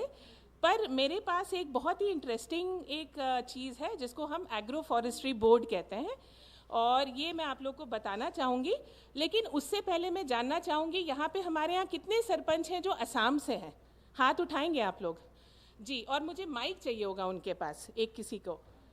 तो जो पहला सवाल जो था कि हमारे यहाँ पे एग्रीकल्चर से रिलेटेड या एग्रो फॉरेस्ट्री से रिलेटेड हमारे यहाँ पे हम क्या करते हैं जो असम में यूनिक है। तो अपना लोग और माचोत कोई एक बाड़ी का कॉन्सेप्ट बता सकेंगे सभी को? बताइएगा, कोई भी बताइए। हाँ, तो ये एक बड़ा इंटरेस्टिंग कॉन्सेप्ट है, और ये मैंने यहाँ सीखा कि असम में तो पहले से ही सदियों से जो है एग्रो फॉरेस्ट्री हो रहा था, और वही बाड़ी का कॉन्सेप्ट है। प्लीज बताएं। मेरे प्रश्न तो आपको क्या हाँ, बाड़ी टू माने की बस्तु आपने जो एकेबारे सिंपल भाषात बाड़ी माने टू की एटुई। हाँ हाँ, थोड़ा हिंदी में बोलना पड़ेगा, नहीं तो मैं ट्रांसलेट कर दूंगी। हाँ जी। वैसे मेरा हिंदी ठीक नहीं है, फिर भी बोलने के लिए कोशिश करूंगा। जी जी। बाड़ी मतलब हम लोग का जो घर में साग सब्जियां लगाते हैं, या फिर हम लोग का घर में हम लोग का घर मतलब इनकम बेसिक जितना भी ये है वो सब के लिए बारी में सबका। बहुत बढ़िया, आपको तालियां देते हैं। बैठ जाइए। आपने जैसे बताया तो मैंने यहाँ आके सीखा, अगर आप यहाँ पे असम के गाँव में जाएं, या अगर आप में से कुछ लोग एयरपोर्ट से अगर आए हैं, यहाँ के घर बहुत सुंदर मिलेंगे आपको। घर के सामने एक छोटा सा तालाब होगा, पुखरी, फिर एक छोटा सा फूलोनी बाड़ी जिसको कहते हैं, उसके बाद एक घर होगा, पीछे आपको जो है तामुल मतलब सुपारी के पेड़, आपको ब्लैक पेपर मिलेगा, आपको वहाँ के जो है वेजिटेबल्स मिलेंगे। तो ये जो एक सुंदर एक कॉन्सेप्ट है कि हर चीज़ आपको एक गांव में एक घर में मिलती है, इसको बाड़ी कहते हैं। और बाड़ी जो है ये सिस्टम्स ये इतने ज़्यादा यहाँ पे इवॉल्व है, मतलब यहाँ पे 15 से 16 टाइप के डिफरेंट सिस्टम्स हैं, जैसे केरल में भी हैं। तो ये सिस्टम जो है ये मैं एज एग्रो फॉरेस्ट्री मैं इसको रिवाइव करना चाहूँगी, क्योंकि यहाँ पे असम में जो एग्रीकल्चर होता है वो आपको देखिएगा खुला एक वो होता है, फील्ड होता है, और फिर घर के पास में लोग पेड़ लगाते हैं। तो मेरा जो उद्देश्य है वो है कि हम यहाँ पे कैसे पेड़ लगाएं जो फॉरेस्ट के बाहर हों, और जिससे जो है डबलिंग द फार्मर्स इनकम, जो कि ऑनरेबल प्राइम मिनिस्टर सर ने बोला, ऑनरेबल CM सर ने बोला कि हम एक फार्मर की इनकम कैसे डबल कर सकते हैं, वो हम कैसे कॉन्सेप्ट करें। तो ये मैं सभी को रिक्वेस्ट करूँगी, और हमारे ख़ास तौर से असम के या नॉर्थ ईस्ट के, कि भाई ये जो बाड़ी सिस्टम था जो ट्रेडिशनली था, इसको हम कैसे रिवाइव करें। अभी लास्ट ईयर असम सरकार ने एक बहुत ही यूनिक चीज़ की, इन्होंने एक एक कंपनी बनाई जो कि Assam agro forestry development board है, सेक्शन 8 कंपनी है, इसमें बोर्ड ऑफ डायरेक्टर्स हैं, सीनियर मोस्ट सेक्रेटरीज, और ये जो है अब इस फोकस करेगी कि फॉरेस्ट के बाहर हमारे पेड़ कैसे लगें। अभी यहाँ पे हरियाणा से एक सरपंच हैं, हाथ उठाएं। हरियाणा या पंजाब या फिर आप हैं, तो आपके उधर पोपलार और यूकलिप्टस है जी। तो अभी क्या हुआ था, असम में पहले बहुत सारे वुड बेस्ड इंडस्ट्रीज थी, फिर 95 में सुप्रीम कोर्ट ने बोला कि नहीं, यहाँ पे जंगल जो है वो बहुत ज़्यादा रिच है, यहाँ पे राइनो है, एलिफेंट है। तो फिर क्या हुआ कि उन्होंने बोला कि नहीं, यहाँ पे फॉरेस्ट में आप मत करिए, आप इसको बंद करिए, और जो अगर आपको करना भी है फॉरेस्ट से निकालना तो आप इसको बाहर करिए। और ये सारी इंडस्ट्रीज यमुनानगर, पंजाब, यहाँ पे ये शिफ्ट हो गई। तो अब हमारा जो मेन एग्रो फॉरेस्ट्री बोर्ड का जो एक उद्देश्य है कि हम कैसे यहाँ रिवाइव करें, कैसे हम यहाँ पे वुड बेस्ड इंडस्ट्री बनाएं, फर्नीचर हो या बैम्बू हो या फिर उसका पल्प फूड हो, लेकिन इसके लिए हमको पेड़ उगाने पड़ेंगे। और 17 तारीख को आप लोगों ने शायद देखा होगा बोर्ड्स कि 1 करोड़ कमर्शियल ट्री प्लांटेशन का एक बहुत बड़ा मुहिम चला है। तो इसमें भी एग्रो बोर्ड इन्वॉल्व है और इसी को ही हम आगे ले जाना चाहेंगे। मैं QCI से रिक्वेस्ट करूंगी कि अब ये जो 1 करोड़ प्लांट्स लगेंगे, या हम फ्यूचर में नेक्स्ट ईयर हम 2 करोड़ करें, या हम अपने से एग्रो फॉरेस्ट्री जो बाहर लगा रही हैं इसका हम क्वालिटी वैल्यूएशन, इसमें से और हम क्या क्या चीज़ स्टैंडर्डाइजेशन कर सकते हैं, ये हम कर सकते हैं। धन्यवाद। Thank you so much ma'am, thank you so much. Please जी, तो ये हमारे ऑनरेबल CM सर का है कि नहीं, ये सिर्फ कमर्शियल हो, मतलब ये लकड़ी के काम आए।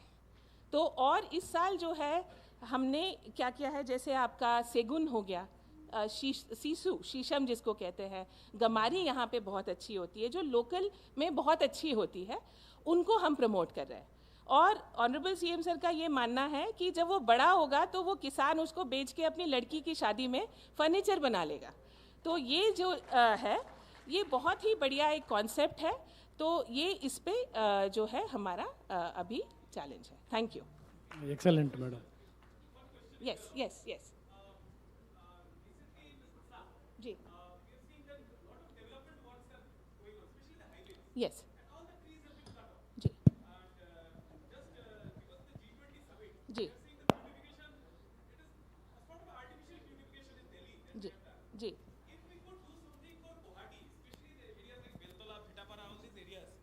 where we could provide areas Yes. for community forestry. Yes.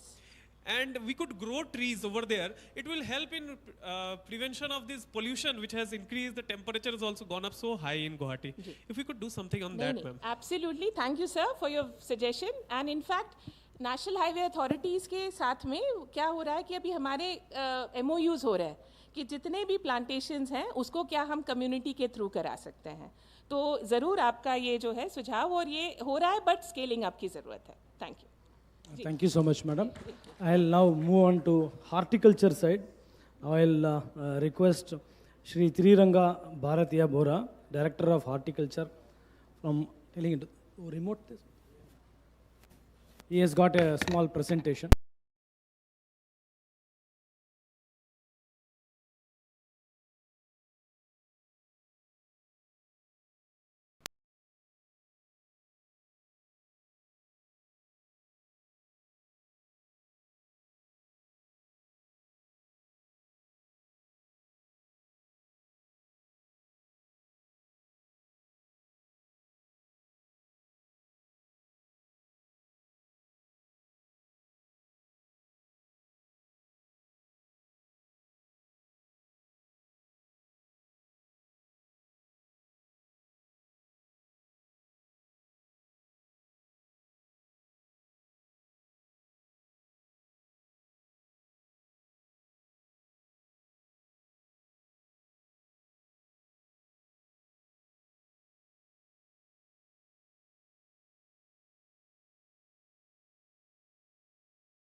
in a particular climate rather than relying on a single crop.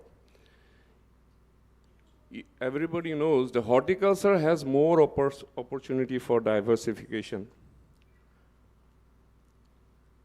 than the contribution of horticulture in sustainable agriculture.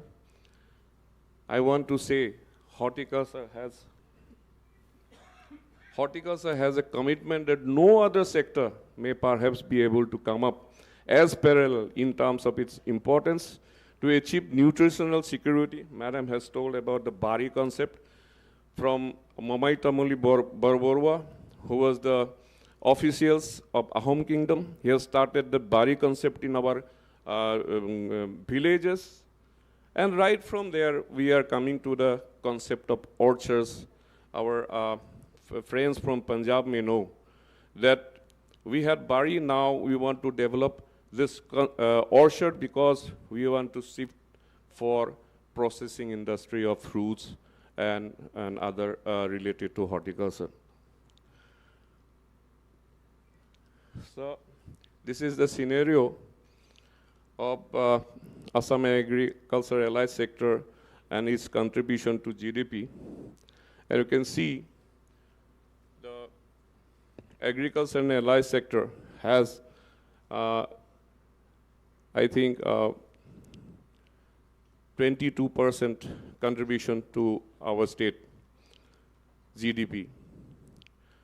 Now, at a glance, I want to say the total geographical area is 78.44 lakhs.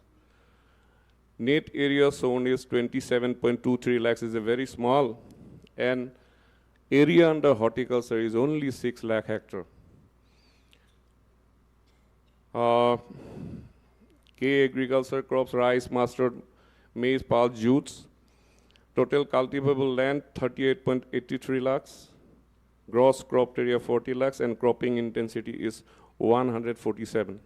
That means we are not in the position of doubling the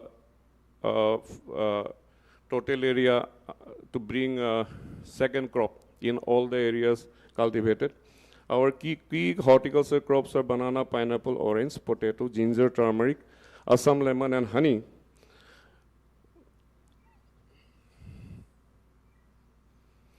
So, challenges of agriculture in Assam. So, huge area under monocrop, low productivity of major niche crops, low focus on diversification with high value crops and protected cultivation. You know, the friends from Punjab may know that now they are shifting to, in Rajasthan, Maharashtra, they are shifting to protected cultivation because of change in the climatic situation. And it is helping a lot to produce some high value crops and off-season crops, which is fetching better price in the market. So post-harvest input resources, you can, I don't want to elaborate, I have shown it. So I have visited so many countries in the world and a different part of the our country. Assam cannot compete with Maharashtra and other states for vegetables, for fruits, for anything, only in tea sector or in organic farming sector. Our state is still by default an organic state. If you cut the portion of this tea area, all the areas are still not using more chemicals and fertilizers, and that's why we can easily convert some of the selected area for organic cultivation, and we are having that facility given by the Government of India under the scheme Mission Organic Value Chain Development Project, and we have brought 10,000 hectares of area under organic cultivation that is certified. So the product which will be produced in that area, we can export because it is they are getting the third-party certification, and the produce which will be brought from that area can be exported to European and Middle East countries. And we are doing that. So these are the gaps. If we compare the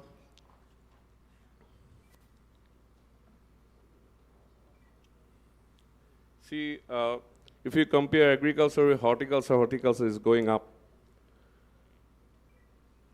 And this is our situation.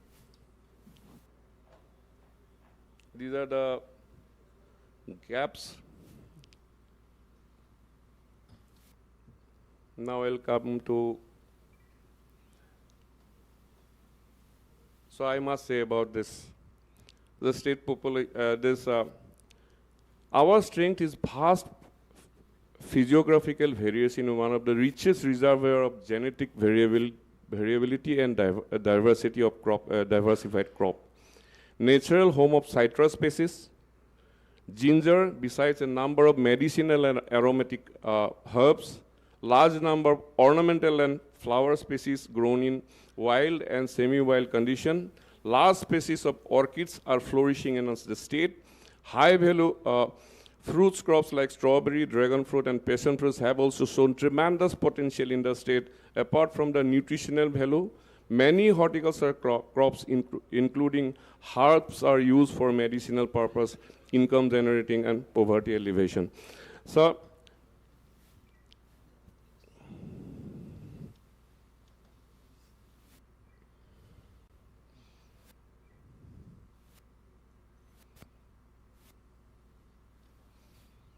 sorry.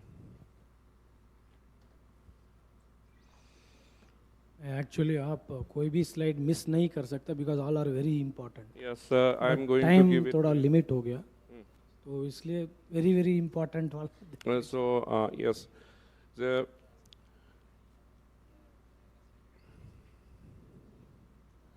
so already so many speakers told about technology-led and market-oriented production system. It is possible in horticulture only. Increase in area under irrigation, especially micro-irrigation. And we are the only directorate which is implementing Pradhan Mantri Krishi Sinchai Yojana. I'll show you.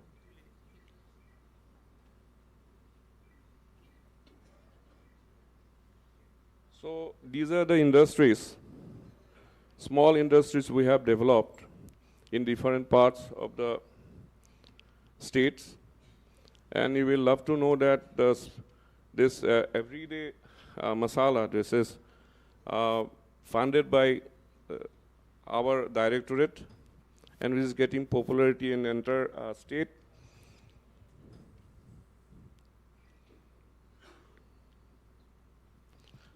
Now I'll come to very important program. This is Pradhan Mantri Krishi Sinchai Yojana. So the farmers or the entrepreneurs which are related to high value production and processing sector, they must take advantage of this scheme, because this scheme, under this scheme we are giving the subsidy of 55% by the central and the state government, and another 30% top-up subsidy from the state government. The first kind of this scheme where farmers has to pay only the 15% of the total project cost. And this is the most important scheme for modern agriculture system.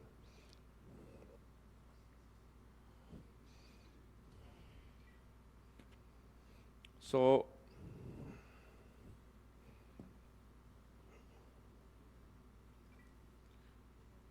if you see the annual rainfall in Assam, it is 2,584 millimeter, but it is not evenly distributed.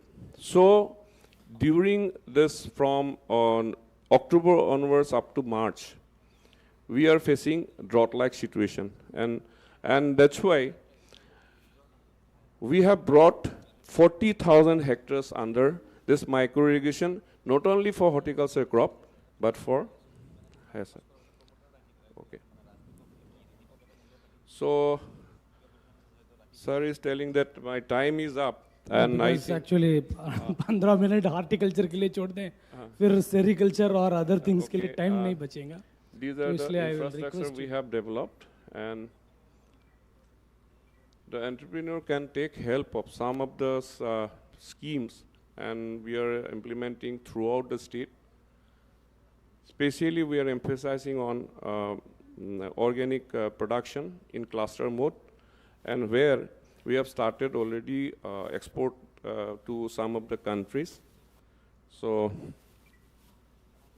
this is the very important program we had in Delhi, and we are going to do it in Mumbai, Pune and Bangalore to promote our Assam lemon.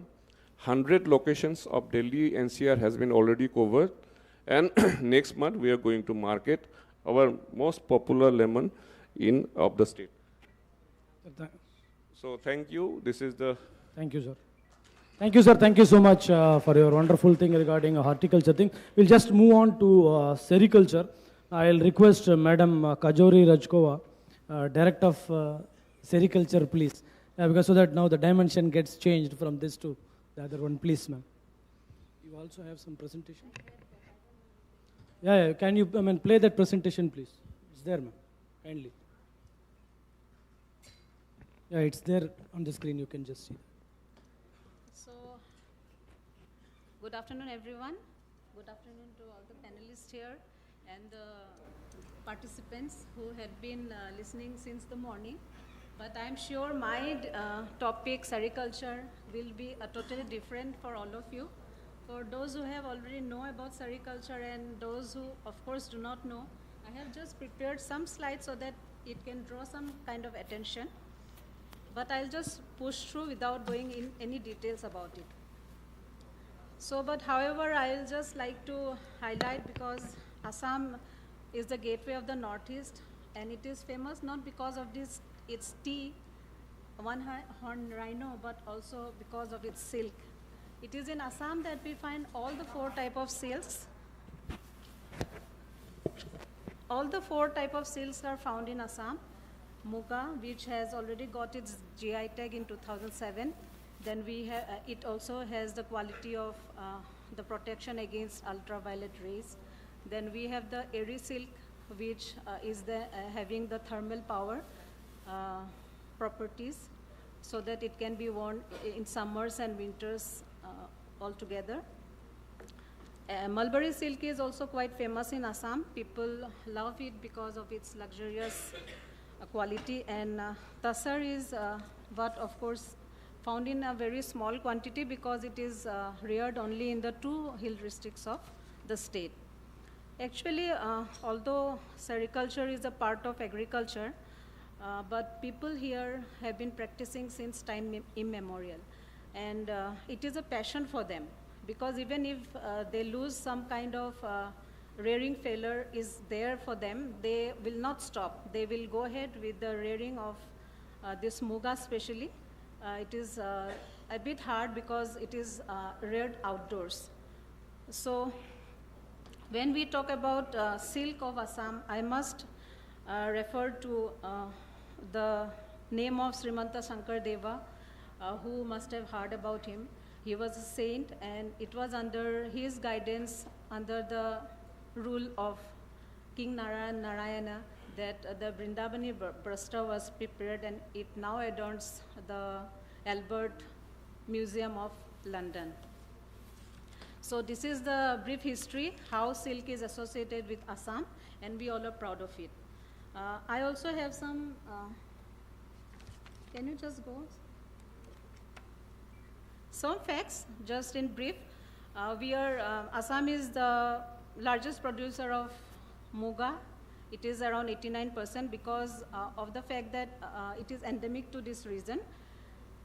We are also the producer of eri, which is 95% of the total production of India.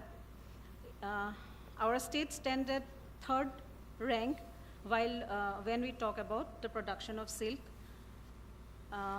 And this sericulture is a great contributor towards women empowerment, because around 65% of the women folks are engaged in this, and it is a great example, I believe. And around 3 lakhs sericulture farmers are rearing and are engaged themselves in this field. So for those who do not know what sericulture involves in, I'll just give a brief. We start with the plantation of the silkworm food plants, such as som, sovalu, castor. Then we go for the rearing. As I have already told, muga is done outdoors, so it is a bit laborious. And the other three are done indoors. So after that rearing, we get the cocoons and we go for granages, and then finally for reeling and spinning of the yarns. So just brief about the advantages. So sericulture, as I have told, that it has been already in the field since time immemorial, and it was during the visit of Mahatma Gandhi also, he had recognized the skills of our weavers when he told that weaver of Assam, they weave dreams in their fabrics. The main advantage is that it is an additional income for the ladies who ultimately find themselves quite independent economically. And it is also the pupa, which is one of the main attraction for the silk rearers, because it not only gives them the high protein that they need, and it also can be exchanged with some other commodities earlier days, because in the barter system which we still exist in some places, it is done in a leisurely manner, as I have already discussed, not like the ones like agriculture, veterinary, fishery, which needs lots of time. And from the traditional practices, slowly we have been moving to the modernized machineries, which helps the rearers with high quantity of outcome of their yarns. So basically, I'm here to also tell about the challenges and issues, because this is a very small sector, and basically people have less idea about sericulture, because when we talk about sericulture or we talk, they usually are seen to talk about handloom sector more. So I here like to thank QCI that they have chosen sericulture as a topic of discussion here, so that many of you will today maybe have some kind of new angle to think about. So main challenges that we are facing presently is the climate change, especially because of the muga. It is done outside, and it can be done only in season. So we cannot like subside and go ahead with the muga rearing. The people of Assam, basically the sericulture farmers are not very commercial in their angle, in their mode. They are basically what is needed at their home. They try to produce those items, and they are satisfied with it. So something to bring the commercial angle, maybe QCI may have some kind of advice for us, so that that angle can be taken forward. It is also an unorganized sector, but however, with the world-funded project, apart, we have set up 5 Resham Hats, so that little bit of marketing, which is an unorganized for our state, can be met up. And here, I'll also like to draw that very minimal research work has been done, especially in muga. Maybe because it is endemic to this region, or maybe the other research institutes located here from CSB, they do mainly for the mulberry sector. So it is a matter of concern, because if we need to take the silk ahead, research work is very important. So my expectation from this today's delivery and the topic that was given, sustainability, I'll request QCI regarding if something can be done for preservation of the seeds. Seeds here means the eggs. Then maybe some kind of intensified training and awareness camps on quality control, if can be provided to us. And like the agriculture farmers, if the sericulture farmers also are brought into an ambit of insurance, like the KCC PMFBY. It will be a very useful for the sericulture sector. And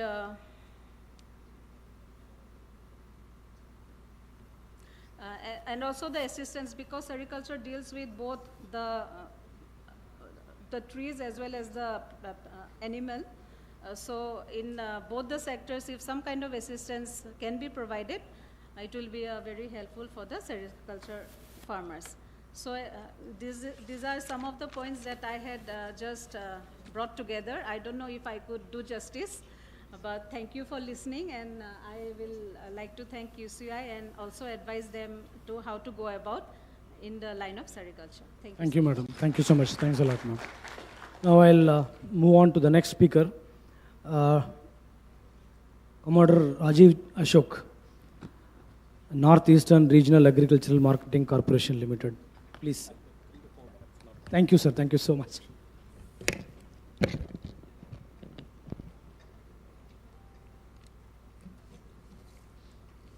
क्योंकि मुझे बोलने से पहले ही बोला गया है कि मत बोलिए, तो इसलिए मैं जितना कम हो सके उतना बोलूँगा. सर मत बोलिए करके बोला नहीं है sir. Come all the speakers के लिए they have their own dues. आप बोलिए, because only point is that audience हमारे साथ. No, I get it. Just kidding. Just pulling it. I was just trying to make them laugh because they're all looking gloomy. सभी को मेरा नमस्कार. श्री वेंकटेश्वरन जी, moderator of the session, dignitaries on and off the stage, Dr. Raj and the QCI team.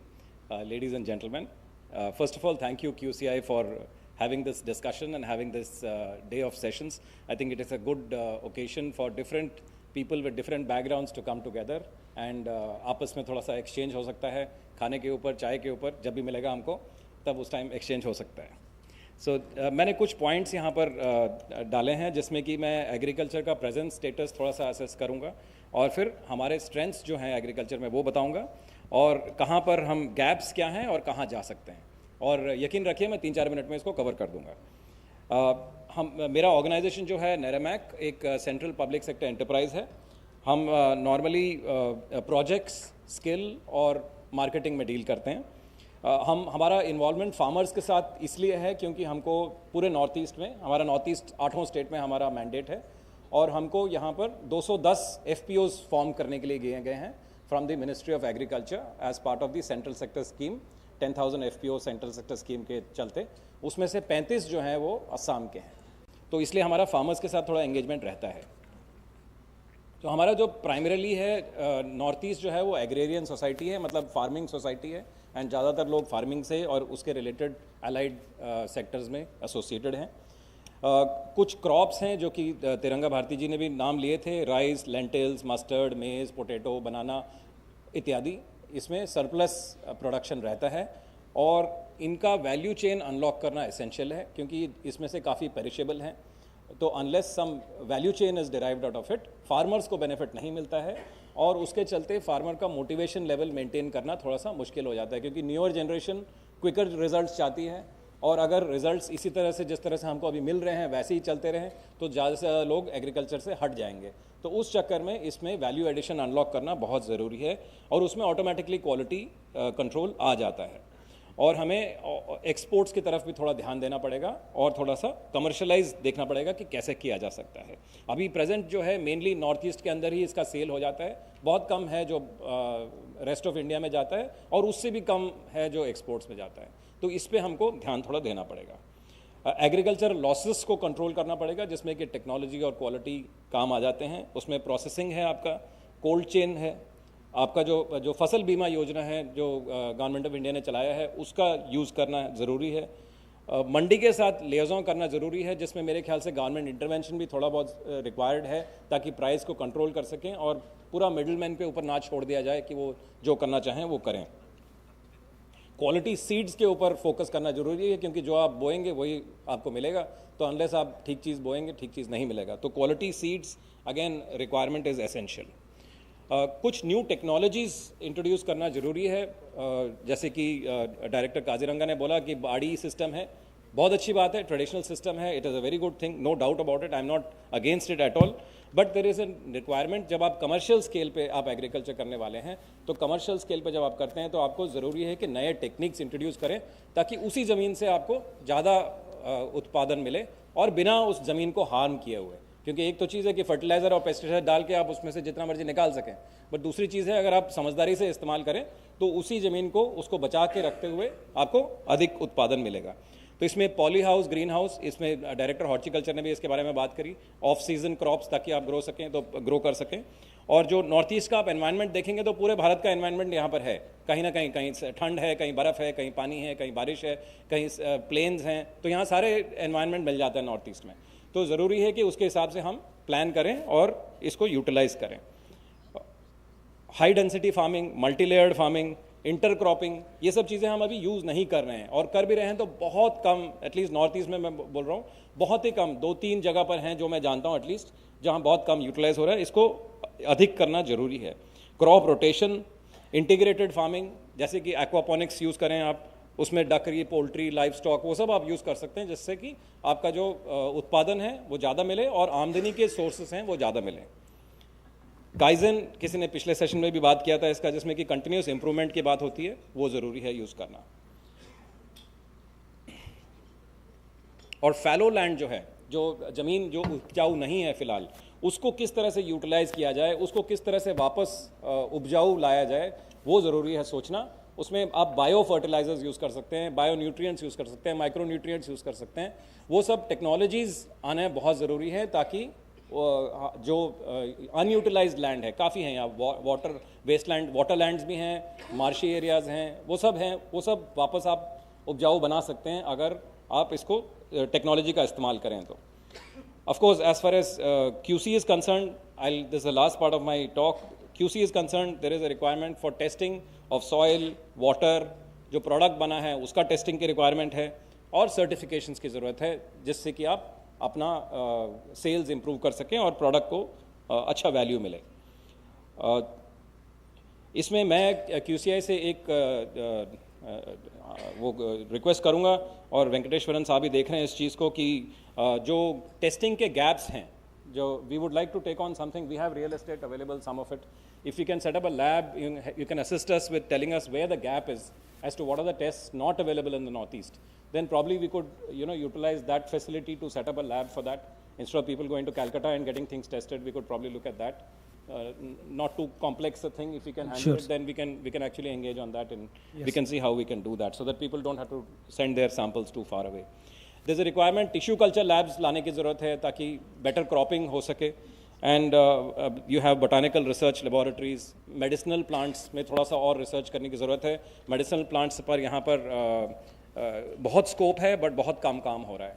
तो that is one area which is neglected, and if some entrepreneur is interested, then probably they can seriously look at medicinal plants for the future, because there is a lot of scope, and after COVID awareness has gone up amongst the consumer. तो आप इसको utilise करें ठीक से तो आपका benefit हो सकता है। That is all say for now. Thank you. Thank you sir, thank you so much sir, thanks a lot. Last speaker are not but the least, doctor Manish Pandey. Good afternoon all. I should start by thanking my predecessors who have already set the tone, and they have asked a lot of us from QCI. So I'll just have one line premise and some solutions that I have to offer, and also on behalf of QCI, I would apologize for the short time that has been given to each of the predecessors. But anyway, they have put their point. So the very first thing is, if you understand the country, and of course if we understand the region, हमें पता है कि ज़्यादातर लोग किसानी करते हैं। जैसे हमें यहाँ पे भी पता है कि करीब 70% किसानी करते हैं, और किसानी करने का सबसे ज़्यादा अगर पॉपुलेशन है जिसको अपने रिटर्न्स नहीं मिल रहे हैं, तो हमें पता है कि और सारी इश्यूज़ हैं, जैसे पॉवर्टी है, लाइवलीहुड इश्यूज़ हैं, और जो लेवल ऑफ लाइवलीहुड है वो बहुत नीचे है। तो सब जगह ये बोला जाता है कि सबसे पहले किसानी पे इस तरह से फोकस किया जाए कि उसकी जो मार्केटेबिलिटी है उसको इम्प्रूव किया जाए। मार्केटेबिलिटी इम्प्रूव नहीं करने के लिए, जैसे मेरे प्रेडिसेसर्स ने बोला है, एग्रीकल्चरल प्रैक्टिसेस में काफ़ी चीज़ें ऐसी आ गई हैं जिसको ठीक तरह से समझा नहीं गया है, जिसके वजह से काफ़ी सारे पेस्टिसाइड्स और फर्टिलाइजर्स इतनी ज़्यादा मात्रा में डालते हैं कि जो आपका प्रोडक्ट निकल के आता है वो डेफिशिएंट होता है in terms of either food safety और in terms of access to market. इस वजह से हम देखते हैं कि ज़्यादातर किसान लोग डिस्ट्रेस सेलिंग करते हैं, ज़्यादातर बायर्स उस पर टेस्टिंग लगा के ये बोल देते हैं अरे इसका MRL ज़्यादा है, ये तो अब बिकेगा नहीं है, इसलिए मैं आपको इतने पैसे देता हूँ। किसान के पास और कोई रीज़न नहीं होता है, वो उस पर मान के आगे बढ़ जाता है। तो ये रहा दी प्रॉब्लम स्टेटमेंट। अब जहाँ तक QCI की बात है, in terms of how we can help the state, QCI ने इंडिया गुड एग्रीकल्चर प्रैक्टिसेस का एक स्कीम काफ़ी पहले लॉन्च करी थी। उस लॉन्च करने के बाद काफ़ी सारे प्रोजेक्ट्स हमने अपीडा और स्पाइसेस बोर्ड के साथ किए हैं, और उस प्रोजेक्ट्स को हमने इतनी आराम और अच्छी तरह से किया है कि उसकी अब हमने बेंचमार्किंग ग्लोबल गैप से कर ली है। क्योंकि अगर जिन लोगों को किसानी पता है वो ये समझते हैं कि global GAP is the gold standard in agriculture. So we have benchmark it, which means what, which means कि अगर आपने इंडिया गैप का वो सर्टिफिकेट लिया है, आप उन सारे देशों में जा सकते हैं जहाँ ग्लोबल गैप पहले से ही पहुँचा हुआ है, विच इज़ अबाउट 130 कंट्रीज़। हमने जो टर्म हम कहते हैं बेंचमार्क, इसमें ये मतलब होता है कि हमने टेक्निकल स्टैंडर्ड्स तो करे ही हैं ग्लोबल स्टैंडर्ड्स के इक्विवेलेंट, पर हमने ऐसा एक और चीज़ किया है जिसमें कि जो हमारा प्रोसेस है कन्फर्मिटी असेसमेंट का, विच मीन्स सर्टिफिकेशन का, उसको भी हमने इंटरनेशनली इक्वल कर लिया है। हमारे बोर्ड हैं NABCB और NABL, which are the accreditation board. इन लोगों के द्वारा प्रमाणित जो सर्टिफिकेशन बॉडीज़ अगर आपको ये सर्टिफिकेट देती है, तो आपका जो प्रोड्यूस अभी तक डोमेस्टिक मार्केट में जो है, you can go to the global market and do do your trade and get the premiums that you are requiring. My last point is about medicinal plants. The earlier speaker, Commodore, has spoken about medicinal plant being a very strong, livelihood that the local populace does. So the Quality Council, along with the National Medicinal Plant Board, which is under the Ministry of Ayush, has a scheme of certification of medicinal plants to two cultivation or the extraction methods. One is through cultivation, which means that you cultivate medicinal plants and you can certify them for its quality. The second is the collector's part, which I think so the IFS madam would know better, that there is a lot of collection which happens from the forest. Actually about 80 to 90% is extracted from the forest to feed the supply chains in the pharma and botanicals. So we have also that certification. You will be happy to know that the greater giants like Cipla and others are now requiring that as a prerequisite in terms of certification for accepting raw materials and botanicals for feeding the supply chain. Sir, my 3 minutes are over. Thank you so much. Thank you so much, Manishji. Very good that we could, as usual, last over Dhoni comes and last 3 balls, all 3 sixes. So thank you so much, Manish, for that. I should actually thank Mr. Saurabh Suman for making all of us being over here and then discuss with you all regarding this sustainable agriculture. Again, I have also prepared a lot of things to be told, but I'm not going to waste time on to telling all these things. But only one point I want to tell. For soil testing, actually, NABL is granting recognition for them. So that's one thing what we have started. As what Commodore has told, that we'll be tying up with them for a number of things, what it is. Even somebody has asked me outside also what NABL or QCI can help on setting up laboratories or making things better for quality. So thank you so much for all of you for your patience hearing, and thank you everybody, all the speakers for cooperating and completing this session on time. Thank you so much. So आपकी तरफ से एक बार तालियां ज़रूर बजनी चाहिए इन सभी के लिए. Really this was a challenge to finish the session in such a short time. लेकिन सबने कोऑपरेट किया. मैं रिक्वेस्ट करूँगा एन वेंकटेश्वरन जी, जिन्होंने मॉडरेट के सेशन को, हमारे CEO NABL, कि वे हमारे स्पीकर्स को, गेस्ट्स को यहाँ पर एक मेमेंटो, बहुत ही खूबसूरत मेमेंटो QCI ने तैयार किया है, वो डॉक्टर सोनाली घोष उन्हें भेंट करेंगे पहले. और एक फ्रेम भी है, फ्रेम इस मोमेंट को कैप्चर किया हमने और तुरंत उसको फ्रेम करवाया. तो आपकी तालियों के साथ हम थैंक्स करना चाहते हैं doctor Sonali Ghosh, IFS director Kaziranga national park and CEO Assam agro forestry development board, Shri Trirang Bhartiya Bora साहब.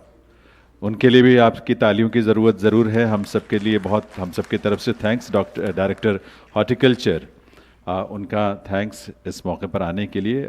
Shrimati Kajori Rajkhowa, director of sericulture government of Assam, उनका भी हम थैंक्स करना चाहते हैं इस मौके पर. हमारे इस पैनल में शामिल commodore Rajeev Ashok, managing director north eastern regional agriculture marketing corporation limited, NERAMAC. उनका भी बहुत बहुत थैंक्स। बहुत ब्रीफ में उन्होंने बहुत इंपॉर्टेंट बिंदुओं को टच किया है, पॉइंट्स को आपके सामने रखा है। Thank you very much. और doctor Manish Pandey, who is director and head PAD QCI, उनका भी इस मौके पर हम थैंक्स करना चाहते हैं by presenting a memento to him. Dr. Manish Pandey, thank you very much, and I will request Dr. Ramanand and Shukla, Senior Director and Head Z, to present a memento to in Venkateshwaranji. So I will request Dr. Ramanand, please. तो आपके करतल ध्वनि के साथ देवियों सज्जनों, doctor Venkateswaran ji, CEO NABL, जिन्होंने moderate किया इस सेशन को, उनका भी बहुत बहुत थैंक्स, बहुत बहुत आभार। और इस पूरे पैनल में शामिल सभी स्पीकर्स का बहुत बहुत हृदय से आभार, जिन्होंने कम समय में, मतलब गागर में सागर भरने की जो बात होती है उसको यहाँ पर उन्होंने साबित किया है। Thank you very much. अगला सेशन दरअसल बहुत, मुझे लगता है कि बहुत एक कलरफुल स्वरूप है, एक पिक्चर है, एक इमेज है आसाम की पूरी दुनिया में, क्योंकि यहाँ का कल्चर, यहाँ का टूरिज़्म के तमाम एस्पेक्ट्स आप देखें, और यहाँ के जो ट्राइबल कम्युनिटीज़ हैं या ओवरऑल एक जनरल मासेस का जो एक कल्चर को लेकर लगाव है, डेडिकेशन है, उसका अपनी भाषा, अपनी संस्कृति, अपने संस्कार, वो जो डिपिक्ट होता है लोगों को बहुत अट्रैक्ट करता है। और ये सेशन जो हमारा स्पेशली जो है वो टूरिज़्म, कल्चर और इंफ्रास्ट्रक्चर को लेकर ही है। और आज माननीय मुख्यमंत्री हेमंत बिस्व शर्मा जी, जिन्होंने राज्य के तमाम एस्पेक्ट्स को बहुत तेज़ी से आगे बढ़ने में हम सबको लीड किया है। जो टूरिज़्म पॉलिसी है असम की, जब वो टूरिज़्म मिनिस्टर रहे पहले, और उन्हीं के टाइम में वो पॉलिसी फ्रेम की गई थी, और उस टूरिज़्म पॉलिसी के माध्यम से हेमंत बिस्व शर्मा जी के नेतृत्व में असम राज्य में टूरिज़्म को एक नया स्वरूप दिया गया, एक नई गति दी गई, एक नया शेप दिया गया, और उसको लेकर बहुत ज़बरदस्त काम यहाँ हो रहा है। और उसमें साथ में कल्चर भी उसके साथ जुड़ता है, इंफ्रास्ट्रक्चर भी जुड़ता है। तो माननीय मुख्यमंत्री हेमंत बिस्व शर्मा जी के नेतृत्व में स्टेट में इन तमाम पहलुओं पर लेकर जो प्रोग्रेस हो रही है, और इसमें क्या कुछ है जो हम QCI और असम का गवर्नमेंट मिलकर कर सकते हैं, उसके लिए चर्चा के लिए हमारे लिए बड़े सौभाग्य की बात है कि हम सबके बीच यहाँ इस सेशन में जिनकी उपस्थिति है गरिमामयी, मैं उनको रिक्वेस्ट करूंगा कि वे मंच पर आने की कृपा करेंगे। और इस क्रम में सबसे पहले मैं इनवाइट कर रहा हूं सैयदुद्दीन अब्बासी साहब, जो कि IAS हैं, additional chief secretary government of Assam, public health, engineering, water resources, IT department. एक बार तालियां आप सबकी तरफ से ज़रूर बजनी चाहिए। उनका एक्सपीरियंस तमाम अलग अलग फील्ड्स में है, और इन टॉपिक्स को लेकर उनका मार्गदर्शन हमें मिलेगा। के पद्मपाणी बोरा जी, IRS, जो कि सेक्रेटरी हैं गवर्नमेंट ऑफ आसाम के टूरिज्म डिपार्टमेंट के, उनको मैं इनवाइट करता हूँ स्टेज पर आएँ। आप प्रोजेक्ट डायरेक्टर भी हैं आसाम इंफ्रास्ट्रक्चर फाइनेंसिंग अथॉरिटी के, and also managing director of Assam tourism development corporation. I will invite Shri Nitin Pathak ji, general manager Novotel Guwahati, to please come on stage and take his seat. General Manager Novotel Guwahati, Nitin Pathak Sahab. Shri Pratik Basu, Senior Director and Supply Head Hotels and Accommodation, Clear Tip, जो travel agency है, उसके आप head हैं, supply senior director और supply head हैं। और इस session को मॉडरेट करने के लिए मैं इनवाइट करूंगा doctor Aishwarya Raj, CEO national board for quality promotion NBQL QCI। तो एक बार आपकी तालियां आपकी करतल ध्वनि के साथ इन सबका हम बहुत बहुत स्वागत अभिनंदन करते हैं। और माइक्रोफोन, डॉक्टर साहब, माइक्रोफोन से पहले एक ज़रूरी काम और है, क्योंकि हमारे डिग्निटीज़ को यहाँ पर बुके भेंट करके उनका स्वागत करना है। तो मैं डॉक्टर राज से रिक्वेस्ट करूँगा कि आइए QCI की तरफ से, आप सबकी तरफ से इन सबका हम वेलकम करें। आदरणीय सैयदुद्दीन अब्बासी साहब, additional chief secretary government of Assam, उनका आपकी तालियों के साथ, करतल ध्वनि के साथ बहुत बहुत स्वागत, बहुत बहुत अभिनंदन है। और इस मौके पर जो पारंपरिक एक तौर तरीका है आसाम का, जो बड़ा खूबसूरत भी है, दिल को बहुत भाता है, ये गमछा भेंट करके उनका स्वागत। के पद्मपाणी बोरा जी, IRS और secretary government of Assam tourism department. तालियों की ऊर्जा थोड़ी सी इधर मंच तक आनी चाहिए, चर्चा में भी आपको आनंद आएगा। और कोशिश तो है ही है, और कि हम समय रहते इसको भी कंक्लूड करेंगे। इसके अलावा हमारे साथ नितिन पाठक साहब हैं, जनरल मैनेजर नोवोटेल गुवाहाटी, उनका भी बहुत बहुत स्वागत अभिनंदन है। और प्रतीक बसु जी, जो कि सीनियर डायरेक्टर और सप्लाई हेड है hotels and accommodation, clear trip जो एजेंसी है, रिप्यूटेड एजेंसी है, उसके। तो प्रतीक बसु का भी हम इस मौके पर बहुत बहुत वेलकम बुके भेंट करके और गमछा भेंट करके करना चाहते हैं। और आसाम के सबसे जो कलरफुल खूबसूरत इमेजरीज हैं, आइए उसके साथ जुड़ें, कल्चर, टूरिज्म और इंफ्रास्ट्रक्चर को लेकर चर्चा करें। डॉक्टर राज से रिक्वेस्ट करूंगा कि वे इनिशिएट करें इस सेशन की बातचीत को।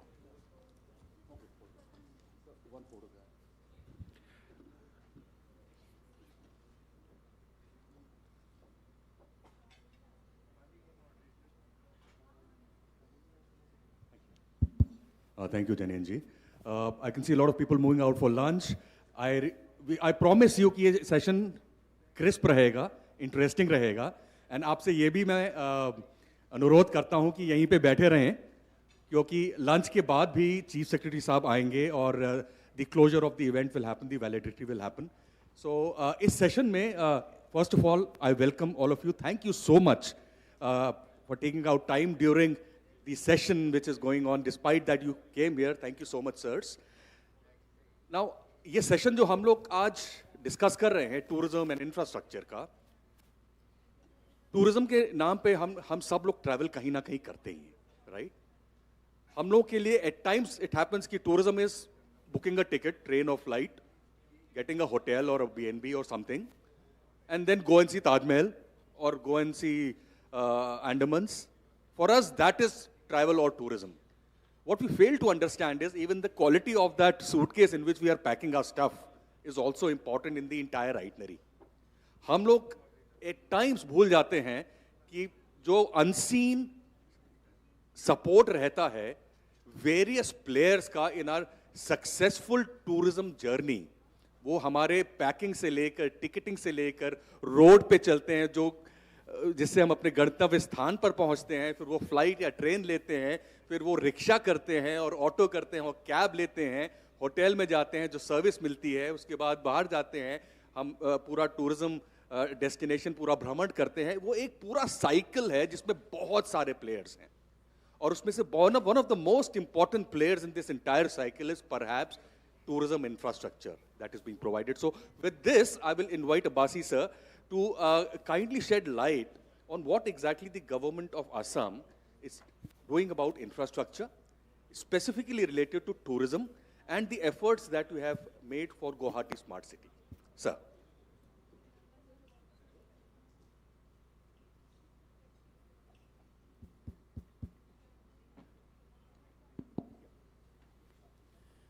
Thank you, Mr. Rai, MD, ATDC, colleagues from Novotel, from ClearTrip, etc., and everybody present here. Firstly, I would like to thank the Quality Council of India for inviting me here to be part of this discussion on something which is so important to Assam.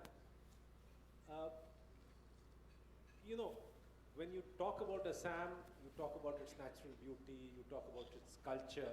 I mean, everybody knows Bihu, everybody knows about the various satras which are here, what Majuli has to offer. However, this is something which is, even now, even in this day and age, pretty local to Assam. I mean, from the period of October to March, as is often the refrain, people in Assam love going on picnics, interacting, having various kind of cultural functions, etc. And it is really a sight to behold. However, it is not something which has become very popular with the outside world. Part of it, of course, had to do with the fact that there was insurgency from, I would say, disturbed situation from almost 1975 to almost 2010. Assam went through a very dark phase. But after that, now that it has started picking up, we were hit again by COVID, but after that, things have come back with a vengeance and people are really wanting to travel. This is something which a state like Assam can really encash, provided that we have the requisite infrastructure, both in Guwahati itself as well as in the state. Now, if you look at Assam 20 years back, or 15 years back, if you look at road density, if you look at urbanization, if you look at restaurants, you look at connectivity, you look at travel time, power, electricity, whatever you wish to look at, whatever parameters that you take, we we were one of the most backward states in the country. However, in the last, I would say last decade particularly, the investments which have come into the state, both from the government side as well as from the private sector side, is nothing short of phenomenal. I mean, you will not believe it, but in terms of national highway today, in fact, our average is slightly higher than the national average. This is not something you would equate with Assam, because, I mean, you think that other states have more national highway penetration, etc. But here, our penetration has increased. The investments which are being made in Guwahati itself in terms of connectivity, in terms of connecting North and South Guwahati, ensuring that more and more areas of North Guwahati, of the airport site, etc., become more developed, is something which is leading to enormous investments happening within Guwahati and within the state. 10 years back, I don't think there was any 5-star hotel in the state, correct me if I'm wrong.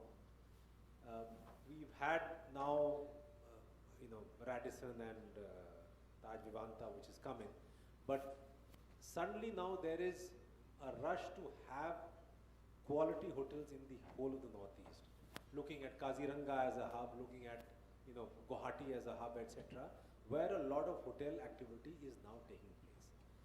So of course it's a given that if you look at tourism actually is infrastructure. If we look at, yes, Assam has a lot to offer in terms of forest and wildlife, in terms of beauty, in terms of natural beauty, its culture. But there are plenty of countries which are an example, which had nothing to offer and have today become tourist hubs. You look at Dubai, I mean, what really does it have to offer? The weather is pretty bad. There's not too much in terms of natural beauty. Sure, you can say that the ocean is there, but it is the enormous eye-popping infrastructure which attracts people to come there. So it becomes a hub. So that is something which is even now lacking in the state. But the investments which are being made today in the state, both in terms of policy, on which I think Padmapani will talk about, in terms of ease of doing business, and I don't mean that as just a catch-all phrase, but in terms of, hoteliers, in terms of, tourism industry professionals coming into the state, looking at investing, and how proactive the government is in giving a decision about, you want land, okay, here it can be provided. You want power to that land, you want connectivity to that land, that will be provided. And commitments made and honored is something which is really a hallmark of what is happening in Assam today. I mean, simple examples about decision making. You have cabinet meetings every week and all sorts of thorny decisions are taken. The Honorable Chief Minister takes critical calls on an enormous amount of issues. I mean, 2 years back, Guwahati Smart Cities had hardly spent any money. Today, in terms of safety and security, the closed-circuit TV, system of 5,000 closed-circuit TVs being set up in the city is well on its way and being implemented. You are having enormous amount of works in terms of road construction. Water supply was a major problem for the city. Now, all those projects which were stuck have started, working, and probably by December 24, the 3 major water supply projects in this city would be implemented. Similarly, water supply, sewage treatment plants in other class 2 cities of the state, like Dibrugarh, Tejpur, Nagaon. In all these states, decisions are being taken by the state government, tenders are being called, works are being awarded, so that basic infrastructure in these places improves. Making available land of the tea industry for building, for tourism and, other purposes is what we say, but a large part of that is actually tourism for which it is being diverted. And we are allowing that. We may, the state government is simplifying the manner in which these decisions can be taken. And particularly looking at Kaziranga as a hub is something which is closely being followed, and a number of big hotels are also coming in. But having said that, there is a lot more which needs to be done, but it is an opportunity. I mean, for example, if you look at Kaziranga in the peak season, there is literally a traffic jam in the two main circuits, which are Kohra and Baguri. Now, the total area, I think, of the national park has increased enormously. It is now 708, I think almost 800 square kilometers or something like that. Huh? Okay, now 1,000, okay. So around 1,000 square kilometers. So there are other areas which need to be developed, which need to be opened. And there are investment opportunities on which private players can come in and talk to government. There is, the water side of Kaziranga is totally unexplored. That is something in which a lot of development can happen. Looking at wildlife during the monsoon season via the Brahmaputra, through boats, etc., is something which again, this is not a time in which normally people come in because the infrastructure is too poor. It cannot take it, cannot take the sort of requirements which are there to ensure that you have a safe experience in Kaziranga during the monsoons. But there are possibilities there. So these are things on which industry can look at how other countries are working on this and get that experience in, talk to the state government and as to how things can be developed, and that is something on which the state government would be open for discussions. And also Guwahati as a gateway to the northeast as a whole. You want to go to Arunachal, you want to go to Meghalaya, you want to go to Mizoram, you want to go to Nagaland, and each of these states have a lot to offer. Guwahati is the hub. So here the investment opportunities in Guwahati itself are outstanding. We are already putting a lot of work on the bypass. The infrastructure is coming in. There is talk of extending that 6-lane road right up to Jagi Road. I mean, that is something which the state government is actively considering. So there are a whole host of areas which are coming up for development. The bridges which are coming up in Guwahati already, there is one under construction, one where construction is just started, and another is planned on the Brahmaputra itself, and 2 more coming up. So there will be about 5 or 6 bridges in Guwahati itself. The areas which open up because of that are areas which people would not think of going and setting up. I mean, the entire Chandrapur area would open up, which is such a beautiful area close to your, a wildlife park, etc., which can be looked at for development. So this is something which again needs to be explored. One area where not enough has been done, maybe it's a good thing, maybe it's a bad thing, is the cultural aspects of Assam still have not been commercialized, which is a good thing. I mean, I would say it's a good thing. But you look at other places where, whatever culture that they have to offer, I mean, they build events around it, big events where people from all over the world come, experience that, etc. And that in itself becomes such a big pool in terms of providing job employment, in terms of providing, investment opportunities for people, etc. That is something which we need to take a look at. You look at, Majuli, for example, or, in Saraideo, and those areas where there are historical places which can be visited. Of course, Bihu everybody knows, but during Bihu, the Rongali Bihu season, what events can be organized, etc., is something on which a lot of development can be done. Similarly, river tourism in terms of how to exploit the Brahmaputra, I think we have barely scratched the surface.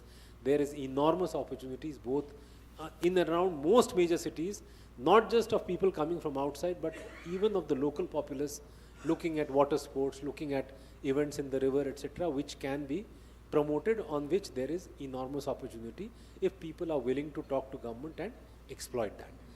I really don't want to take too much of your time because I believe this would be a short session, but I just wanted to give you an idea that in terms of decision making, in terms of people wanting to come into the state and wanting to invest, there is a very, very proactive team, both in industry, both at the policy level in the Chief Minister's office and across government departments, where people would be willing to talk to you and take issues which it may not be easy for them to decide at their level, to escalate it quickly to the cabinet, get their decisions, and come back with a yes or no as far as your particular opportunity is concerned. So that is something which I think all of us need to be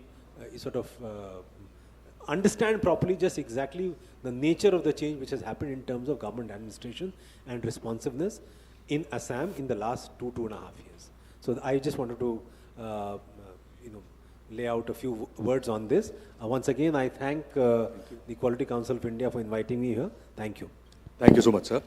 Abasi sir, so you feel that a better outreach, better visibility, awareness about what Assam has to offer to the entire country to attract investment and also to attract domestic tourism is also required in a perhaps in a larger vigor, with more vigor, some visibility to Assam could be given more to attract assessment and also domestic travelers. I agree with you. In fact, today itself, I was in the assembly, and the tourism minister, who's also the PHE minister, my minister, this point was raised about awareness and advertising budgets, etc.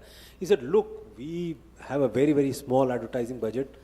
For a state like Rajasthan or Gujarat, the advertising budget for tourism purposes is orders of magnitude higher than what it is there in Assam. So yes, definitely in terms of outreach, there is a lot which the state government has to do. I mean, the problem is somehow we have not been able to, we are still a little shy of projecting, as, aggressively as some other states do, and that is an area where we need to change. Yeah, definitely. Thank you so much, sir. With that, it leads to my next question to Mr. Bora. The more we attract domestic tourism, the better infrastructure we need to have.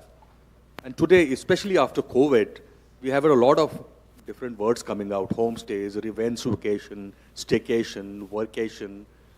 So talking about homestays, now this is a segment which is picking up fast, and very fast in fact. What are the steps the government of Assam is taking regarding homestays, and where do you feel that QCI can perhaps assist or intervene to perhaps take it to the next level, Mr. Bora? Thank you. See, government of Assam already had one scheme that is called Amar Alohi. Alohi means in Assam is the guest. So we used to give capital subsidy under this scheme to individual beneficiaries.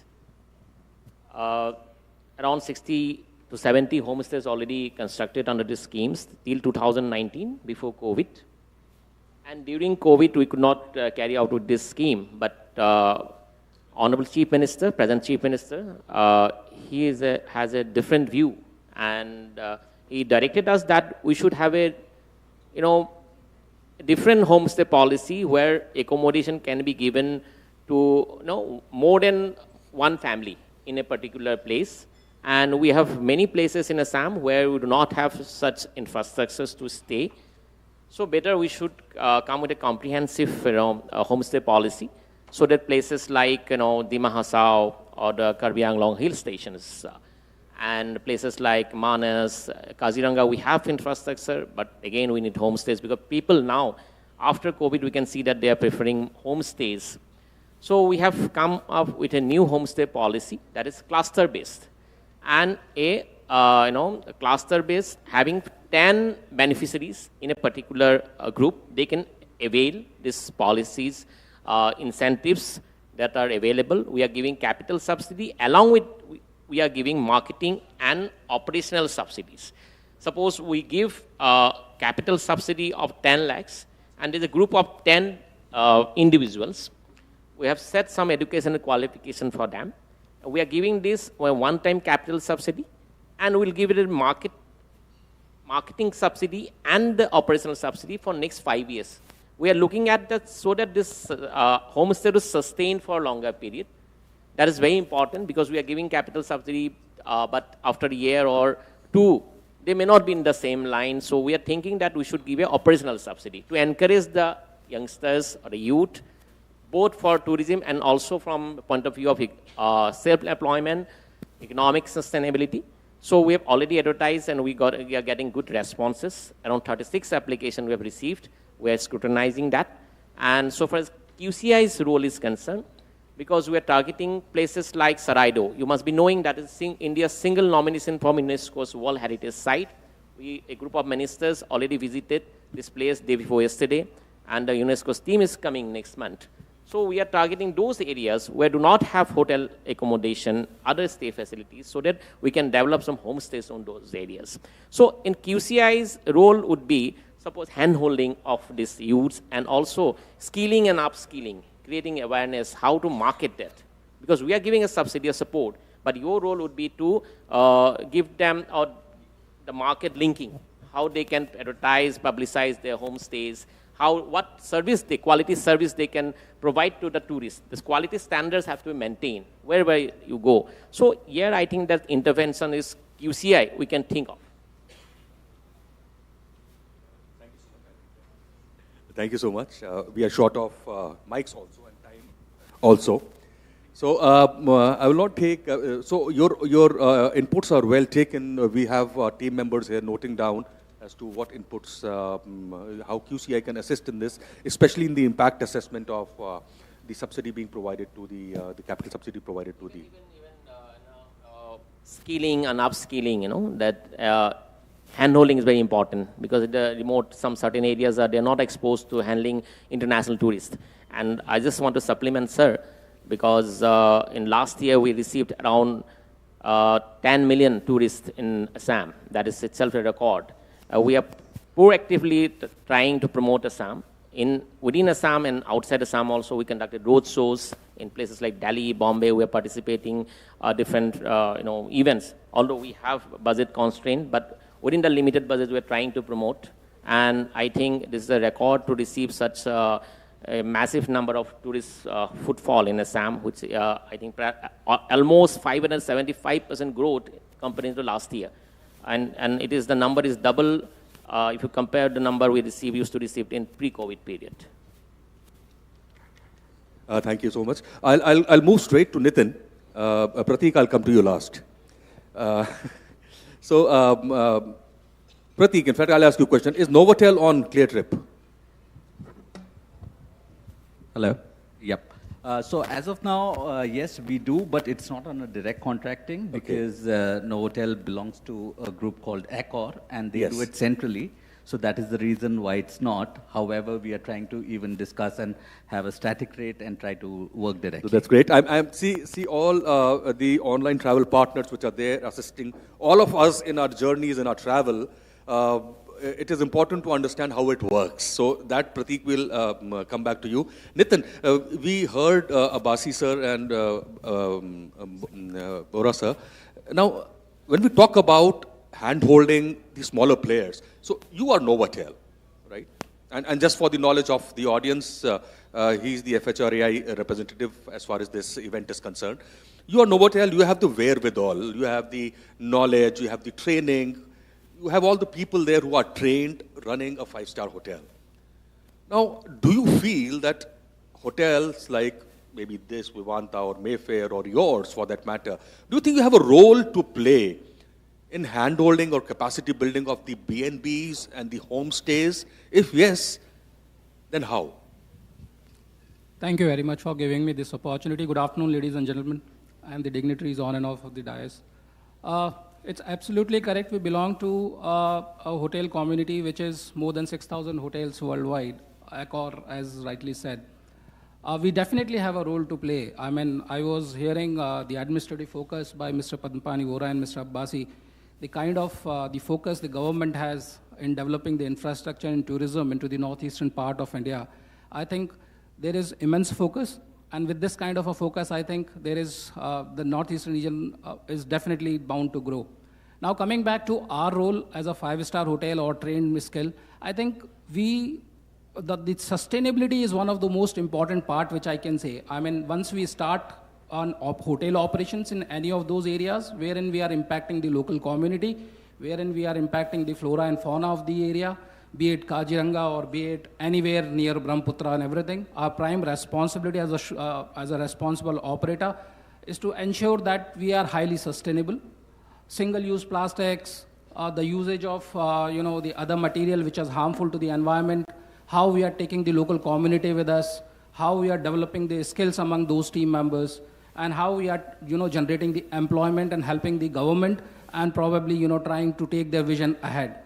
So that's the kind of operations that we generally look at. International operators, and I was hearing Mr. Abbasi very patiently, and I came to know about the many international players who are coming into, who are interested in entering into the northeastern part, particularly Assam, being a gateway of northeastern region.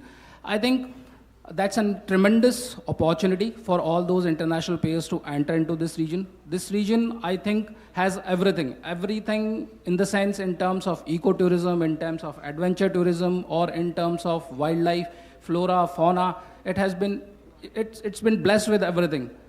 Coming back to the kind of businesses that we are catering to now, when I talk about 5 years back when I joined, when I was fortunate enough to join Novotel Guwahati, this was my first tenure in Guwahati. The business and all those stuff, we can easily see the administrative focus today, where we are heading to, what kind of, the quality assurance, the role of FSSI, the role of, the other government bodies in ensuring that the quality has been maintained, that people are, in the skill development side. So we definitely have a role to play, being a bigger brother, I can say, if I can say that. But at the same time, in terms of homestays and all those stuff, QCI has a bigger role to play, I think, in terms of certifications, in terms of audits, how you are going to put them across. I mean, I'm not an expert, but I think that would be a tremendous job for you guys to ensure that these kind of accommodations are also available into this part of the region. But I am 100% sure that here we are going to move ahead and faster than any other region in the country. Thank you so much, Nitin, and thank you for throwing the ball right back at me. Yes, QCI does have a role to play, but the service sector is very tricky compared to the manufacturing. In manufacturing, there's a supply chain happening. There's a feeder which goes right up, right from nuts and bolts to the entire car being made. So in the hospitality and tourism sector, it is slightly tricky. So probably that's why what Nitin is saying, that the role perhaps we need to sit down, rack our brains and see how we can collectively take care of the smaller players who perhaps need a bigger capacity building role right now. So here is what I will ask Prateek, that what has ClearTrip been doing in this field? And as I am, at the cost of sounding repetitive, the larger players have the wherewithal. We know the Kaizens and the 5Ss and the Lean. What about the smaller players? How would you see ClearTrip as playing a role in this? All right. Yes, thank you. Good afternoon, everyone, and thank you, Dr. Raj, for having us here. So indeed, ClearTrip as an organization, right, we have been there for some time now. And if I have to just talk about the online travel agency, in the past 10, 12 years, as Mr. Abbasi also said, specifically Assam, the tourism has just boomed quite a bit. So same thing, I would even talk about the online travel agency. That is something which was not preferred kind of a sales channel for everyone. And nobody had even thought that that could be a channel where you can probably go to someone who would be like thousands of kilometers away and showcase a hotel which might not even be in the person's mind, because say, for example, a Novotel, right, that's a brand. However, these small, I would say, guest houses or your homestays or even the smaller hotels, which are non-branded hotels. So that basically what happens is that OTA as a platform, ClearTrip as a platform gives you a way wherein you can go ahead and market your property. You're not being charged for it. The charge only comes in when there is a sale, and that is in the way of your revenue share, right? So the one thing I would also like to mention out here is that what I see from what it was about 8-9 years back as to what I see now, the numbers are very, very amazing. We've got tremendous growth in the OTA market, specifically for Assam, right? So we know that that is something which is going in the right direction.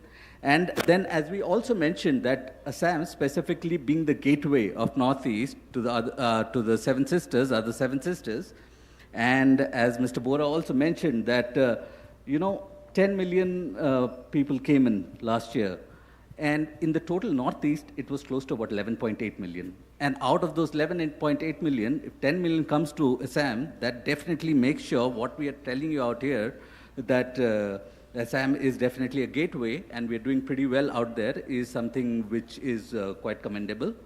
Right, and specifically with the Assam tourism, that is something that we have been in talks for some time as well, and that is something we would definitely like to partner and also help in marketing the homestays as well as the hotels and the other tourism spots in Assam to go ahead and probably, which can be a win-win situation for all of us out here.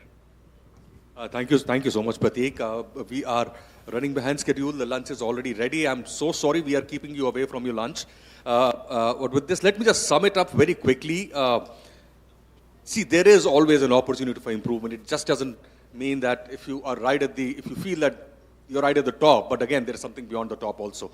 So there is always an opportunity for improvement for all of us. And I feel collectively we need to get together, and unless and until we have the entire ecosystem working in tandem, we will not be able to achieve the success that we are aiming for, specifically in tourism. So once again, thank you so much, Abasi ji, Bora ji, thank you so much, Prateek, Nitin, thank you so much for this session. I would like to give you a small memento. I will start with you, Abasi ji. एक बार आपकी तालियां तो बजनी चाहिए इसके लिए भी कि इतने इम्पोर्टेंट सेशन में इतनी इंटरेस्टिंग बातचीत हुई, और इसके लिए भी कि आप लंच के लिए वक्त होगा हमारे पास। लेकिन उसके पहले डॉक्टर राज से मैं रिक्वेस्ट करूंगा कि आदरणीय अब्बासी साहब, चूँकि आप जानते हैं सेशन चल रहा है, उसके बीच में भी समय निकालकर हमारे साथ जुड़े एडिशनल चीफ सेक्रेटरी, उनका आपकी करतल ध्वनि के साथ, आपकी तालियों के साथ बहुत बहुत धन्यवाद, आभार उनका। और एक फ्रेम भी है छोटा सा जो इस मोमेंट को यादगार के तौर पर आपके पास रखेगा। के पद्मपाणी बोरा साहब, IRS सेक्रेटरी टूरिज्म डिपार्टमेंट, जिस पर फोकस हमारा इस सेशन में रहा है, उन्हें भी एक मेमेंटो, ये विजडम ट्री है दरअसल, और QCI ने इसे बड़े खूबसूरत अंदाज में इसको एक मेमेंटो के तौर पर बनवाया है। तो आपकी तालियां के पद्मपाणी बोरा साहब के लिए भी थैंक्स के तौर पर। नितिन पाठक साहब, नितिन पाठक साहब हमारे साथ इस पैनल में जुड़े, जनरल मैनेजर नवोटेल गुवाहाटी, उनका भी हम बहुत बहुत धन्यवाद करना चाहते हैं। और प्रतीक बासु जो कि सीनियर डायरेक्टर हैं क्लियर ट्रिप के, और उनका भी व्यू, उनके एस्पेक्ट, तो इस तरह से चाहे वो गवर्नमेंट सेक्टर हो या प्राइवेट सेक्टर हो, उन तमाम एस्पेक्ट्स को हमने इसमें समेटने की बहुत ब्रीफली कोशिश की है, और थैंक्स करना चाहते हैं इन सभी का। मैं आलोक जैन साहब को इनवाइट करना चाहूँगा स्टेज पर। आलोक जैन साहब हमारे TCB के हेड हैं, ट्रेनिंग कैपेसिटी बिल्डिंग हेड, कि वे डॉक्टर A राज, जिन्होंने इस एक तो टाइम का कंस्ट्रेंट और चैलेंज बहुत बड़ा था, उस बहुत ब्रीफली लेकिन बहुत मीनिंगफुल तरीके से उन्होंने जो चीज़ें निकल कर आ पाई वो हमारे लिए बहुत महत्वपूर्ण है। तो डॉक्टर A राज का भी बहुत बहुत आभार, CEO NBQP, moderator of this session, जो हमने टूरिज्म को, कल्चर को और इंफ्रास्ट्रक्चर को डेडिकेट किया। तो थैंक यू सो मच सभी पैनलिस्ट का। और आपको ये बता दूं कि जो वैलिडिक्टरी सेशन है, हम सिर्फ I think 20 minutes we have for the lunch, so just after 20 minutes we will be here, क्योंकि ऑनरेबल चीफ सेक्रेटरी सर हम सबके बीच यहाँ होंगे वैलिडिक्टरी सेशन में। तो आप प्लीज़ आप लंच के लिए आएँ, और मुझे लगता है काफ़ी लोग थोड़ी पहले, चूँकि अब भीड़ कम होगी क्योंकि कुछ लोग तो पहले खा चुके होंगे, तो आप आएँ, लंच लें अपना, लंच के बाद just try to be here within 20 minutes. Thank you so much, ladies and gentlemen, for your kind presence.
प्रमुख तौर पर लीन एक सुनियोजित कार्य प्रणाली को स्थापित कर पूर्ण रूप से वेस्टेज को कम करने का प्रयास करता है।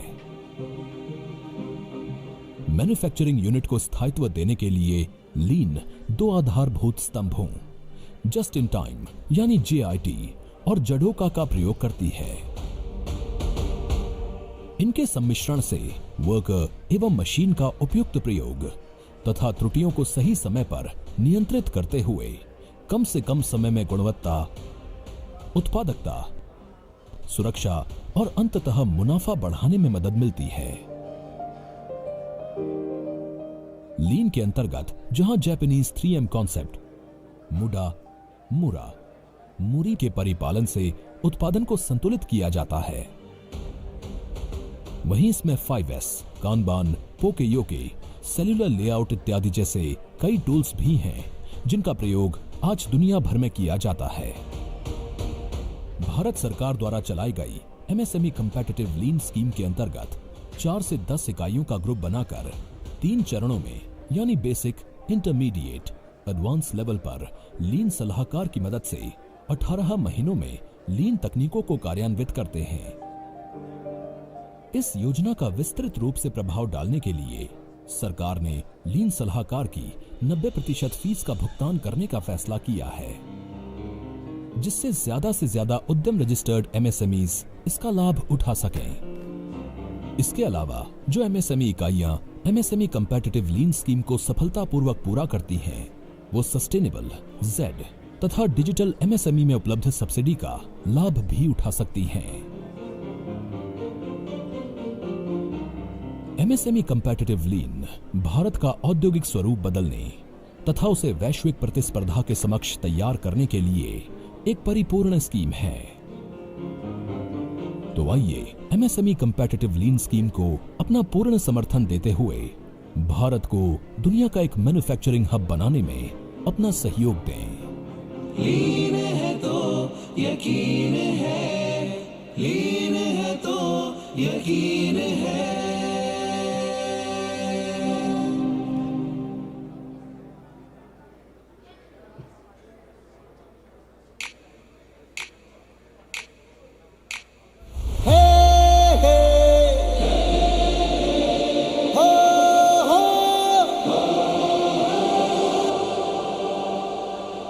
हम नई सोच लेके आएंगे,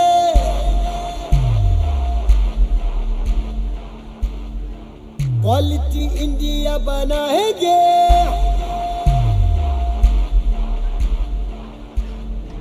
हर आने वाले पल को आज लिखेंगे कल को, जो कहा करके दिखाएंगे, क्वालिटी इंडिया बनाएंगे।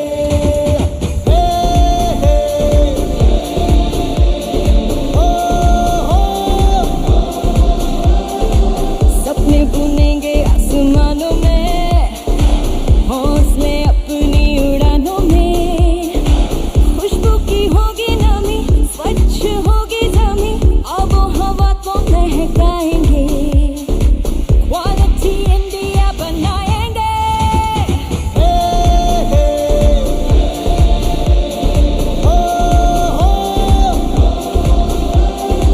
धरती से सोना उपजाएंगे, हर घर उजाला लेके आएंगे। शिक्षा के होंगे नारे, स्वस्थ होंगे सारे, मुस्काने होठों पे सजाएंगे, क्वालिटी इंडिया बनाएंगे। Let's sing together, guys. Ho, ho, come on India, sing together. Quality Council of India. चलो रोशन कर जाए बेहतर भारत की राहें, हम क्या है दुनिया को बताएंगे। न कच्चे वादे होंगे, पक्के इरादे होंगे, अपना कहीं भी रुक पाएंगे। नई तकनीक लेके आएंगे, उद्योगों को भी चमकाएंगे। शुद्ध हो जल के धारे, सबका जीवन संभाले, उन्नति मिलकर लाएंगे, क्वालिटी इंडिया बनाएंगे।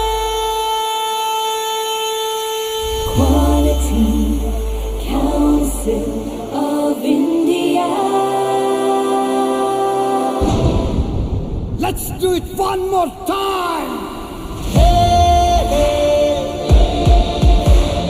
Oh, oh. Come on with Josh. Hey, hey.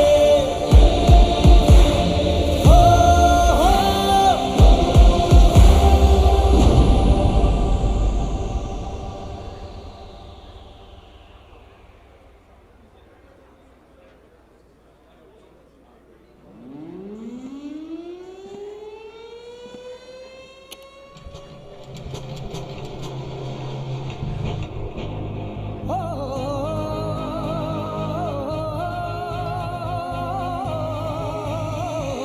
गुणवत्ता की बात चली है, एक नई शुरुआत मिली है, परिवर्तन को गले लगाकर अपनाएंगे ज़ड, अपनाएंगे ज़ड।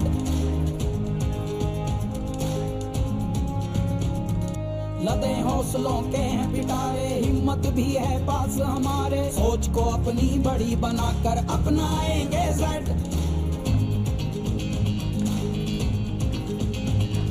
प्रोडक्शन भरपूर बढ़ेगा, प्रॉफिट भी।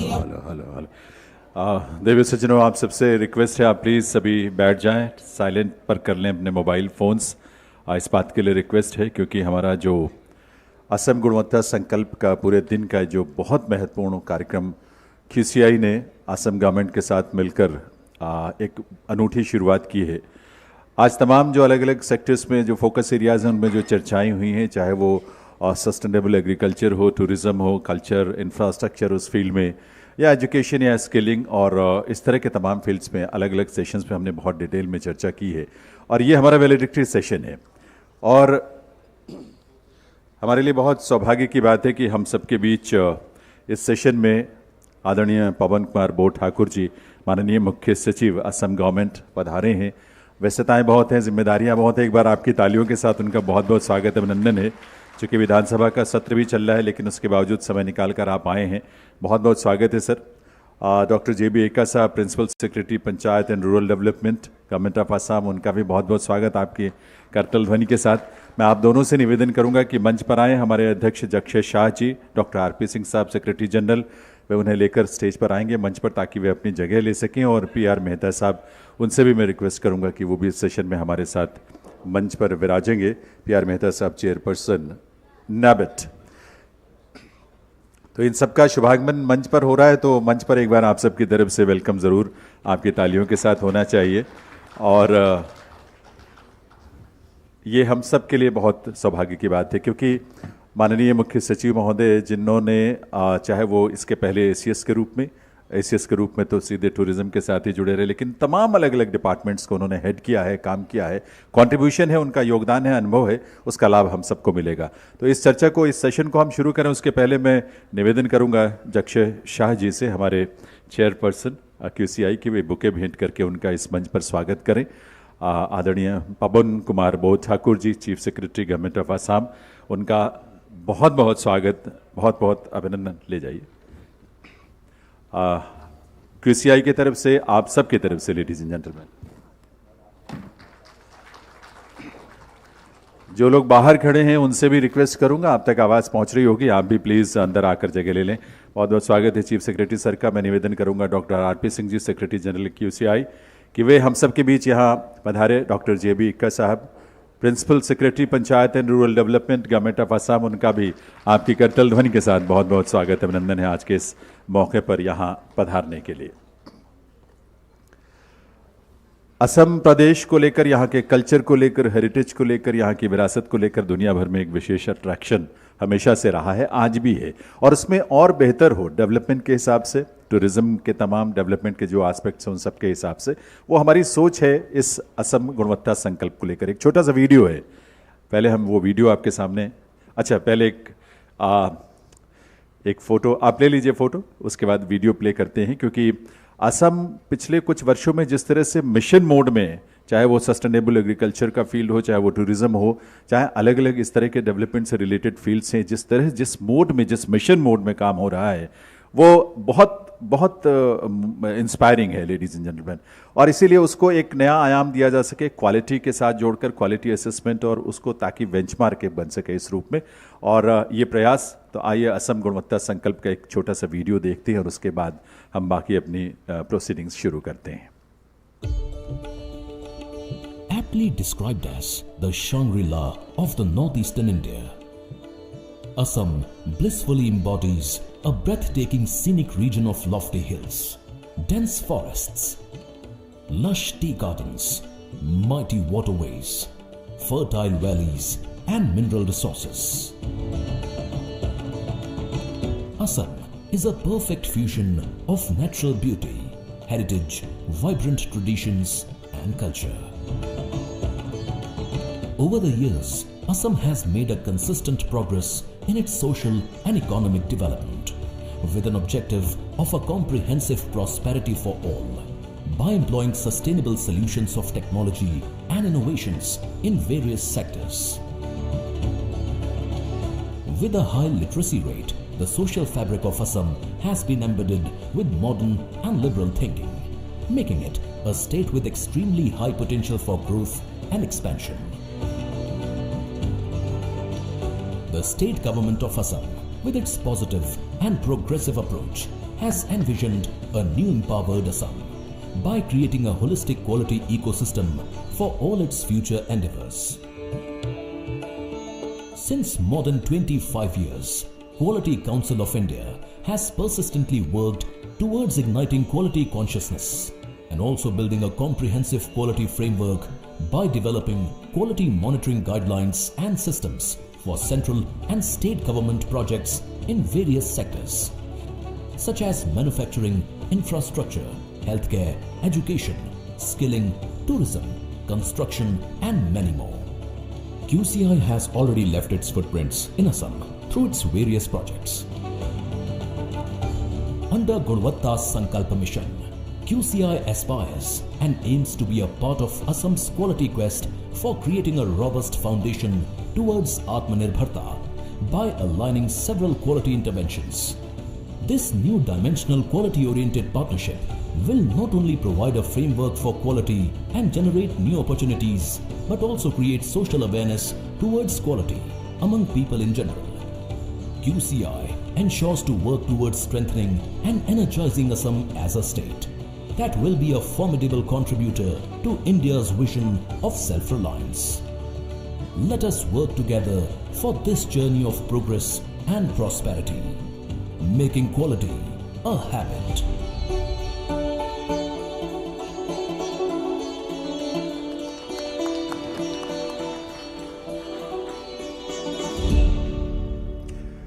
क्वालिटी का कोई अल्टरनेटिव, कोई विकल्प है भी नहीं, और क्वालिटी है तो क्रेडिबिलिटी है, और क्रेडिबिलिटी का मतलब कि सिस्टम के प्रति लोगों की आस्था है, ट्रस्ट है। और इसीलिए QCI पूरे देश में अलग अलग राज्यों के साथ, तमाम स्टेक होल्डर्स के साथ इस तरह के आयोजन कर रहा है। आज के आयोजन में जो 4 अलग अलग सत्रों में चर्चाएं हुई, एजुकेशन और स्किलिंग को लेकर, इंडस्ट्री MSME को लेकर, सस्टेनेबल एग्रीकल्चर को लेकर, then tourism, culture and infrastructure को लेकर, और शुरुआत उसकी ज़मीन तो हमारे इनॉग्रल सेशन से ही शुरू हो गई थी, उसकी तैयार हो गई थी। इस सभी सेशंस में जो प्रेजेंटेशंस रही हैं, चर्चाएं रही हैं, उसके अलग अलग जो आयाम हैं, एस्पेक्ट्स हैं, उसको लेकर क्वालिटी का रोड मैप जो एक दृश्य नज़र आता है हमारे सामने या आ सकता है, और उसमें क्या क्या रिकमेंडेशंस हैं जो QCI की तरफ से एज एन एक्सपर्ट बॉडी यहाँ रखी जा सकती हैं, वो आपके सामने रखने के लिए मैं QCI के हमारे secretary general doctor RP Singh साहब से रिक्वेस्ट करूंगा कि वो आएँ और क्वालिटी रोड मैप पर प्रेजेंटेशन और रिकमेंडेशन वो आपके साथ शेयर करें।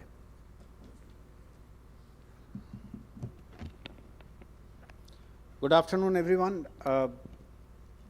Respected Chief Secretary Sir, the Principal Secretary, Jakshay, the Chairperson of Quality Council of India, and PR Mehta Sir, the Chairperson of NABED. My esteemed audience who has stayed with us since morning, I'm extremely grateful to you for engaging in this one-day session of Gunvatta Sankalp. kind of creating a quality mission for the state of Assam. We have had very fruitful discussions throughout the day with quite a few government functionaries participating in these discussions. And we have compiled a list of recommendations that will eventually go to the Chief Secretary. And I would request him to, in fact, nominate one SPOC from the state of Assam who will coordinate with us in order to discuss, decide, and take forward a few recommendations, whatever is within the priority areas of the government of Assam.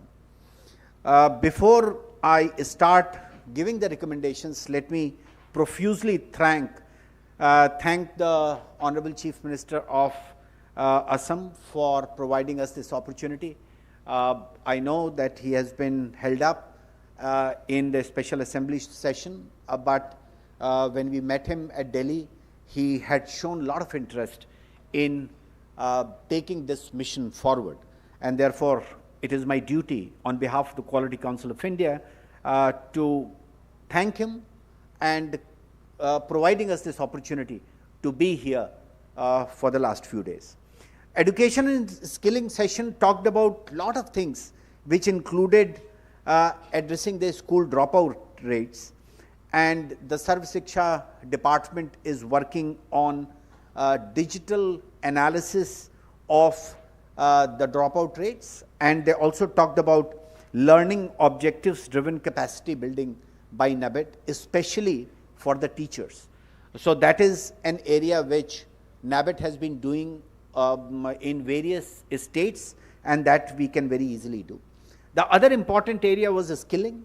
There was a concern felt that lot of the skilled people are not able to get employment within the state of Assam, and therefore we provided a provision that if they are certified through ISO 17024, which is a certification standard under NABCB, we can provide them opportunities around the world, and they can move as India's ambassador for a skilled workforce. We also addressed about critical competencies in students which need to be addressed, especially at the 8th standard level. We have done this, and we are doing it in Maharashtra also on the basis of a maturity assessment model. Mr. P.R. Mehta has already discussed with the Sarv Shiksha Abhiyan functionaries of the state, and we will engage with them in taking it forward. Then we also talked about quality assurance of specialized institutions in the higher education domain, which is being done by NAC. And we have done a lot of professional institutions assessment, for example, nursing and pharmacy and paramedical. This was done in UP for the first time, where 900 institutions were in fact assessed. The same kind of a model, which is known as Nirmaya model in UP, can be replicated in Assam as well. Then we talked about creating accreditation infrastructure for implementation of NEP, and Assam should, and we request Chief Secretary Sir as well as the Principal Secretary of Education Department to in fact take the help of NABED and nominate them as the accreditation body for school education in the state of Assam. The industry, manufacturing and service delivery session was much more vibrant, and we talked about adoption of Z both in the manufacturing as well as the services industry sector. We also talked about gap assessment of ecosystem, followed by capacity development of vision-driven action plans for the state on the lines of what we have done in the state of Maharashtra. We also talked about addressing multiplicity of certifications and lack of harmonization in standards, especially in the area of food and private eco-labels. This we have been doing under PAD, and our division head, Dr. Manish Pandey, is already here. He would be interacting with the concerned departments in taking this forward. We talked about one district, one product, because Assam is very rich as far as handloom and handicrafts is concerned, And we want to brand Assam in a way so that the products which are manufactured by local artisans can also be given a market in the international area by certification. And NABCB accredited bodies can do the certification. We also talked about agriculture a lot, agriculture practices and processes which lack quality control mechanisms can be helped with the INDGAP kind of a certification, which is benchmarked to global gap. Again, PAD is working on that, and PAD has been helping a state of Andhra Pradesh and Gujarat, and we would like to do that in Assam as well, because there is very rich agriculture and sericulture existing in the state of Assam. We also talked about organic certification in horticulture and sericulture.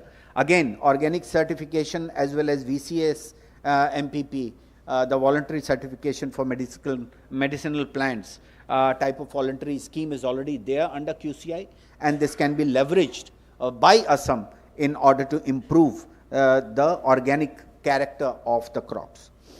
We also talked about testing of soil, water, and NABL is extensively working on it and trying to spend some of their money in promoting this in different states, and NABL would be very happy to help you in getting the MELT labs, the state labs, the smaller labs in the state for health, as well as the water labs which can be accredited under NABL. Initially, it can be certified. MELT labs is a certification, very easy certification to achieve, and then they can be upgraded to 15189 kind of a accreditation standard. We also talked about procurement centers, which we have very recently done in CWC and Food Corporation of India, etc. And this can also be leveraged by Assam. We started talking about, in fact, power as well. And there is a demand of solar power in the state of Assam, because there is a generation capacity mismatch of somewhere around 250 megawatts. We talked about how the solar system can be popularized, and we have done this with Ministry of Health and Ministry of Non-Conventional Energy Sources, and we would be happy to help you in devising a popularizing mechanism for solar power generation through non-conventional sources. We also talked about weather stations, which we are working with Ministry of Agriculture, and we can help in that as well. In the tourism sector, we were told that there is a lot of forest cover as far as Northeast is concerned, and we have recently started with Himachal Pradesh a forest certification, which can be leveraged by Ministry Assam. We have talked about homestays assessment and travel agencies assessment under Nidhi, which we are doing with the Ministry of Tourism. We talked about skilling of tour guides and operators, and that is something which is very important, very close to our heart. We also talked about medical value tourism through NABH accreditation. NABH CEO is already here, and they have their voluntary certification mechanism for medical value travel. They can help you in getting people from outside India to come to India in the best healthcare facilities that India provides.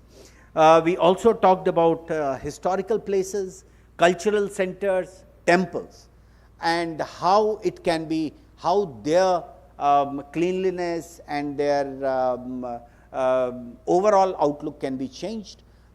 We gave them examples of Gujarat Yatradham, where 48 of the temples have been in fact taken over by QCI over the past 4 years, and we continuously in fact help them in creating an ecosystem which can sustain, and the temples ecosystem can be improved. We also talked about implementing Kaizen in order to control the flow of people coming in important religious places. For example, Kamakhya as well, the temple. We had done this exercise when a Statue of Unity was in fact started, and we were asked by the government of Gujarat to map the entire surroundings in such a way so that there is absolutely no crowd mismanagement of a statue of people coming for a Statue of Unity. We can help that in some of the very important religious places in the state of Assam. So these were some of the recommendations. We are happy that lot of interest was shown in whatever we had done earlier, and people related to what they wanted. And this is exactly why we want that we will be summarizing all these recommendations and sending one set of report to the Office of the Chief Secretary. And if you can nominate one IAS officer from within the government who can coordinate with us, the things will go much faster. So thank you all. Thank you very much, Chief Secretary Sir and Principal Secretary Sir, for coming over and listening to us and the entire deliberations for the day. We would also be informing the Honorable Chief Minister Sir as well as Governor Sir. So thank you once again for giving us such a good hospitality in the state of Assam. Thank you.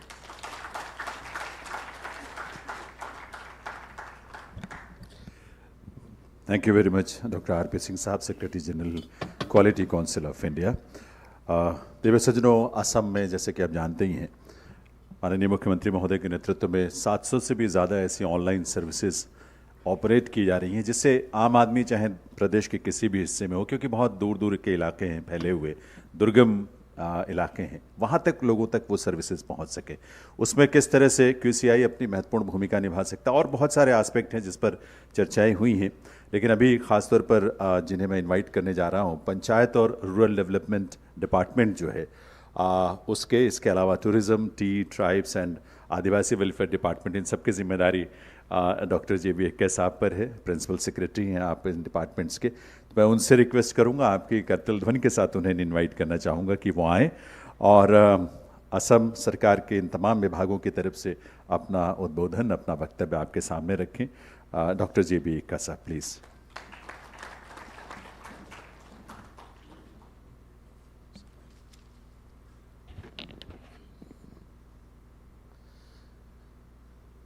Honorable Chief Secretary, Pawan Kumar Thakur Sir, Chairman QCI, Mr. Shah, Secretary General, Mr. R.P. Singh, all the dignitaries present here, and dear friends. First of all, I'd like to thank QCI for making us see everything from the quality lens. So that is something I think is very important. In government, we do a lot of work, but then the quality is something where we do not give so much of importance, or some may disagree, but then the fact is we will lot on quantity, and quality does not get that priority. Mostly it's volume that is we're giving a lot of emphasis on. And I'm representing Panchayat and Rural Development Department. Here is a department where there is a convergence at the level, the top, at the level of Chief Secretary Sir, and at the grassroots level, there is a convergence at the Panchayat level. That is where all these things that we talked about, agriculture, education, water, infrastructure, everything converges at the level of the Panchayat. And that is where I think today a lot of our Panchayat members are present here. I think they'll go back, they'll understand this quality thing, and there is a Sarpanch Samvaad, which is there, is like communicating with the Panchayat members. That is also part of this QCI program. So I think that is how we'll be able to take this message across all the panchayats in Assam. Today, when we say Sarpanch Samvaad, that means it's not only the GP president that we are talking about. We have in Assam almost 26,000 panchayat representatives across the state. So they all can become an ambassador for the quality in the state of Assam. Apart from this, in Assam, we have another good thing that is there, is that we have a very strong cadre of women self-help group members. We have almost 40 lakhs of them. And these women, they can become a real ambassador for the quality. And these women, they are motivated. They have come out, and as Honorable Prime Minister had said in the 15th August address, that he wants to make 2 crore Lakpati Didis of these SHG members. In Assam, we are taking this message very seriously, and we are motivating these women to take up a lot of economic activities, and they are doing a lot of activities in the state of Assam. Like they produce a lot of items like food items, achars, pickles, lot of handloom items and all these things are there. They are trying to sell these products in the local market. We're also trying to help them to sell these products on the internet, and that is where they also start feeling the need for the quality in the product production, quality in packaging, certification. All this becomes very, very important. A lot of our women are also involved in homestay. So again, all these things, the quality becomes very important. So I think from Panchayat Rural Development Department, I'm very happy to be associated with this. And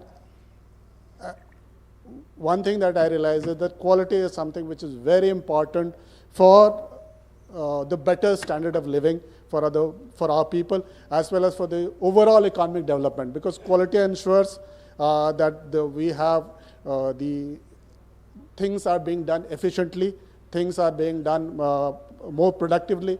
The time and this money that is there that we have is utilized in a better way. So that is why the quality is so important. And I'm very happy to be associated with this. And all our Panchayat members are also here. I'm sure they'll take this message back with them and ensure that the quality becomes a buzzword in the state of Assam. And Assam Gunvatta Sanvaad that we're talking about, that becomes really successful. Thank you for giving this opportunity.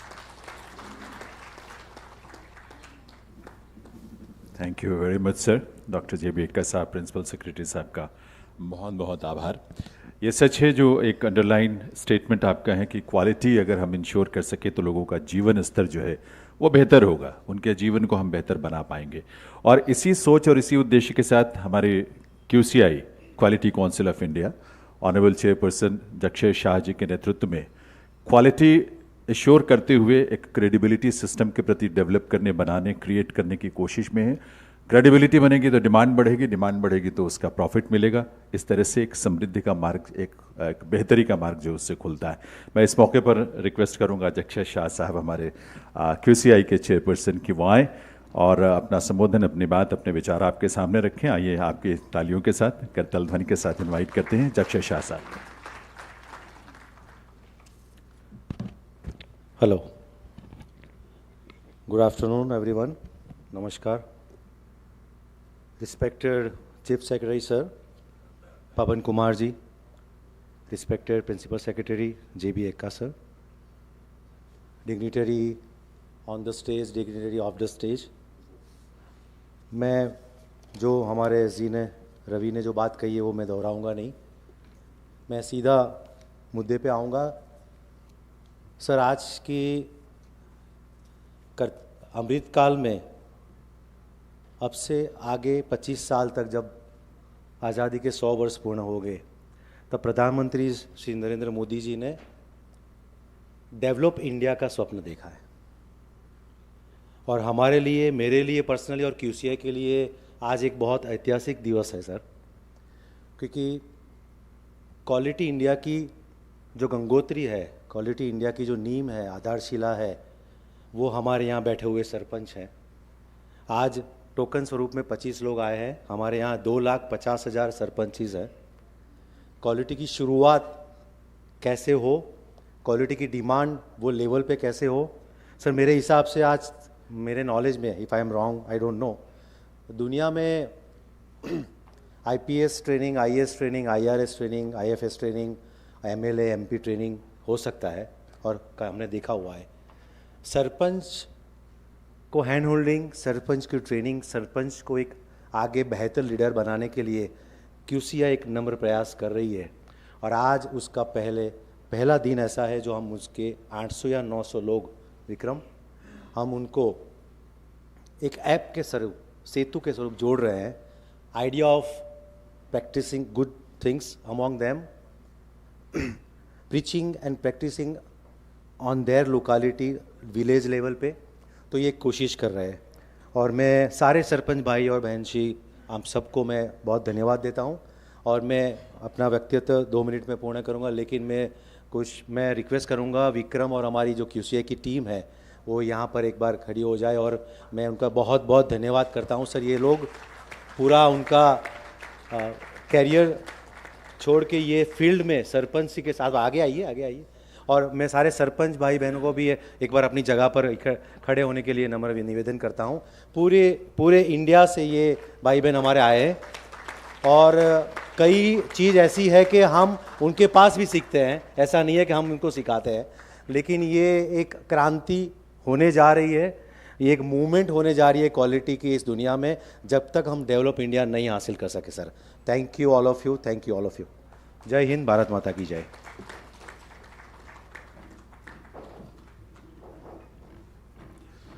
Thank you so much honourable chairperson quality council of India Jaxay Shah साहब। हमारे honourable sarpanches जो यहाँ आए हैं, दरअसल ये सभी सरपंच ऐसे रोल मॉडल हैं बाकी के सब के लिए, जिनको देखकर, जिनके राह पर चलकर गांव में ग्रास रूट लेवल तक क्वालिटी कॉन्शियसनेस और अवेयरनेस की जो एक यात्रा है वहाँ तक पहुँच पाएगी। क्वालिटी काउंसिल ऑफ इंडिया जहाँ स्टेट गवर्नमेंट्स, यूनियन गवर्नमेंट या तमाम स्टेक होल्डर्स के साथ इन तमाम प्रयासों को कर रहा है, वहाँ हमारा एक दूसरा पहलू हमारे तमाम एफर्ट्स का ये है कि ग्रास रूट लेवल पर लोगों के अंदर क्वालिटी को लेकर एक कॉन्शियसनेस, एक जागरूकता है। सरपंच संवाद उसमें बहुत बहुत महत्वपूर्ण हमारा एक पहलू है। उस पर एक छोटी सी वीडियो है, मैं टेक्निकल टीम से अपने रिक्वेस्ट करूंगा कि आइए वो वीडियो देखते हैं, उसके माध्यम से आप और इस बात को बेहतर ढंग से समझ पाएंगे। सरपंच संवाद वीडियो प्लीज़।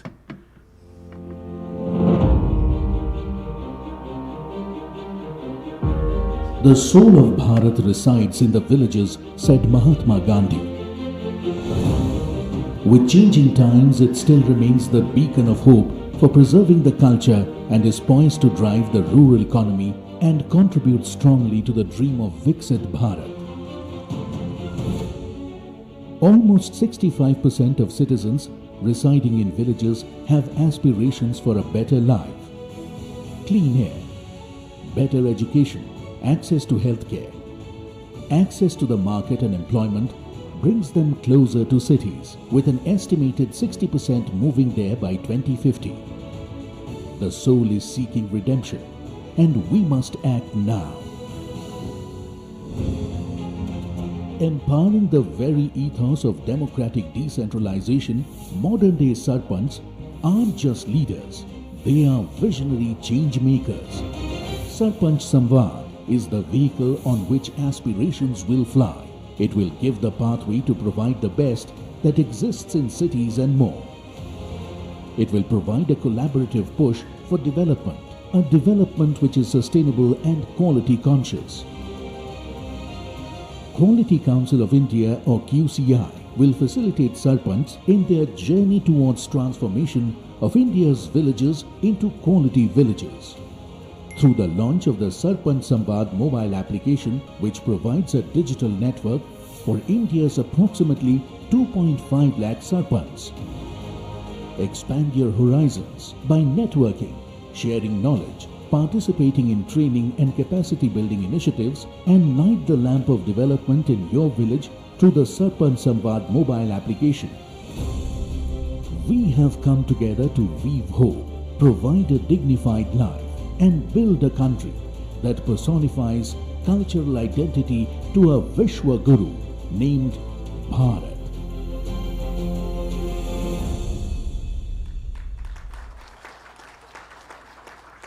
सरपंच संवाद, और हमें बहुत खुशी है इस बात की कि हमारे ऐसे ऐसे सरपंच यहाँ, जिन्हें भारत सरकार ने पद्मश्री से सम्मानित किया है, ऐसे सरपंच जिनकी सफलता की गाथाएं, उनकी स्टोरीज़ को स्कूल्स में, कैरिकुलम में उनको शामिल किया गया है, ऐसे सरपंच भी यहाँ पर उपस्थित हैं। आप सबके कंट्रीब्यूशन को हम नमन करते हैं और आपके साथ मिलकर QCI को निश्चित रूप से अपने लक्ष्य को हासिल करने में बहुत आसानी होगी। दिव्य सज्जनों, अब ये समय है जब हमारे इस सेशन में तमाम व्यस्तताओं के बीच समय निकाल कर पधारे honourable chief secretary government of Assam Shri Pawan Kumar Thakur ji से मैं रिक्वेस्ट करूं आपकी करतल ध्वनि के साथ कि वो आएँ, हम सबका मार्गदर्शन करें। उनका सपोर्ट हम सब के लिए बहुत मायने रखता है। रिक्वेस्ट करूंगा ऑनरेबल चीफ सेक्रेटरी साहब से कि वो अपने उद्बोधन के लिए पधारें। पवन कुमार ठाकुर जी।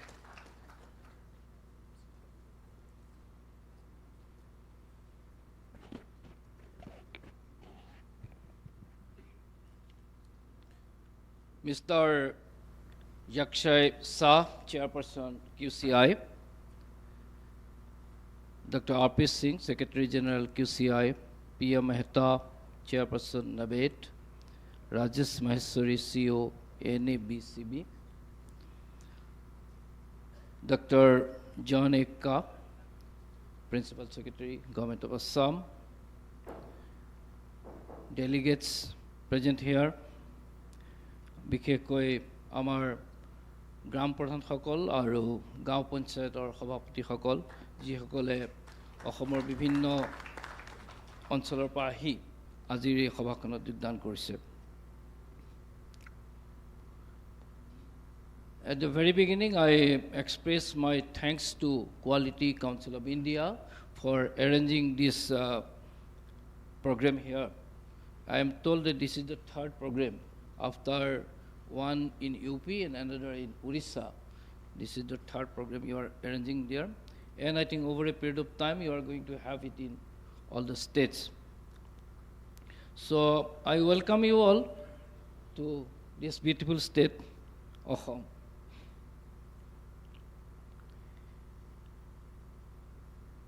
In this meeting, I'm sure from the morning, a lot of things have been discussed regarding quality. And in the summing up by Mr. Mehta, he also told us certain things. We have, you have covered different sectors like education, industry, energy, tourism, etc.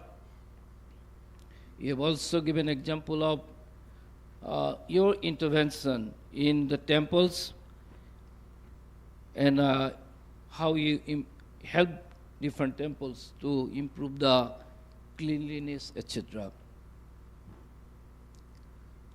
Obviously, during the last 25 years, I think, 25 years, Quality Council of India has been doing or serving the country in a very significant way.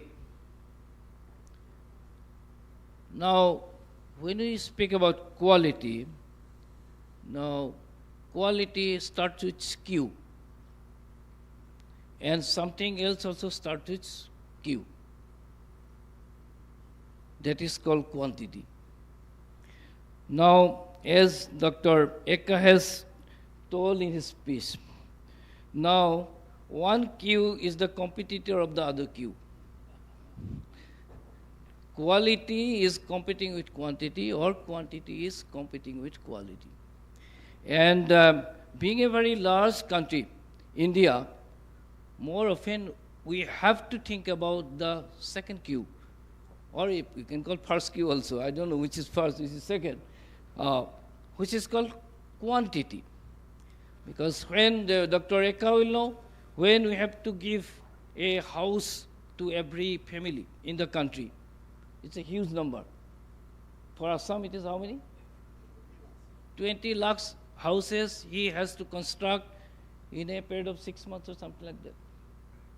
That when he has to arrange for that, constructing 20 lakh houses, and this is not that, you know, a huge small type thing is being constructed in Guwahati by a millionaire contractor.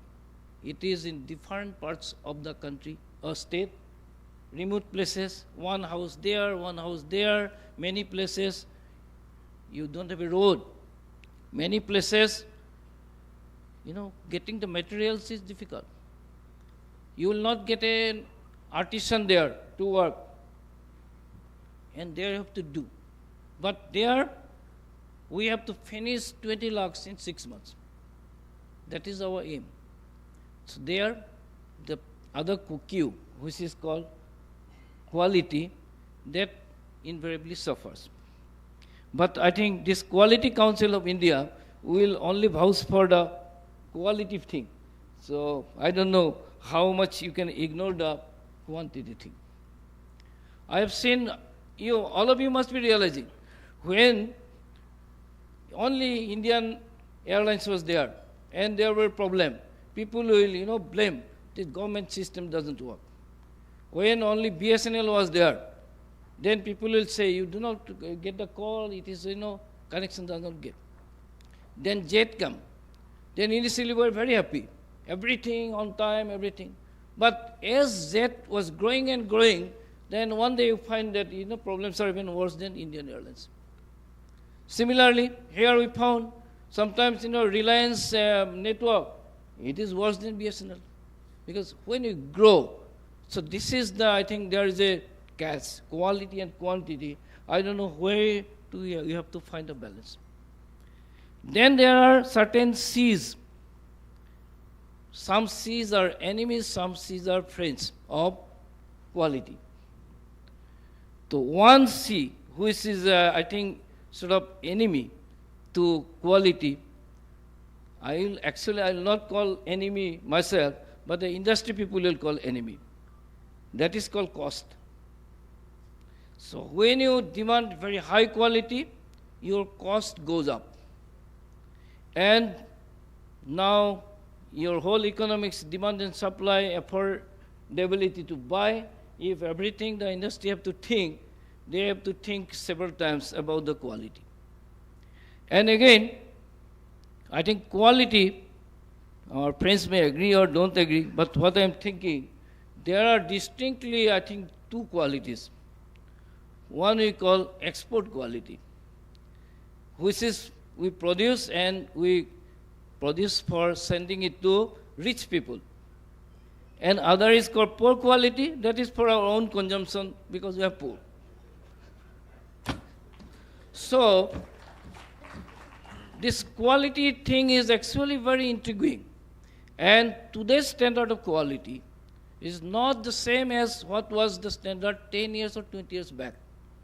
Or this will not remain the same 15 years or 20 years hence, or what our Mr. Mehta has said, when we reach 2047, we complete 100 years of our independence, what quality will be demanding? So quality also indicates that way how developed we are.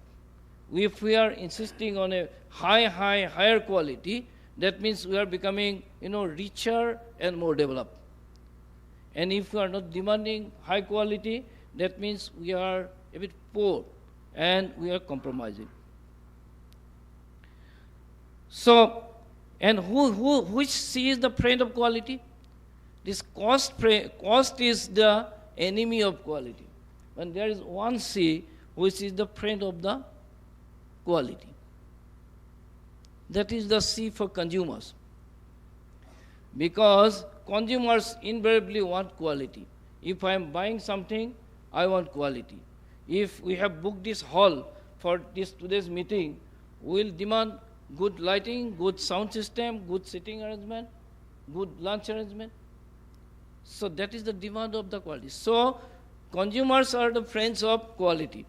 And I think the whole purpose is to, make the consumers aware, make the consumers educated, make the consumers sensitive, so that when I am going to buy something, I am not compromising the quality.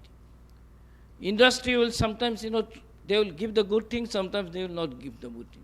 And sometimes the real industry who is selling, they are selling the good quality things, but there is spurious products coming, in their name somebody is selling. That is a bad quality. So a whole lot of things have come, and the government also has to play a role, because government being the regulatory agencies, they have to stop the spurious things and other things going. And another very interesting thing I would like to share with you is that another C, which is the context. In what context we are talking about quality? Is it Indian context we are talking, or in the Western context we are talking? Because these things are also very much changing. And why we are demanding a particular level of quality, attributes? Is it because we need it? Is it because it will help the industry? Or is it because it will help somebody else to make profit? That is also to be seen. If the quality, particular attributes of quality is required to me, by me as a consumer, that is good. But if you give extra things that cost extra to me, then who is benefiting from that extra quality? That is to be seen. Friends, I can give you one example regarding export of basmati rice from India.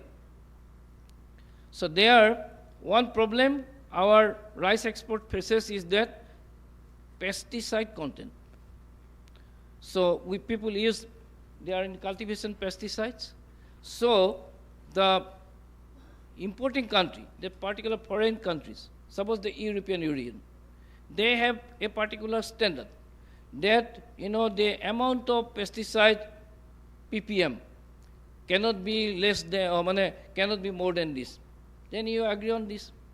Then suddenly after 2 years, they again go further down. Say, suppose earlier they said 100 ppm. Then suddenly they said 20 ppm. So what happened? Have you found that 50 ppm is not good for health, or what is that? Then you will find that one good country, advanced country, has developed a machine which can detect up to 20. So that is their detection limit. So now once they will force that, who will benefit? Our exporter will suffer in the one sense. Other is that you are also forced to buy that machine which they have developed. So these whole kind of things are there. So that way, although when we start speaking about quality, it looks simple, but I think it is very, very complicated thing. And second, the concept of quality. I do not have the answer to this, but I am throwing this problem before you. You were discussing about education. So what you are going, the quality of learning you are talking about. Is it right? So when you talk about, say, the quality of learning, what you are measuring? What you are measuring? You are measuring how much the child has learned. But we did not discuss what is the child is required to learn. Actually, we should teach the child only what is required to be learned by him. And we should not teach him extra. We should not overburden it. But in our system, you will find that we teach our children, or we design our question papers, exam system in such a manner, they have to learn lot of useless things. Useless things means only information. The other day, somebody told me in some interview, some kid was asked, who is the project manager of Chandrayaan? Now see, what you will do with this knowledge? But once you start this thing, every parent will, force their kids to learn that, because they will otherwise not get the admission. If you see IIT admission test, even if you see the civil services preliminary examination question papers, you'll say 90% of them is not required to be, memorized by the children. Children find it so tough. Okay, while trying to learn those things, that those, useful time, we could have learned something extra. So, this is a very challenge before quality. Because now when you are trying to measure quality of learning, actually you have not given any emphasis on whether right things are being taught or not. Now in the education system, we find maximum people fail in class 10. Okay, fail percentage is high. Okay, in what subject they fail? You will find English and mathematics. Okay, now what do you want? Do you want that every child will read up to MA, MSc in university? Obviously, this is not our thing. Some people will stop at class 10. Somebody may stop at class 6. Somebody will go to graduation. Somebody will go to MSc. Somebody will go to PhD. Entire population is not required to do PhD. But our system, there is some problem. So everybody will, try to do that way. So what is our syllabus? So it must be related to that. So otherwise, within the thing. And second, again warning, the other day I told Mr. Raj, you talk about branding. So how you ascertain, how do I know that your product is good? You will say BIS mark, or you will say this mark, you will say ISO mark, and most of the things, this has also become thoroughly useless.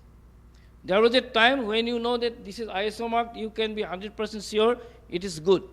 Now I can tell you this ISO mark, this is useless. I have seen some examples. I am not generalizing, but I can tell you that I have found some examples. Once I entered into a petrol pump. I wanted to refuel. Then I wanted to, visit the washroom. And in front, ISO 9,000 or 14,000, some thousand is there. Huh? 9,000 certified is there. So I said, okay, I might as well use the toilet. So dirty, I had to come back. Now, what is the point of ISO 9,000 certification? In that process, you have paid 5 lakh rupees to that fellow. Forget it, don't have ISO certificate, but otherwise you make, it is good. So we have also developed a system of certification, actually, which might also have become redundant. I am right now speaking, telling a lot of things which is, you will not like, I know. Because it is a bit different from the conventional like of thinking. But I am intentionally making this so that at least, you keep thinking. Because if not today, tomorrow it must change. We just cannot know if that, there are quality aspects. There are many organizations. You go, now here one point, you have said third party assessment. If you ask me my own personal opinion about third party assessment, I will say save that money. Dr. Eka is, is a witness to me. When I was reviewing his department, I said, okay, kahan ka third party assessment dikhao humko? Oh, sir, itna acha hoga. So report dikhao humko. Then when you open the report, you find page number 1, same as page number 2. This item, same thing the fellow is writing. You have gone to 50 places. Your comments are exactly same in 50. Has anybody done something? But they are very happy. It goes, then central government will want that, okay, you have to give the report of third party assessment, then only I will release the money. I said, ठीक है, हमको तो दे दो, भेज देते हैं उधर. लेकिन, so, अभी क्या है, there in the systems there are certain things, but these days, nothing can be taken for granted. So, we have to take everything with a pinch of salt. Saying all this, I may not, say so much discouraging things to them. I must say that quality is a very vital, important thing for us. Now, even education, tourism, temple, or wherever, because that is the one thing by which people get satisfaction. And where I get the value of money. If I get an instrument and, by paying something, after 1 month it doesn't work. If I, buy electrical equipment, appliance, and I get a big shock. So those are the things where, we cannot make compromise with quality. And second thing is that another enemy of quality is this. When I am asking something of a very high standard, okay, that will also, necessarily involve not only cost, that may also involve wastage. Now, this gamusa, how many times I can use? So if every time I want only good gamusas, after 10 times, 15 times using, should I throw it away? I can, if I am rich, I have money, I can throw it away. Or in the next meeting, somebody will give me another. But point is that somebody has to, manufacture one more. More things you are manufacturing, more pressures we are giving to Mother Nature. So more old things we are recycling and using, we are, giving some relief to Mother Nature. So this is one big challenge to us now. So there is a need for redefining quality. Now, how do you define the quality of this gamusa? How, dazzling this one, how good this silk is, how new is, and suppose you give 10 out of 10 marks there. And once it becomes 3 months old, how much marks you will give? Then also you should give 10 out of 10 marks, provided it is proper usable. Then only people will accept. Now, if you say after 10 months, it is now worth half the price, then somehow we are not doing justice to Mother Nature. So these are the kind of things I have shared. And I will again thank Quality Council of India for coming to Guwahati. And you give your report. We'll see how we can, develop a system of cooperation between Government of Assam and yourself, and do something, something visible, something tangible. But, if you come with something, some ideas which is relevant to the context, relevant to the economy, relevant to the political system, relevant to the people's culture, relevant to the nation. So there is need to think about it. And that is what I am saying. Now, who designs the quality? So long as only engineers will design the quality, you will not get the solution. Because engineers only, they will apply the formulas of science and give. So how much the other things they are applying? So there is a need. Probably they are also doing somewhere there, I am not saying. But more or less, in most of the cases, when we see things from only engineering point of view, we may not get the best of the solution. So we have to do like that. Now, I was telling about the class 10 in mathematics pass and English pass. Now, okay, now we want that if, suppose 60% people pass matric and they get this job, that job, they skill it, okay? We are comfortable with that. We have not much of a problem. Now, problem is where? Problem is that the fellow is not able to pass matric. So the fellow is not able to pass matric in now mostly 2 subjects. One is English, which is not our own language. Second is mathematics. Now, somebody who will, pass matric, we want him to, and suppose do some craftsmanship, something like that. Does he require to know that, quadratic equation of algebraic solution? Does he require to know that trigonometric sin square theta plus cos square theta is 1? What you will do this?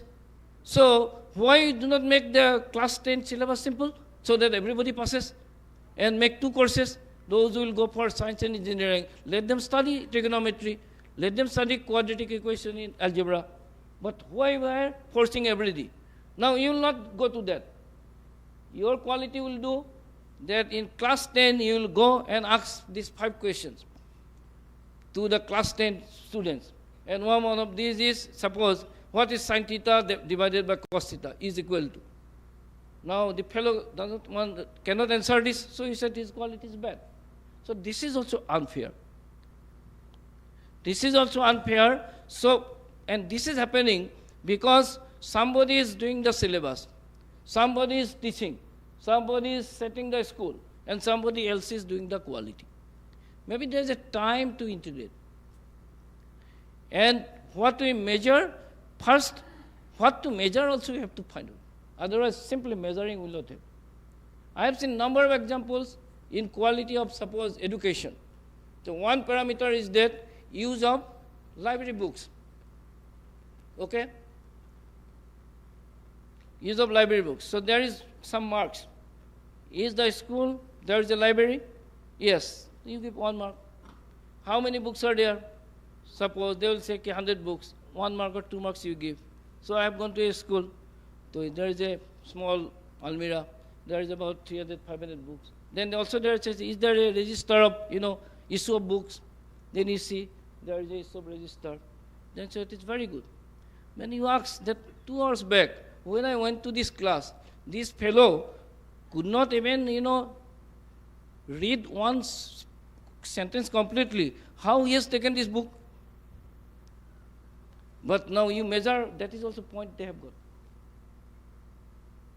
Then another, I will give, there is one institution, the, measuring point is this. Whether they are having their governing body meeting regularly and whether their proceedings are written. I went there, I said, ठीक है, आपका दिखाओ, register दिखाओ, जहाँ आपका होता है. And you will find every month they are having a governing body meeting and with very nice handwriting proceedings are written. You will be happy, and as per your quality, they will get 5 out of 5 in that thing. Now read what is there in. Same thing they are writing. They have written only 2 things. One, that we have received rupees 5,000 of government, so it is resolved that this should be deposited into the bank account. Resolution number 1. And resolution number 2, now for the children we require money, so let this 5,000 rupees be withdrawn. Second resolution. So now, see, they have a register. I said, why they said? They said, okay, these people must come together. They must discuss different issues. Something ideas will come. So that is why every month they should have a meeting. So somebody says, what you can measure, you can perform. I think that is the greatest enemy in our context now. Because anything, if you reduce to number, then in the next stage, you are lost in that number, you forget the original objective. So these are certain things I try to provoke you because, you are learned people and you are doing a lot of things for the country. You are doing a lot of things for the state. And what you already know, no point I am myself repeating you. What is good, no point saying. So I am only provoking you to think something otherwise. And that way you will remember me also for a longer time. So I am happy that you have listened to all these things very nicely. কিন্তু আমাৰ গাঁওবুঢ়াসকল আৰু গাঁও পঞ্চায়তৰ সভাপতিসকল আপোনালোকে বেয়া নাপাব মই বেছিভাগ সময় ইংৰাজী ভাষাতে ক'ব লগা হ'ল কাৰণ বাহিৰৰ পৰা অসমৰ বাহিৰৰ বহুতো আছে তেখেতসকল নহ'লে মই অসমীয়াতে কথাখিনি বুজাই ক'লোহেঁতেন কিন্তু নিশ্চয় আপোনালোকে কথাবিলাক বুজি পাইছে আৰু গতিকে আপোনালোকে গৈ ভালকৈ কাম কৰিব সকলোকে শুভেচ্ছা জনালোঁ এণ্ড থেংক ইউ ভেৰি মাছ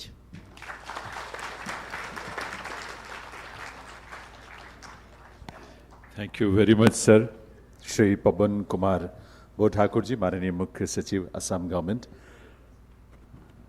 आपके अपने ऑब्जर्वेशंस आपके अपने ग्राउंड रियलिटीज़ के साथ आपका जुड़ाव आप उसके प्रति आपकी समझ आपकी सेंसिटिविटी और ये सारी चैलेंजेस जो हैं वो आपने इस उद्बोधन में हमारे साथ शेयर किया थैंक यू वेरी मच मैं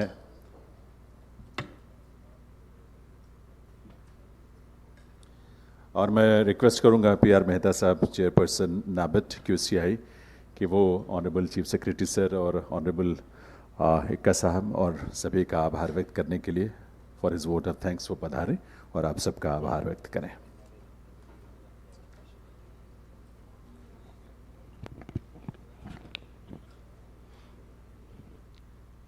Honorable Chief Secretary of Government of Assam, Thakurji, Principal Secretary Rural Development, Eka Sahab, Jakshay Shahji, Chairman QCI, Dr. R.P. Singh, Secretary General QCI. It's my proud privilege to propose a vote of thanks at the end of this day's proceedings. Let me start with thanking Honorable Chief Minister of Assam for giving QCI an opportunity to come to Assam and organizing this Gunvatta Sankalp. He has been very kind to us that, as Dr. R.P. Singh said, he readily agreed that we must do it, and this has happened today because of his blessings. I also wish to thank Honorable Chief Secretary, Shri Praman Kumarji, for sparing his valuable time. We know that assembly session is on, but in spite of that, he found time, he's here, and I think he's the best speaker of the day, that we have understood our role, we have understood our responsibility, more importantly, and I think a lot of food for thought with us. Thank you very much, sir.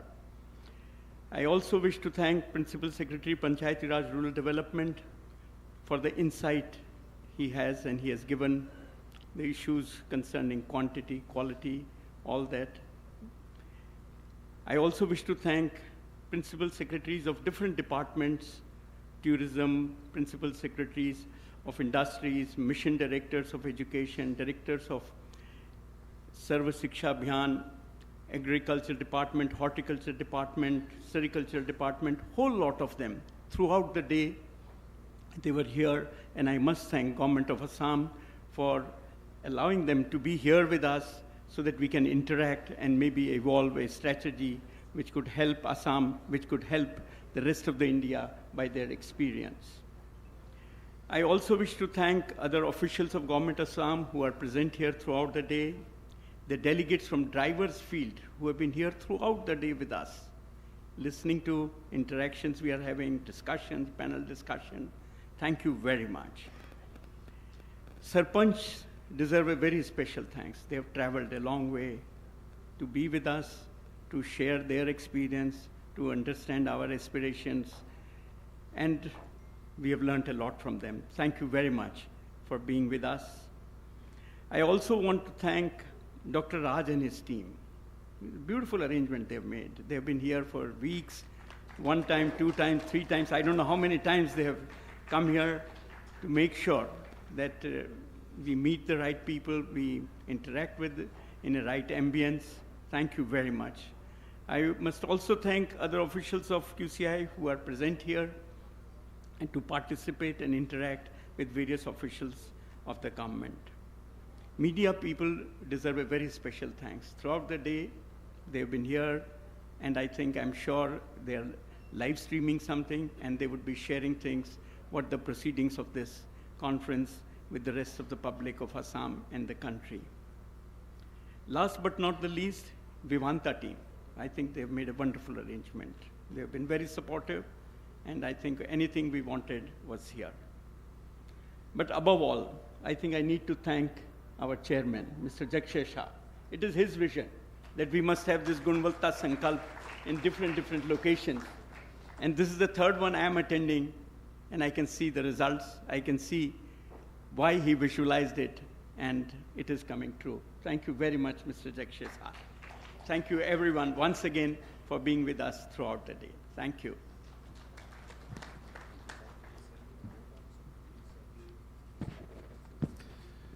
हम सबका विश्वास और हम सबका प्रयास इस बात के लिए कि असम भारत में नहीं बल्कि दुनिया में अपनी समृद्धि से, अपनी खुशहाली से एक अपनी पहचान बनाए।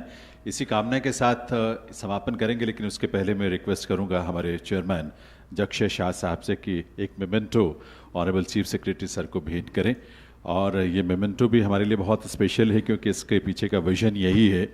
ये दरअसल एक विजडम ट्री है, ये ज्ञान की और हमारे समृद्धि का एक प्रतीक है। यस सो आपके करतल ध्वनि के साथ देवियों सज्जनों, आदरणीय पवन कुमार बो ठाकुर जी चीफ सेक्रेटरी साहब का बहुत बहुत आभार। We have a frame also जिसमें इस मोमेंट को हमने कैप्चर किया है, अभी कैप्चर किया और उसे फ्रेम किया ताकि वो उन्हें दे सकें और उनके कलेक्शन में वो शामिल हो।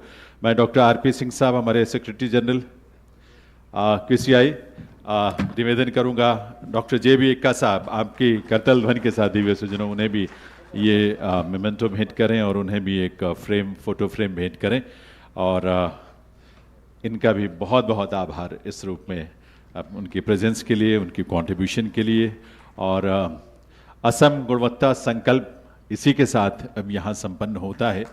ये सिर्फ एक शुरुआत है, एक विचार बिंदु है, एक बिगनिंग है और आगे चलकर बहुत कुछ ऐसा है जो हम अचीव कर पाएंगे, सब लोग मिलकर कर पाएंगे। आप सबको मैं चाय के लिए आमंत्रित करता हूँ, आए। और आज सुबह से सर जैनेन्द्र जी जो हमारे हैं, इन्होंने बड़ा प्रयास किया है। मैं चाहूँगा कि आप सभी लोग के साथ इनको भी एक मोमेंटो भेंट किया जाए।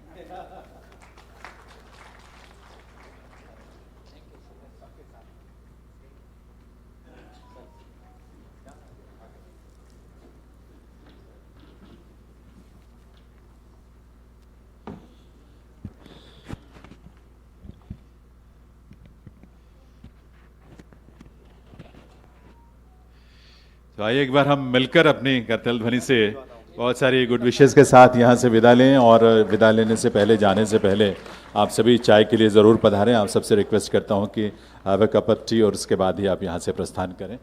आप सभी के लिए बहुत सारी मंगल कामनाएं, आप सभी का बहुत बहुत आभार, बहुत बहुत धन्यवाद आप सभी का।